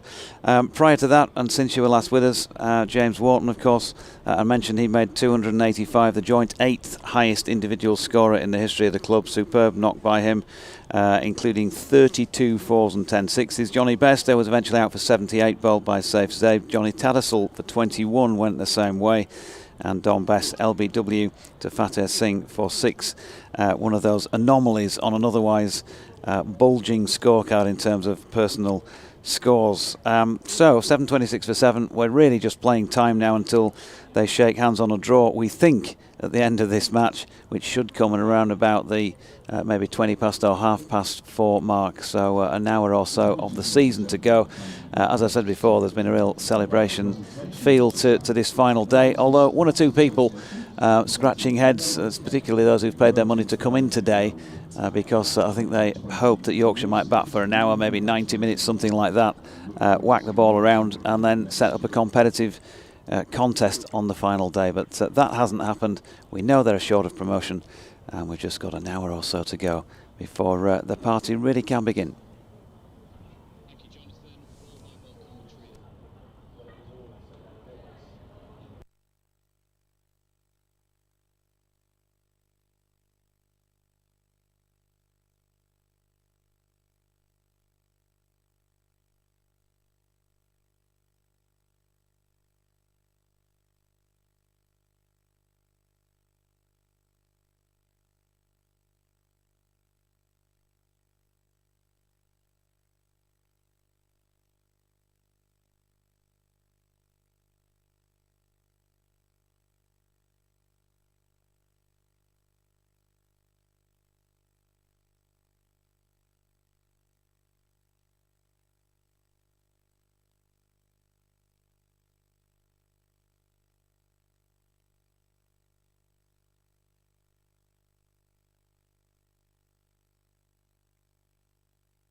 Welcome back then to the final session of the season from Headingley.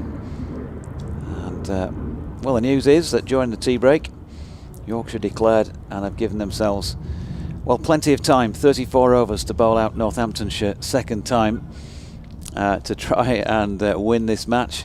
And they declared on the second highest score that the county has ever produced in first class cricket, that of 726 for 7. A lead of 579, so George Hill finished 54 not out from 66 balls, including 6 fours, and Jordan Thompson 56 from 49 balls, 3 fours and 4 sixes. There were 19 extras. Northamptonshire's bowling looked like this. Ben Sanderson, probably forgive me for reading this, boys. Ben Sanderson, 18 overs, 2 maidens, 1 for 78. Jack White, 22.5 overs, 3 maidens, 1 for 82. Justin Broad, 21.13, 101 and 0. Luke Proctor, 8, 1, 45 and 0. Gus Miller, 7 overs for 70. Fateh Singh, 40 overs, 3 for 193. Saif Zaib, 23 overs, 1 maiden, 2 for 122, and Jason Sales 1 over for 20. And so, in the absence of Luke Proctor, who spent obviously a fair bit of time off the field here, Gus Miller is to open the batting here with Lewis McManus for Northamptonshire second time around. And Jordan Thompson is going to have a go with the new ball from the Kirkstall Lane end. I don't think we saw any of the Yorkshire bowlers getting loose. Yep, just Matty Fisher seemed to go out there early to get loose. Krish Patel, my apologies, is out there and opening. Wearing Lewis McManus's jumper. As you do. First ball from Thompson turns square on the leg side and there's no run. 4 slips, but as I say, well, couldn't see anybody else warming up, barring Matthew Fisher, who had a bit of a bowl and maybe just a chance in this final session for a last hurrah in Yorkshire colours, as it were.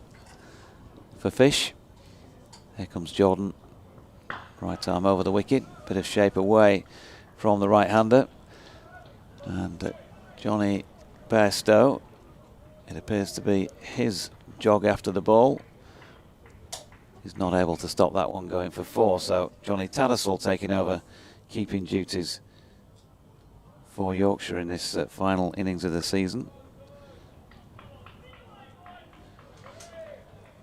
So forward out loss.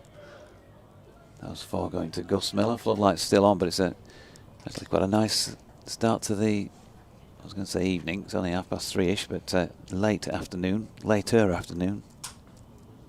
Or is it mid-afternoon?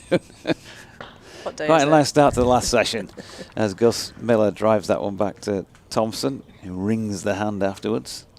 And there is no run. Katie Levick alongside. DT, well, we've had to give him a sick note. The poor lad is struggling today. Radders will be back with you for some final summaries of Northamptonshire's season, I'm sure.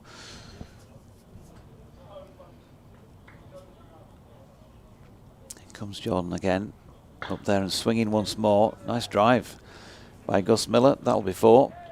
That was maybe struck a little more vigorously than the first one. And I think 0 applause for that stroke. There's a funny exchange of glances between Luxton, who's had to go and collect the ball, and he looked at Johnny Bairstow for a while, being like, I think that's yours, and John was unmoved. Well worth a little ripple of applause from the back of the box there from Radders.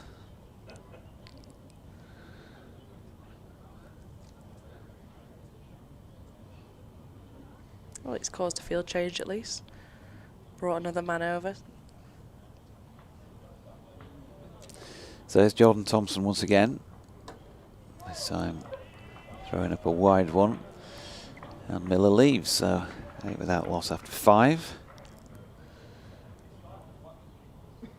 What's the winter got in store? Month off, lots of tough pre-season training.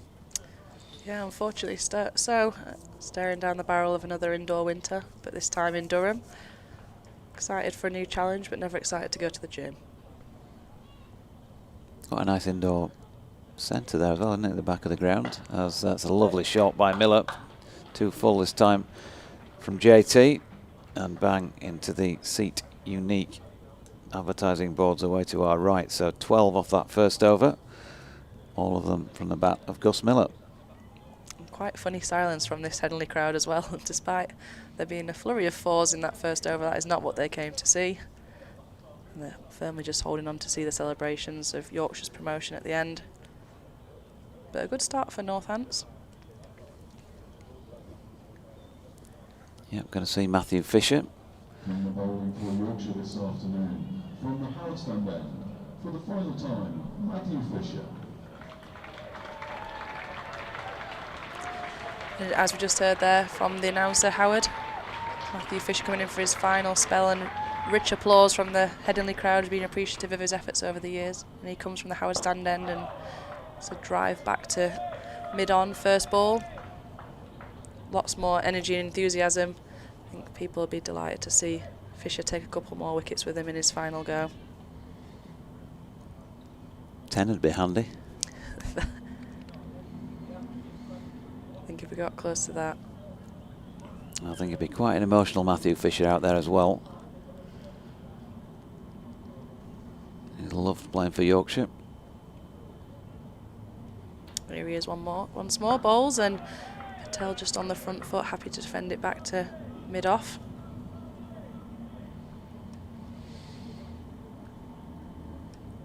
Yeah, it's never easy leaving your home club. I know I'm in the same boat to Fisher. I felt the emotions on that last game at Headingley. I've not played here as often as he has growing up throughout the ranks, but still Yorkshire born and bred, and it's tough to keep your emotions in check, so he'll just be trying to do his best here to have one lasting impression on these home fans. He's in once more, and this time finds a bit more of the outer edge as Patel just works it to backward point.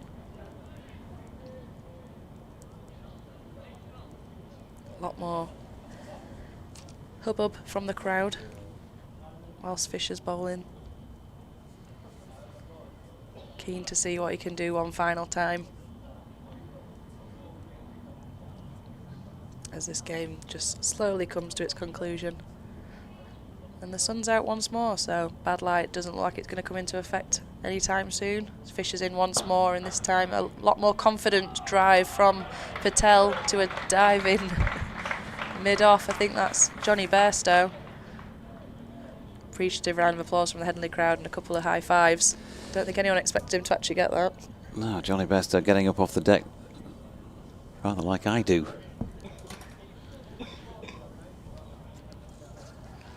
Fish will be appreciative that it's another dot ball. Top of his mark once more, giving the ball a quick shine as he approaches the umpire. Balls, and this time goes straight through past Patel, who doesn't manage to get any bat on it. It's a good ball from Fisher. Just in that corridor of fourth stump, make him think about playing. Ooh, some nice shape, late shape into the keeper as Tattersall just takes it to his left. Nice delivery from Fisher. Knock knock. Who's there? Says Bent Nielsen. Ted. Ted who? Promote Ted. Wow. Fisher's in once more, bowls. This time shapes up against Patel, who just finds the outside edge to point. It's the end of his over, no runs from it. A maiden to start proceedings. Yep, thanks to Tony Carrick for your kind words earlier in the day. Gary Connell, slightly pessimistic view. Middlesbrough and Northants miraculously win today. The Yorkshire boys are so stunned from celebrating too early they bowl too slowly and lose 10 penalty points, and the Roses match can then happen next year. Okay.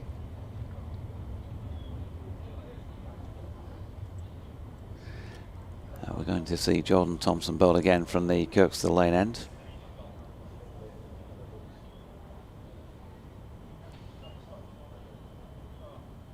Eventually to Gus Miller at 12 without loss. Northants trying to rub off this deficit of 567 in the 32 overs that now remain, or possibly fewer. probably fewer. Thompson in, nicely played by Miller, opened the face, runs it down through third man, little Will Luxton, rather than Lil Wuxton, will do the fielding. Thanks also to you, Chris Whittaker, for your thanks. Well done, says Steve Ellen. Yorkshire, fantastic season, well deserved after 3 hard years. Great consistency from Lythy, Wharton, Hilly, Cody, Fish, and everyone's chipped in. Great to see Johnny Bairstow back.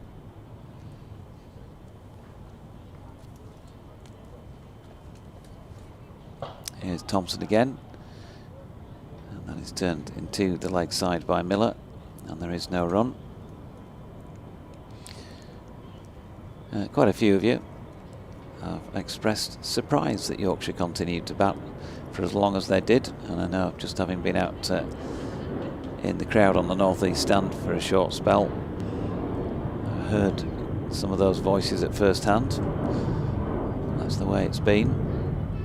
Can't change it now as Thompson's in. Short ball pulled, not timed. Ben Code may, yeah, he does manage to chase that down and flick it back in, so it'll be 2 rather than 4 for Miller, but he's got all 16 of these runs so far. He said hesitantly, but that's now confirmed by the scoreboard operators.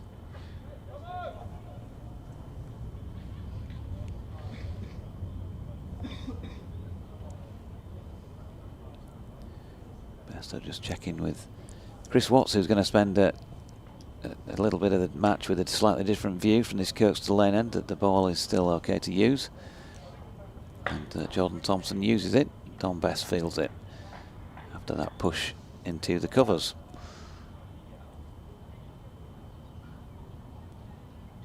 Matthew Bloomfield said he's surprised Northamptonshire didn't bring the seam bowlers on to go off a bad light. Can't be much fun for them being outplayed like this.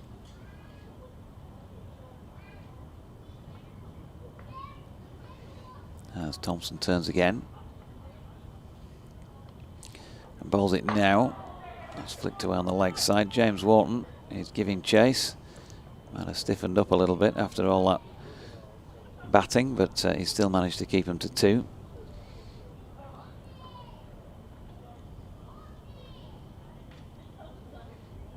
You can still get in touch in what remains of the season at Sporting Lives 1, at Katie_Levick, at Old Man Rad, BBC West Yorkshire Sport at gmail.com. Jordan Thompson's just lost the ball. Afternoon to Lily, who was asking what is going on out there. Well, of course, that moment, I suppose, has now passed, given that Yorkshire did finally declare, and Thompson is in, and Miller leaves to complete over number 3, with Northamptonshire flying along here at 6 and over. If we play until Tuesday, they could be in front. Game on.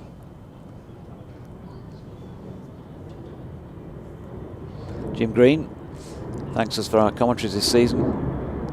Why do we have red bails? Wouldn't have the slightest. In fact, now you say it, I've only just noticed really that. Often obscured by other players out there, and also we are quite a long way up. A couple of questions beyond that. Gavin Hamilton says most things are in place. What is not in place, and when is the new coach announced? Any rumours on players who might join us, including overseas? Fisher's in and bowls and looked like he might have found a bit of an outside edge. It doesn't look like it carried to Tattersall. A few people looked excited about it for a moment, but could have just been movement off the pitch. Maybe back leg, I think that's just clipped through his thigh pad. Didn't reach Tattersall anyway, but it's another good ball from Fisher. It's not made life easy for Patel, start of this innings. His new role opening, because Proctor was off the field for so long in the Yorkshire batting innings. As it is, Fisher back at the top of his mark now. He's in and bowls, and this time Patel looks a lot more confident driving it, but it just goes to mid-off. Dot ball. New coach announcement, Jim, will be within the fortnight, said Colin Graves at yesterday's members forum, I understand. about what is not in place. Not sure to what Gavin Hamilton will be alluding, and rumours on players, no. Not at this stage. Fisher at the top of his mark once more. He's in and bowls, and Patel just on the front foot, happy to hit back to mid-off. Tend not to deal in rumours, as you know, Jim.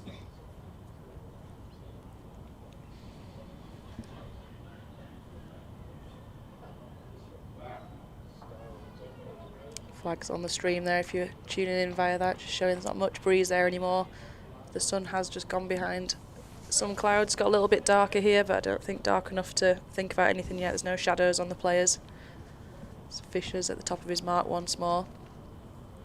Bowls, and this time it's just on the leg stump by the looks of it. Patel tried to whip it away, but just got nothing on it.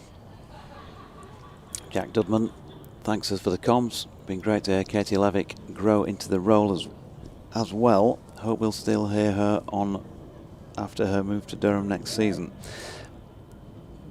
Jack, presumably funding your helicopter trips back for the commentaries then from the northeast. Yeah, I'll send in my petrol bills, but thanks very much for the compliment, Jack. I've enjoyed my time on it this year.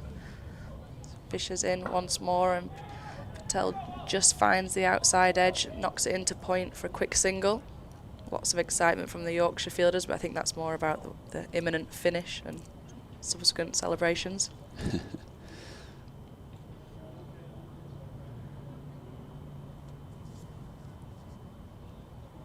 Just one ball remaining in this Fisher over. Miller's been brought on to strike. I think for the first time to face Fisher. He's got 18 to his name so far. Bairstow's doing a lot of work on that ball now. He's not got the gloves on, keeping himself busy at mid-off.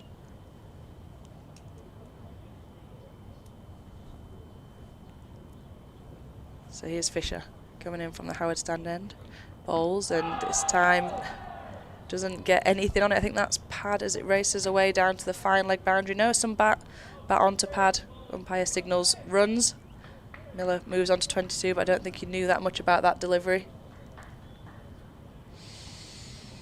Steve Jordan, afternoon to you, who thanks us for our efforts, and the same as well to Andy. Gutted not to have made it this season due to unforeseen circumstances, but still feel part of it, thanks to the comms. Winter well yourself, Andy. As we move into the final 30 overs of the season, and Sally McComb's also out there in western New York, specifically. Thanks for another fantastic season of Yorkshire cricket, and praise for both the BBC and club YouTube services. As Thompson comes in to bowl here to Patel, who opens the face and runs it to point, and there's no run. Sally goes on, my dream is actually to be in England one year during the season. This year not getting over until Christmas. Looking forward to seeing Yorkshire back in the top tier next season, although I can see a couple of players possibly heading to England. I think she means on England duties. Still, as the saying goes, strong Yorkshire, strong England. And the irony, of course, is that Lancashire are going down.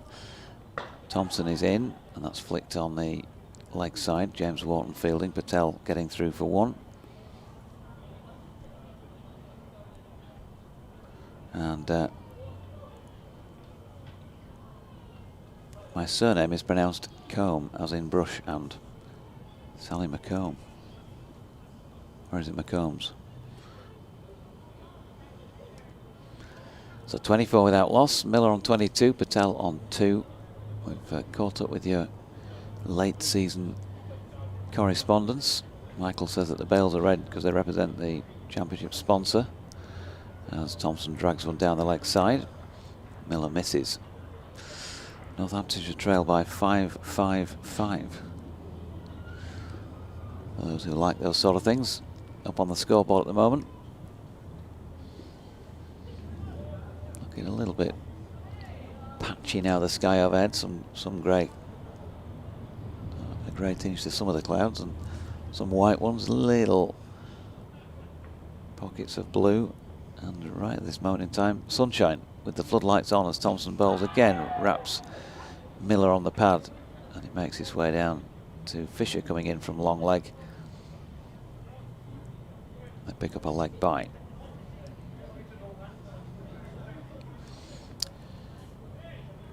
Moment of the season, folks, what might that be?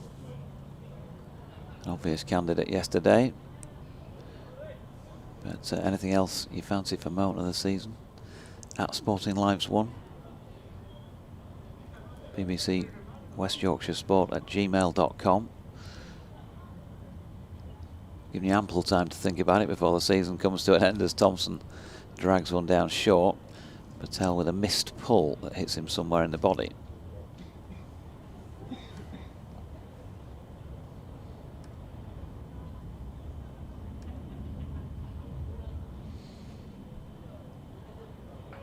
Thanks to Russ Walker for your message of appreciation, and in return for your correspondence as well. At 25 without loss, Thompson bowling here to Patel, who's content to just play a check push of a drive ready through extra cover. He's going to pick up a good enough 3 for that. Don Best giving chase. And that's the end of Jordan Thompson's over, the 5th of this Northampton's second innings. They're 28 without loss.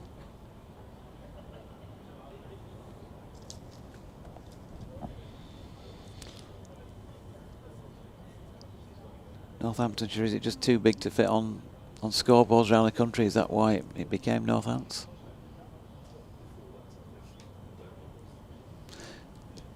No, we know you don't like it. You've never had to tell us that you don't like it. Good contrast on the live stream there for those tuning in. One lady sleeping, one gent on the beers. An accurate summary of today. As Fisher's in once more, and this time it's onto the leg side. Patel works it off his hip down to Bencode at fine leg for a run.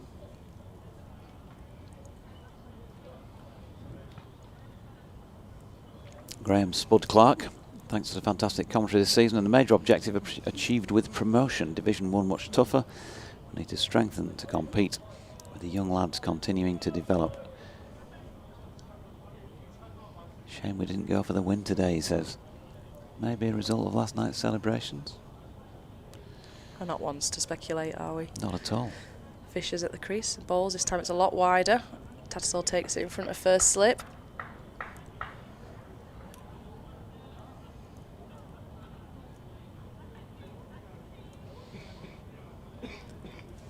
Well, a bit of fun as usual in the slip cordon. Johnny Tats gets the gloves for this final hour or so of the 2024 campaign.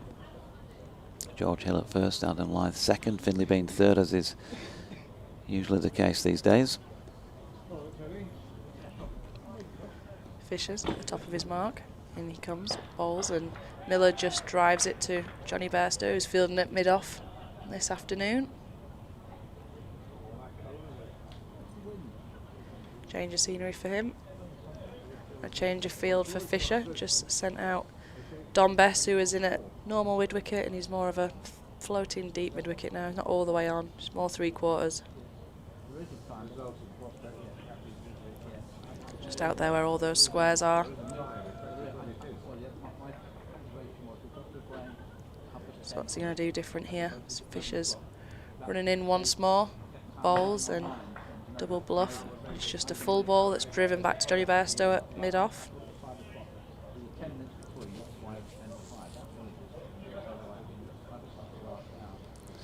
Everyone got a strong coffee.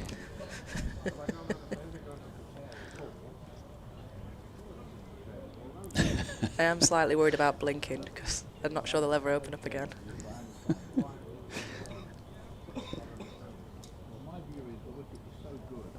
Fisher still at the top of his mark, coming in for the 5th ball of this over. At the crease and delivers, and it's shorter this time, and he pulls it and it gets to Don Best, and does it carry? Yes, yes it does. Fisher gets another wicket here at Headingley in his final game in a Yorkshire shirt. The fielding change worked, he moved Best out there to the 3/4. sort of distance. We said he wasn't all the way on, and it just about reached him. It's a great diving effort from Bess, and there's a full huddle now jumping and bouncing around him. That's a great moment for Fisher to pick up another wicket, and that's woken me up if nothing else. Yeah, those who can see it getting a chance to watch it again. Good short ball, just about bang on to attract the batter to play the shot, and a superb catch by Dom Bess, who of course is much more used to being around the point region, has been in the slips quite a bit this season, but shows he can still do the job out in the deep. Yeah, it required some athleticism, that catch. Didn't look like it was going to reach. He wasn't all the way out on the boundary, and that was a good job he wasn't, because just got to him with a diving effort. Watching it once more for those on the stream, see if the camera work can catch up to it. Have to fill in the gaps with that one. He cuts to a diving Dom Bess making a good celebration. It's a wicket, that's the main thing, and it brings Justin Broad to the crease, batting 3 for Northamptonshire. Matthew Fisher with still a ball remaining in this over. He'll have been thrilled to be able to pick up another wicket, whilst he's a White Rose man. The crowd like that as well. Yep, warm applause for Matthew Fisher. And that wicket of Gus Miller. That could be his last for Yorkshire. It's his 140th first-class wicket. Averaging 27, just over. 5 for 30. The pick of his individual innings bowling. And just 1 for 5 here. Who knows, if he has a good few overs, might be able to push that. New batter Broad's not happy about something behind Fisher. Wasn't quite ready, sends him back when he's at the top of his mark. Tell a lie, it's his 143rd first-class wicket. Fisher's in once more. This time it's outside off stump, and it allows Broad just to leave it and let it go by through to Tattersall, the keeper. And a warm round of applause from the Headingley crowd for that over from Fisher, which brought the wicket. Northamptonshire is 29 for 1. Yep, well bowled Fish. Let's just have a check-in on what's going on elsewhere for the record. Kent 332 for 8 now in response to Durham's 360. That one obviously going to be a draw, as is Middlesex Sussex. The latter, the Div 2 champions, 433 for 4 in that one. And I suppose not a happy final match of the campaign for the team in 3rd place, as Jordan Thompson is making his way in to bowl here to Krish Patel. That's a good leave. I think that's straight over the top of off stump. Yeah, got some real late shape. Tattersall took it to his left. Yeah, drew a yelp from the slip cordon. Tom Haynes got 105. 66 for Allsop, 115 not out for Coles, 79 not out for Simpson. Thompson back at his mark. And coming in again then, past umpire Chris Watts. Drops one down the leg side. It's flicked away off the pad. Yep, Chris Watts in the affirmative. So 4 leg byes this time. 33 for 1. In the other 2 matches still ongoing. Surrey 253 for 7 in response to Essex's 508 for 8. And Derbyshire 232 for 3 after Leicestershire posted 280. But very much draw territory throughout this final round. Thompson throws one up. A bit of a way swing. And that is punched square by Patel. Will Luxton couldn't get his hands on it. It's 4 just backward of point. Nicely played, had to watch it well. It swung late.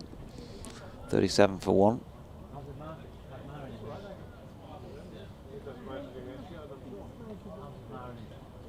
Still plenty of chatter And still a few in here at Headingley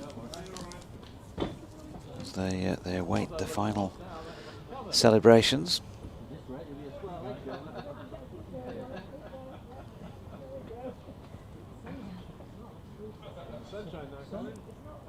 And in comes Thompson then, throws that one up deep into the block hole, and Patel punches back. No run. BBC Radio Lee is going to join us for the last half hour of commentary. There have been many thrilling moments during the 2024 season. This little spell may not be quite up there. Here's Thompson in again, and Patel pushing out into the offside for Johnny Bairstow to do the fielding. And again, no run. Wonder what is planned by the boys. A lot of them with their families here this weekend. Maybe family night out, maybe players going out. I think there might be a little trip in the offing this week. As Thompson's in, that's driven firmly.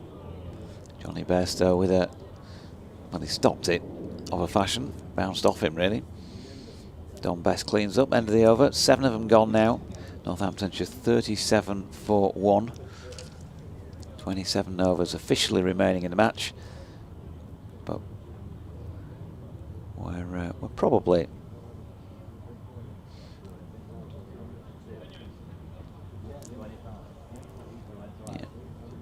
not going to get that far. Fish to continue with his 1 for 5 from 3 overs.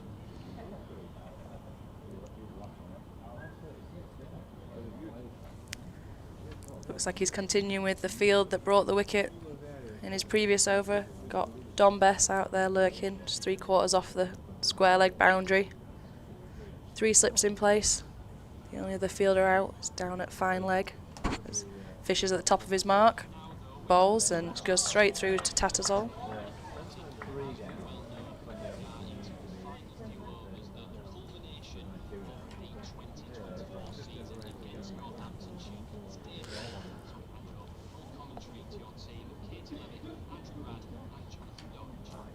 Yeah, Matthew Fisher just bowling from the Howard stand end at the moment. Jack, 37 for 1 Northampton in their second innings. Yorkshire having declared at the tea break on 726 for 7, 579 in front. And Katie taking you through this over.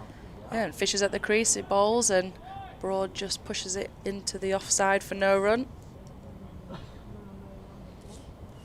Just watching Don Bess make his way off the pitch down at square leg. He's running over to a fan to sign an autograph, I believe. It's good to see. The little kids running over to him now. The few that are in the ground. They've persevered this long. It's nice to see the players. They're always so good at that, interacting with the crowd. Really tight-knit group of players here at Yorkshire. I think it's been really easy to get behind them in recent years. It'll be good to see how his development continues in the next couple of years. Don Bess still got England ambitions, of course. Why wouldn't they have? Rightly so. As Fisher bowls, and this time Broad just leaves it as it goes past his off stump. Yeah, I can imagine Bess's maybe role just changing a bit and adapting that all-rounder thing a bit more. He's looked really good with the bat in recent years, and you can tell he's really worked on it. And playing in county championship cricket in England, when it's not necessarily spin-friendly wickets all the time, you need another string in your bow. So I can imagine him having more of an opportunity with the bat in years to come. So it's having a change of field as Wharton's come into the slip corner now, and Adam Lythe uncharacteristically finds himself at extra cover. It's all fun and games in the last game of the season. Waiting to see Johnny Bairstow have a bowl, to be honest. He's not got the gloves on for a reason. That might be a good call. Fisher's in once more and is over. Broad just works it onto the leg side and takes a quick single.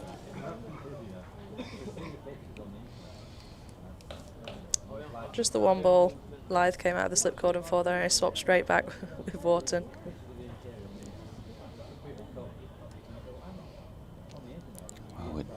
Batters need a chat at this stage as well. Okay, let's just keep a lid on it until 15 to go. And then it's tequila Then we'll time. press the button.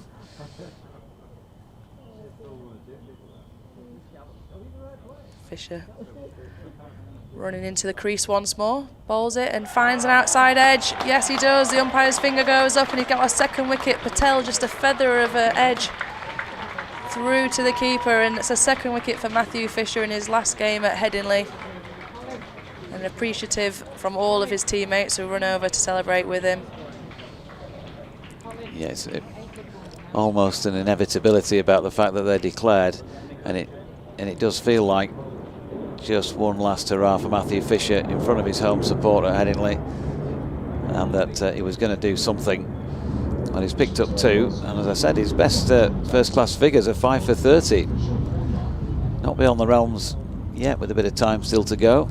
Yeah, absolutely not. I'm sure it'll also be bringing grumblings of why didn't we declare earlier and have a go for the win, but you can understand the reasoning why they didn't. It's nice to be in a position where they're allowed to give Fisher a last hurrah as a home player at Headingley. 9 from 23 balls and 1 4 there for Krish Patel.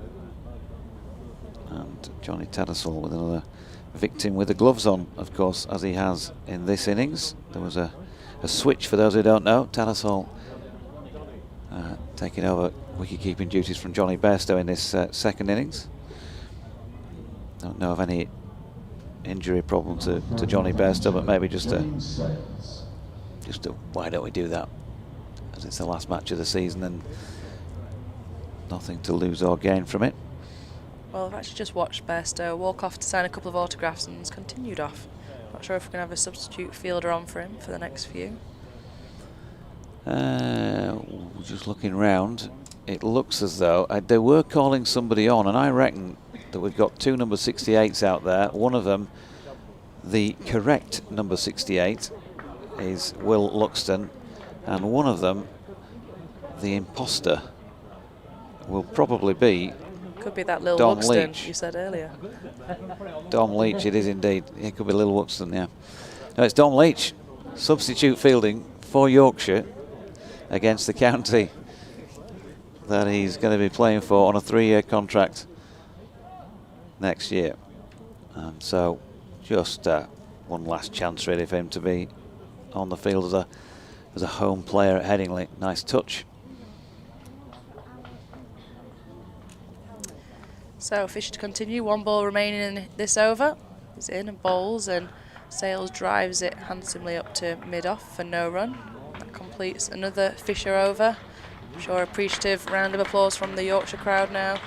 Fisher 4 overs, 2 maidens, 2 for 6. So it's a real nice last hurrah for him, and the Yorkshire crowd's appreciative of it as we just wind down the clock here in this final game of the season. Yeah, a season that has taken Yorkshire on a real strange old journey. They were favourites to win Division 2 going into the season. I stuck my neck out and said I'd be very disappointed if they didn't achieve promotion in a well-known cricket publication at the start of the year that we BBC types all had to write in. Fortunately, spared egg on face after the second half of the season, but wasn't looking enormously promising to start with. Match abandoned Yorkshire, Leicestershire here in the opening game. They took 12 points. Gloucestershire down at Bristol in a Kookaburra round. Also finished in a draw when nobody seemed to be able to take a wicket the longer the game went on, as Thompson bowls here to Broad, who's punched one through extra cover, chased down by Luxton. Ball just about wins. 4 runs. Good effort by Will on the final afternoon of the season. That was a textbook how to do a full front dive if you're watching on the live stream. You covered some good ground there, Luxton. Full sprawling effort, it just evaded him and landed on it as well. That's not nice on the sternum. 13 points from that second match Yorkshire took down at Bristol when they shook hands on a draw. And then, of course, going to Lord's and been taken apart in the first innings by Middlesex, as this time Thompson drops one down the leg side.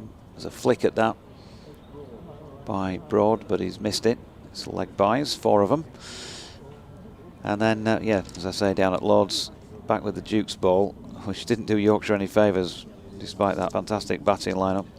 Lythe, Bean, Masood, Root and Brook, Hill, Tattersall, etc. 159 all out on that opening day. Match gone, really, never recovered. Went down to a 6-wicket defeat and picked up just the 3 points. So after 3 matches, not going entirely according to plan. Broad turns one square on the leg side, there's no run. And then back here against Derbyshire. Plenty of time lost in that one. 16 points from that draw for Yorkshire, with a few hefty scores along route. And still couldn't manage to force a win against Glamorgan in the next Headingley contest as well, picking up 16 there. So they were still getting fairly hefty draw points as Broad plays one out backward of point and there's no run. We went down to Sussex for match 6 back in the middle of May, and well, I've talked about that one plenty of times on air this season. A mad first half hour with the ball and a mad last half hour with the bat, and a game that I think everybody feels that they should have won got away. Lost by 21 runs and picked up just 3 points. And then the draw at Northants to bring up the halfway point in the season. So no wins in those first 7 matches as Thompson bowls to Broad. And he's got that one away backward of point. Luxton again with an enthusiastic chase. But there's no run. And then the wins began. Where else but Scarborough? Live. Foreground. Life-changing venue. Season-changing, certainly for Yorkshire. Yeah, that monumental opening partnership having been put into bat by Gloucestershire. Finlay Bean 164, Adam Lythe 129. Eventually 307 for 1 at the point Bean was out. Record partnership on the ground in first-class cricket. That was one of certainly the highlights of the campaign, and really sort of was a catalyst for change in the second half of the season as Thompson dot last ball of the over. 47 for 2. And things have obviously picked up from there. We saw Vichy Fernando produce some heroics at Chesterfield with the ball in particular. Swinging it round corners. Big win there. 200 innings and 204 runs. And then in this last spell of, 5 games of the campaign, win against Sussex. As Dominic Leach leaves the field. So a round of applause. Nice touch there, and Johnny Bairstow returns. Yeah, big victory against Sussex, draw here against Middlesex, and then wins against Leicestershire and Glamorgan before this final match of the campaign. Great second half and promotion.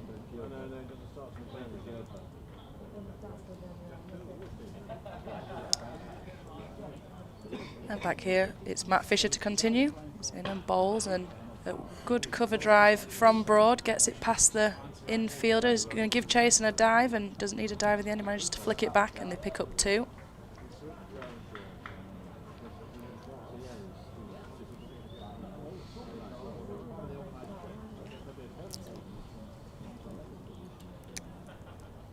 Well timed on the replay, and it's Wharton that did the fielding. Still able to move really well, considering that mammoth innings earlier today and yesterday. So Broad retains the strike. In comes Fisher. Bowls, and this time Broad is allowed to just leave it. It's outside off stump. David Collicutt says he's a very happy Los Angeles-based Yorkshire cricket fan, looking forward to resuming the annual battle against Surrey next year. Shame about Lancs. Loving the live stream. Andy Walker's highlight of the season has been Adam Lythe's superb batting, probably the most stylish batter in the whole of England this season. He's made runs when they really needed to be made. And we wish you all the best for the winter as well, Andy. Fisher in, bowls, and it's Fuller this time, finds the outside edge of Broad. It goes just past backward point, pick up a single. Michael Hall's moment of the season was the win against Sussex at Scarborough. A real sign we were going well and promotion was on.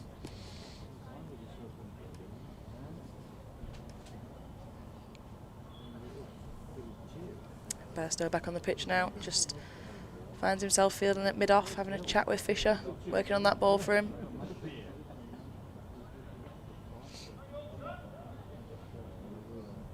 Fisher back at the top of his mark. Ball into Sales this time. He's in, bowls, and Sales able to just leave it as it goes outside off stump. Nick Briggs, afternoon to you. Great last few matches for Yorkshire to ensure promotion. Don't really understand the logic of today's approach. Surely we should have had a go at winning the game.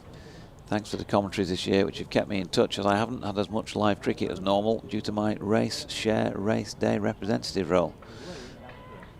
Interesting. Have a good winter, Nick, yourself.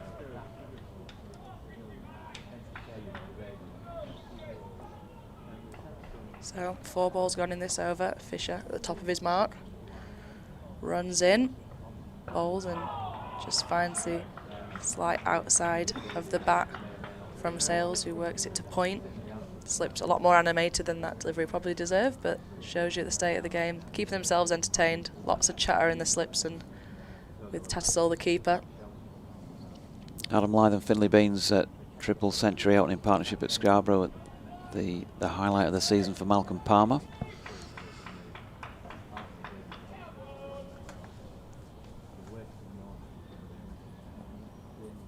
So 1 ball remaining in this Fisher over. Running in from the top of his mark. He's at the crease. Bowls shorter this time, but Sales able to keep it down as he just pulls it to the deep backward square fielder, Don Bess, who throws it in, they pick up a single. Score moves on to 51 for 2. Fisher has figures of 5 overs, 2 maidens, 2 for 10. Gary Sheridan says thank you, and what's been your favourite moment this season?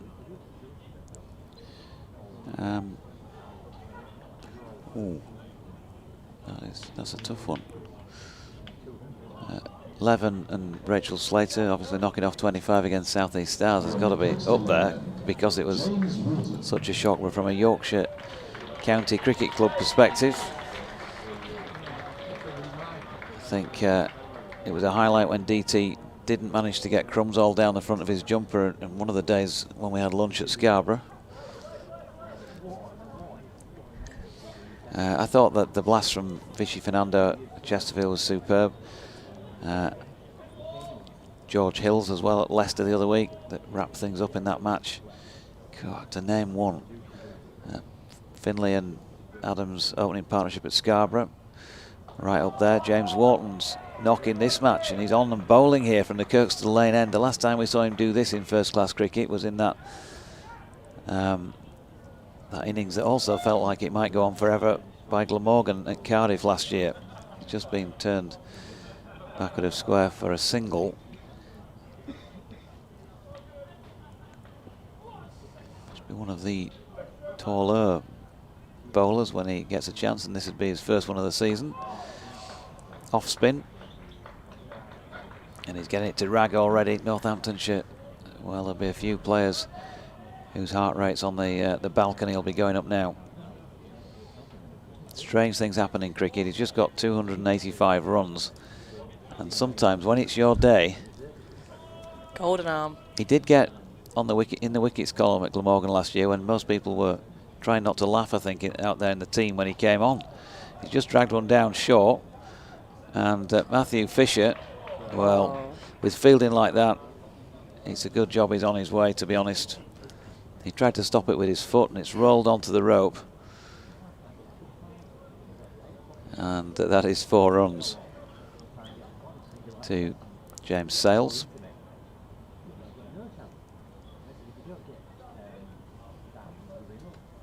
Here's Wharton again. Sales back foot. Wharton dashing back to his mark, as if he's playing in his club's under 11 match. comes again. Oh, that's a arm delivery. ball. There Yeah, we go. that was the one that was going to take the Yeah. wicket, wasn't it? But he couldn't tempt James Sales into having a little push forward, had it, fired it through. She's got that lovely natural variation. Yeah. Whereas if he doesn't know what's coming out, neither does the batter. I think it must have been at least 43.2 miles per hour. Here he is again. Oh, down the leg side. But I tell you what, James Sales in all sorts of trouble there, and he nearly chipped it to Jordan Thompson at short mid-wicket. A double teapot from James Wharton, and why not? I wonder if Johnny Tallisell's told him he's taking him off. Oh, it was Don Bess actually having a word. 57 for 2. Broad on 10, Sales on 6. We're closing in on the end of the campaign. A bit of fun out here today. There could have been a fair bit more actually, had there come a declaration earlier in the day, Lev. Yeah, absolutely. And as we've seen from the people messaging in, I think the Yorkshire fans certainly like to see that, but they got to enjoy other things instead. Wharton, record-breaking innings, plenty of 50s from all others contributing. And at the end of the day, they sealed what they came here to do last night, and that's promotion. And so you can't really get mad at him for trying to have a little victory lap here for Fisher, as he's in once more, bowls and finds the outside edge, but it squirts down towards first slip. Manages to get a hand on it or something on it as he's helped back to his feet by Tattersall. 2 for 10 at the minute. KT has got 20 runs to play with, or 19. Pick up another 3 wickets. He's not looking like he's going to go for many runs here. He's meaning business this afternoon. There's any doubt about that. Yeah, you won't be surprised to pick up another wicket. He's bowled really well so far in this little spell, and you can tell really means a lot to him as he's in once more at the crease, and this time Broad's able to just defend it into the offside.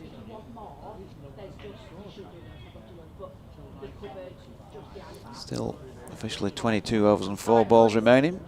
So we could have a bit more cricket. Just heard someone on the effects mic say they're going. Yeah. We've stayed this long. Yeah, why not stop? Wait for He's the back next year, though. celebrations. Coming Oh, back she's next year. That's good to know. I might be closer to that house deposit though. Oh, right, okay. I probably should talk over and save in case she says anything confidential here.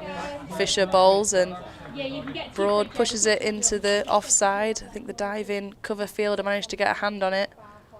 It doesn't go all the way to the boundary, slowed it up. Come back for 2 runs. I think she's got an interview at the local bank for a mortgage this week. Just a bit worried she might start saying PIN numbers though, national insurance numbers. Broadcast to the nation. Bye. Bye, Winter see you next well. year. I keep getting a jump scare every time I look up, the camera's on me. Yeah, the screen's cracked. Oh, what a sad end. You can't say that to me on my last game. I can do. It's not your last game, you Right. know that. You and I both know Last that. game, let's go. There's Fisher's in once more in this over. Bowls, and Broad just works it to point, lays soft hands on it, no run. We'll get you back on. We'll set up a crowdfunding page and see if we can afford you a taxi back down from the northeast from time to time. I don't think the people want the last of Leven Doige, do No, they? absolutely not. Well, didn't you guys come up to Durham next year now in the county champs? So Yeah, well, we're talking to you at that point. I mean, it's serious professional game face stuff for that, isn't it? You know. yeah, we'll no longer be friends. No. But once the umpire calls play. It looks like he's bringing in a leg slip now, because why not? I'll be saying, and Levitt goes for 6 there at the Finkel end. I always said she never could bowl when she was at the Diamonds. What a great sight it is as she gets dispatched once more. Completely unbiased commentary. It's Fisher bowls again then, and just another dot ball to mid-on. And there's my lift home, just going above. Might not understand you, anyway. You're deeply Geordie by then. Yeah. You'll be doing an impression of me next year. How's that umpire? Ah, we're man. Fisher in once more in this over. Bowls and handsomely driven through the covers despite the celebrations from the slip cord, and it's 4 runs to Broad. He moves on to 16, but hugs all round for Fisher, as you suspect that might be the last time he's had a ball for Yorkshire. And what a great servant he's been. Yep, if that is it, 6 overs, 2 maidens, 2 for 16. Sounding as though it's going to be Matthew Fisher's last spell with Yorkshire. Great lad, very fine player, and you would want to wish him every success for his future, which may, who knows, again involve England. We'll have a bit more hard work to do down south before that. All the best, Fish, for the future. 63 for 2. And James Wharton is going to continue. He hasn't been taken off.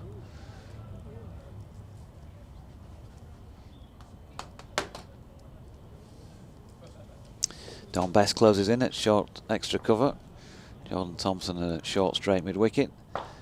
And that drive pushed at Will Luxton, who's out there in the covers. Radders preparing to put himself back in position here. Northamptonshire 63 for 2, and Sales working one off his legs. Fisher with a sliding stop.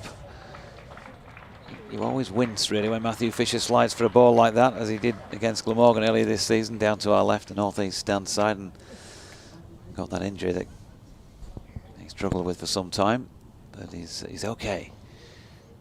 And they got 2, and Sales on 8. He's going to get 4 more here. James Wharton wide of off stump. Double teapot. Can't believe that a quality delivery like that was put away square on the offside. You want gravy with your pie? Pitch it up. Great. And he's sent the sweeper out now. Oh, wonderful. Tactical decision. Sales on 12, Northampton 69 for 2.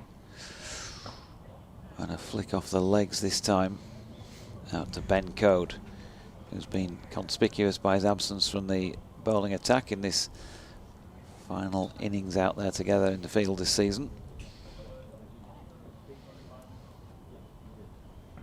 Wharton in again, and Code will come into play once more as Broad turns this one square on the leg side for 1.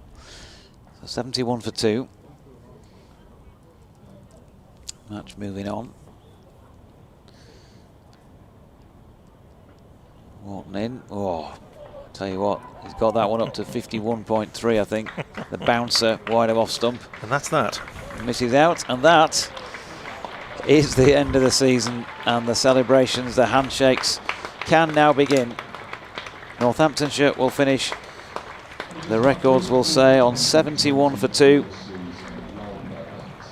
And the hands will be shaken at 4:32 on the afternoon of September the 29th on a draw, which means that, well, the respective seasons are over. We know the fate of Yorkshire already, of course. We've talked about it much in the last 24 hours.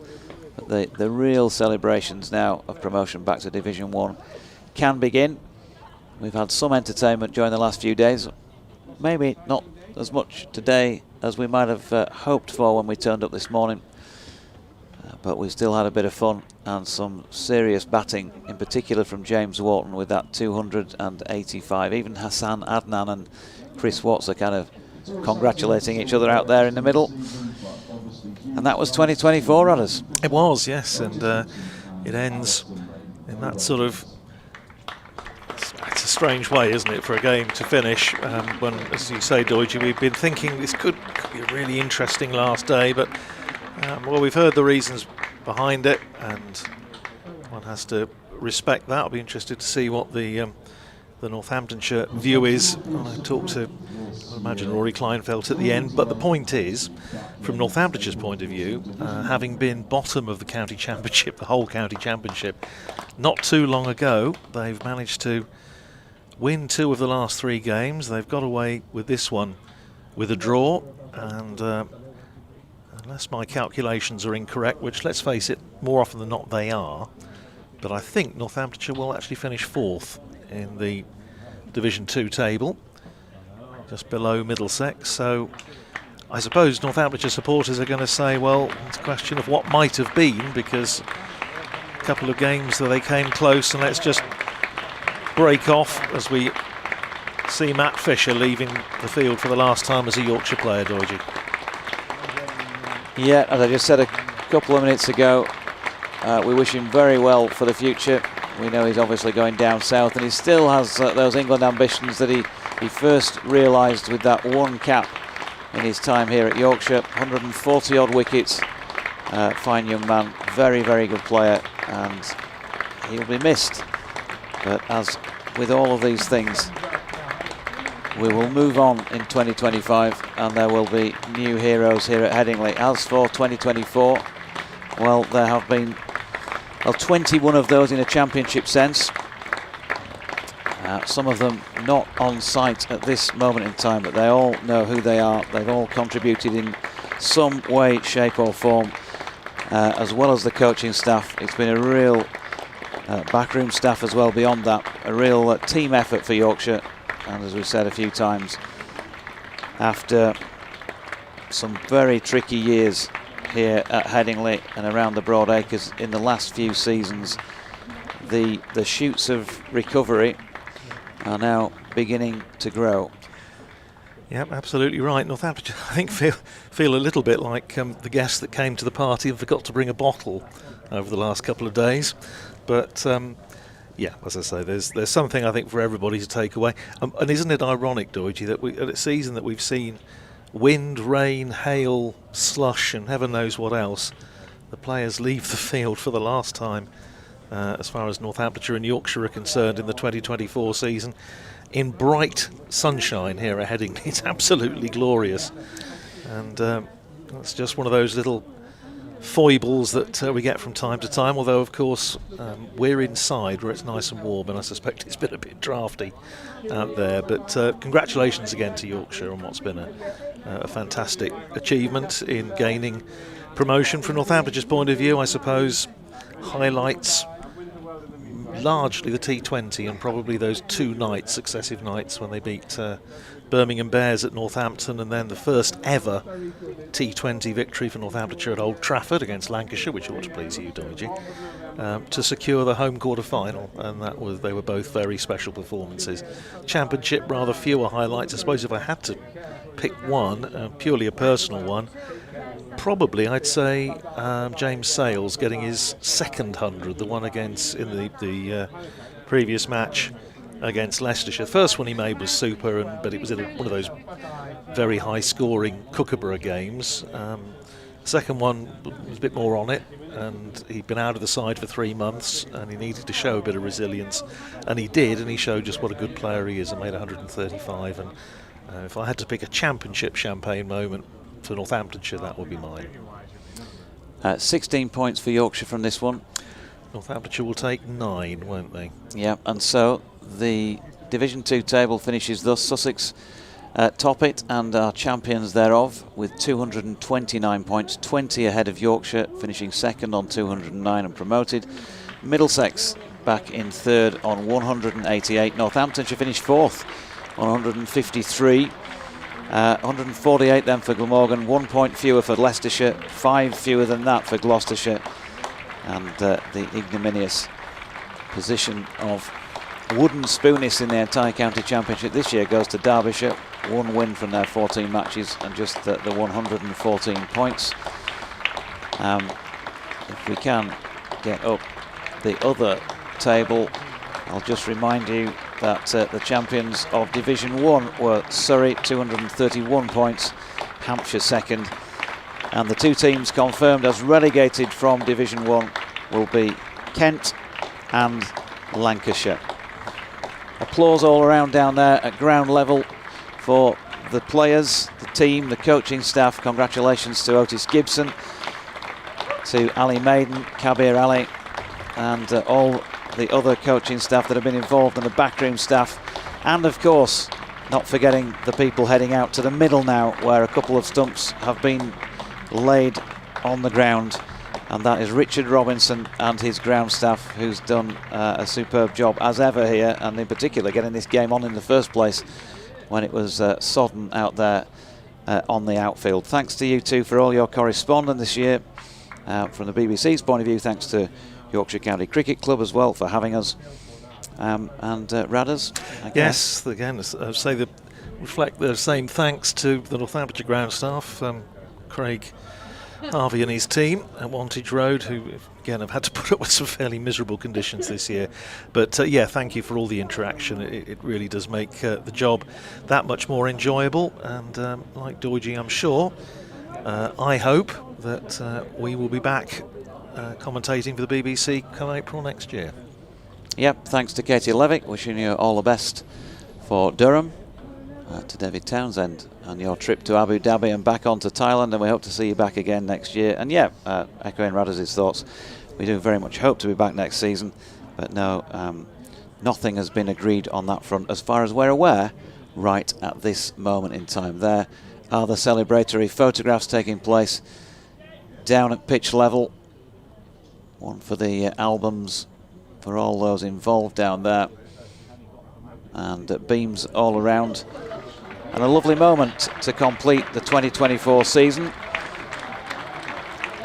Just to say, there's no silverware in the cabinet as a result of this. Remember, 50 over campaign ended outside the playoffs, as did the T20 campaign. There's improvement to make on both those fronts, and of course there's always improvement to try and make on red ball front as well, and they'll get their chance to do that in Division 1 under a new coach, a new coaching staff in 2025. We wish them every success, and we wish them all the best with their celebration this evening. Once again, thanks for your patronage, folks, whether that be on audio or visually.